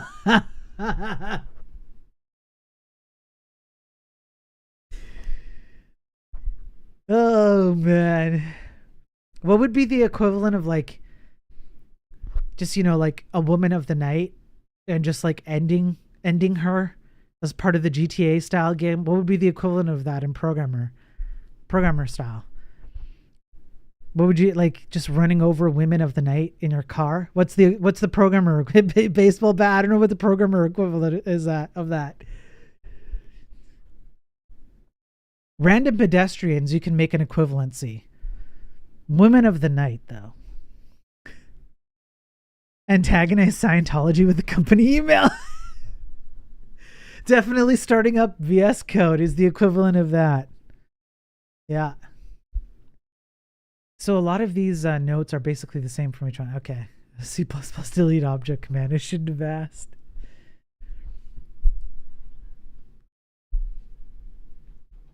Okay, well, look, this is great data. I think I have enough here to kind of piece together some shorts and an article. And it's going to be the first, it'll be the first more data-driven article that I do. So this is good. This was good. Because you can delete them. Do you play Watch Dogs 2? It's similar to GTA. You have to go to Google Meta Campuses to F them up. Yep, I played Watch Dogs 2. I sure did. I sure did. Virtual delete object. Yeah. Yeah, that's the woman of the night. That's the equivalent. This is funny. One who played the original. That makes me want to try too, though. Yeah, Watch Dogs 2 is it's a fun play. It's a fun play. Okay, well, here I'll hang out for a few more minutes because everybody is clamoring to talk to me. I'll hang out for a few more minutes and then I'll call it. That was pretty fun, though. That was a fun thing to go over. Yeah, we had a fun time. It was mind-blowing crap too. Oh, here's the last thing I'll say. The only problem with this data is that it's mostly web-based, and I have a feeling. No, not I have a feeling. I know for sure that you could probably find data that hints at the same thing in software, but it's a lot harder to find. That the kind of data that's equivalent to the data we just went over for web is really hard to find in software. And I had to dig a lot deeper for that. So maybe that's what I'll do on the next stream. I'll go over some of the data I found that shows that software is in a similar decline to web. And so it kind of gives you it's not just web that's suffering here, it's also software. But that's it's a harder one to nail down, but yeah. Also, for the record, I recently replayed the original GTA 3, and the sounds the peds make when running them over is hilarious, yeah. This kind of data is much harder to gather for native apps, to be fair. Yeah. We talked about it before. A lot of it will be locked up in company stores. Just mention Electron. Yeah, Helios. So the hybrid solutions like Electron, Cordova, PhoneGap, etc. These are good gateway, gateway. I don't know. Gateway entry points into making the same arguments for software, and you can kind of use them, but it's really difficult to find data that definitively Electron is a gateway drug.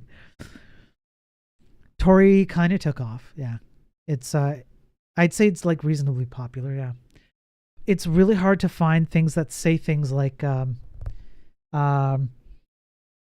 software the number of bugs in software has increased over a number of years, for example, or the size of software for desktop applications has increased over X number of years. That is really difficult to find.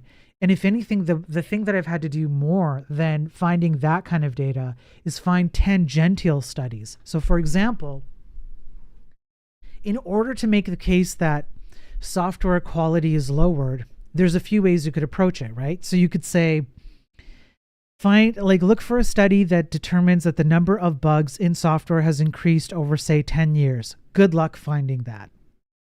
But what you can do is find a study that covers consumer report.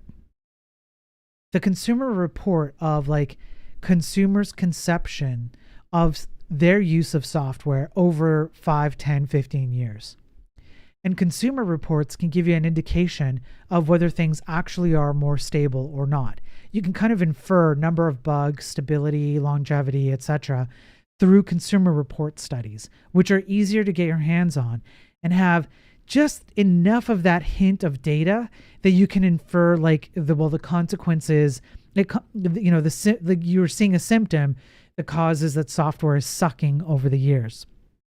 But finding actual data that says in 2010, this is the number of this is the number of bugs we've logged in software. And then by comparison in 2024, this is the number of bugs we've logged in software. Generally speaking, I don't think such a study exists. I don't think it's out there. At least I haven't found it yet. But I have found some other data that I think does at least heavily point to the idea that software is getting straight urethra fucked, just like web is. Windows should be quite easy to look into since it's so popular and gets a lot of outcry. But I don't know if there are people who are... I'll laugh. You're probably right, but I just can't seem to find the studies to support it. The number of bugs in software is in direct proportion to the amount of comparisons made between gentlemen's regions among developers when discussing complexity of products they make. Travis, truer words have never been spoken. Truer words. Anyway, software is going to be a difficult one. But I think I'll focus on that next stream. And then I can turn that into an article and stuff. What about Boeing case? There should be some report about airplane crashes due to software. So there is, but the data does not. So what the only thing that you're really going to find is that the software caused bugs which caused problems. So that's great, but I don't think it will tell you how many bugs existed. And for me, an actual data point to really solidify the argument would be a literal number of bugs in the software industry, generally speaking, year to year. I can't look up Boeing or even CrowdStrike, for example, in a vacuum. And even if I pull in 5 or 10, anybody can still say, yeah, but those are anecdotal instances. At what point does anecdote become statistics? I would have to do so many, and I don't think it exists. I don't think I could track down like hundreds, if not thousands, of different anecdotal instances to make up a statistical number. It's tough. It's a tough one. Next stream, so in December. Arvis? You know what, Arvis?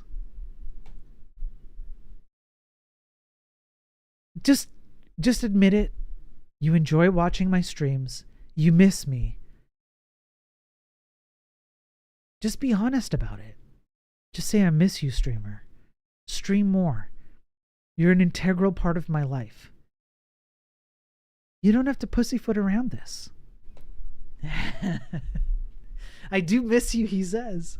I wasn't expecting him to say that. How about something like mods that optimize games? Minecraft is a bucket load of those. But tell me I'm wrong. Shut up, Arvis. Shut up, Arvis. I'm hoping that I will do a lot more this week. I have a good week lined up, so yeah. Mods might be an interesting one. So I suppose you could make the case, the same argument as like, well, why did Chrome have to add a tool that does clever image compression built into the browser? By nature of that tool existing in Chrome, it necessarily entails that the problem is that you're shipping too much image data. So I guess you could make the same argument. Why would these mods exist for performance from like they tackle performance if there wasn't an underlying performance issue in the software? I guess the argument would hold mostly true. Yeah,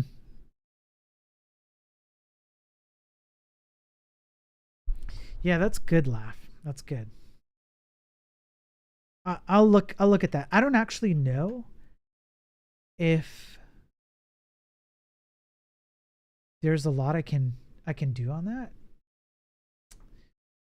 Let me just make a note. Hang on, sorry.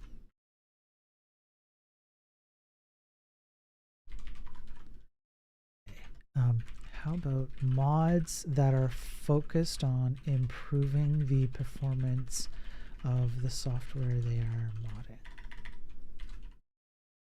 Okay, that's a great one. I like that. Yeah, because the vanilla game used to run fine on hardware it no longer works on. Right.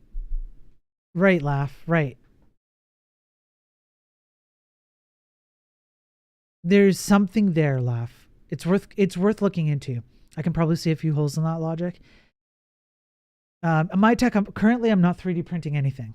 The 3D printer is behind me, but I'm currently not 3D printing anything. I've been 3D printing some stuff, just like handy little things around the house, like organizers and little things for my daughter so she can enjoy, you know, like having little toys and stuff. But yeah, because of Microsoft, screw Bedrock. Yeah. Yeah. So even like, even mods that like take an older game and make it run, that could kind of like, it would be it'd be a data point. I don't think it would make like a solid case, but it'd be a data point that would be worth considering. It's a good idea. Wait, are you leaving us? Yeah, I'm this is the last time you're ever going to see me. It's over, Tack. Hey, Anthony on YouTube. Yeah, no Laravel today, man. Hope you're doing fine. I'm doing well, Anthony. I hope you're doing well. All because of your kid? Yeah. No, Sparrow gone. No, I'm not. I'm just joking. It's just been, I've been heads down trying to find something stable for work, something long term, tackling some contract work, you know, just kind of doing my best to keep my head above water, etc. So I haven't been streaming. I've just been focused on the important stuff and a few other family stuff, which is nothing bad. But this next week I have some time open. So things have settled down enough where I'm like, oh, finally, okay, I can like stream a bit more. And do a bit of work. So I'll do some more. Yeah.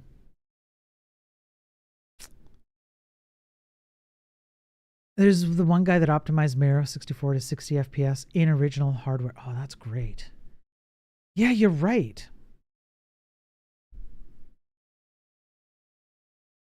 Yeah, Helios. I remember this. I'm going to it's one data point, but I'm going to watch that video again. Thank you. Cuz there might be something in there. Maybe the video itself, but anyways, I'm on a very promising startup. If we get really rich, I promise to convince them you're the most important asset to get the bill. Thank you, Tack. I might make my own software rasterizer for fun. That'd be fun, Kale. Was it Nintendo's fault? It could be. I'm going to watch the video again and see. There's a few examples of games I could point you to on NES that are so ridiculously well programmed. Demonstrates how you can push hardware. Hit me. Yeah, by all means, hit me. Not modded. Yeah. because I think Nintendo, Super Nintendo, I mean that hardware is in exactly the timeline that I'm making I'm doing a comparative argument. Mid 90s. Mid 90s, right? Super Aleste or anything by Compile? Okay.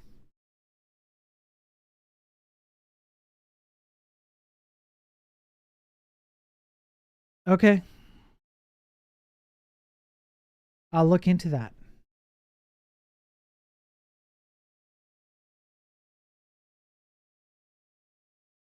Cool. I like that. They were phenomenal programmers. I still haven't figured out how they pull some stuff off. I'll look into it because that's yeah, okay. If I recall correctly, they shipped unoptimized compiled binary. There's probably a conversation there about whether or not that was a thing then. Recompiling it led to performance gains. I'll look into it and see.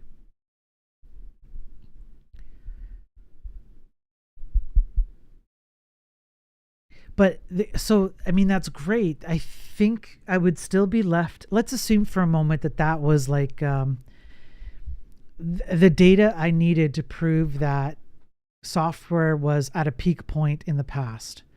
I would still have to have enough data to compare with now.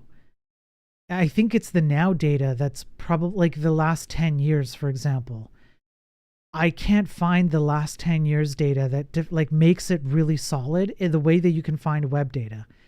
Web data is basically abundant. If you want to find metrics on web data going back even 30 years, you can do that. It's not the same with software. So even if I could make the case that the data like crazy stuff back then, look at how good it was, I would have to find ways to compare it to now, and that's difficult.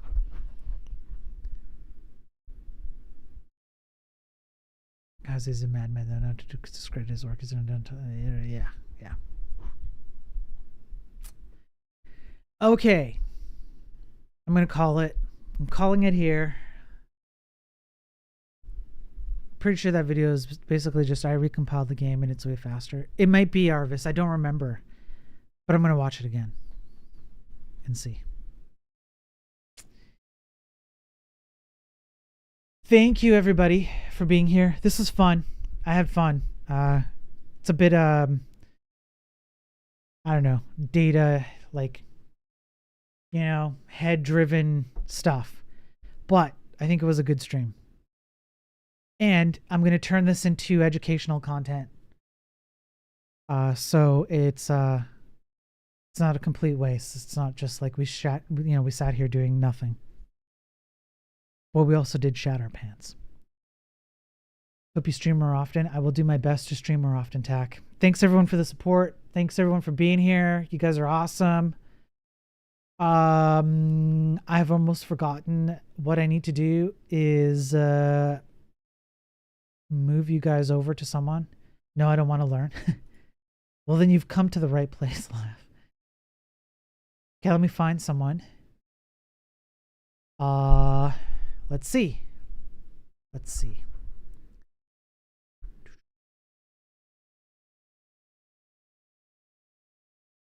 First Unity game.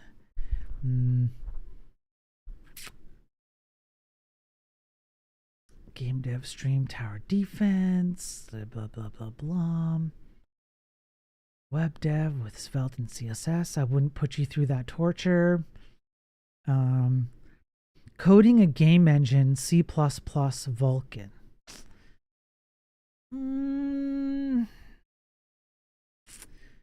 I don't know. C++ is pretty fucking disgusting.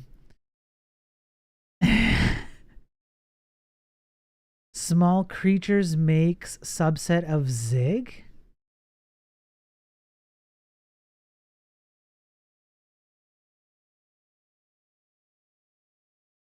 There's some Zig.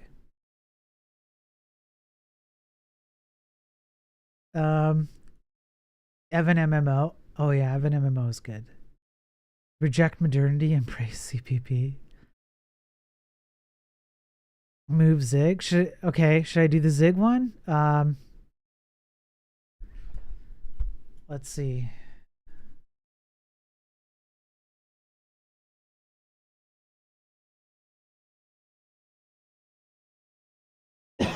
Excuse me. Where did it go?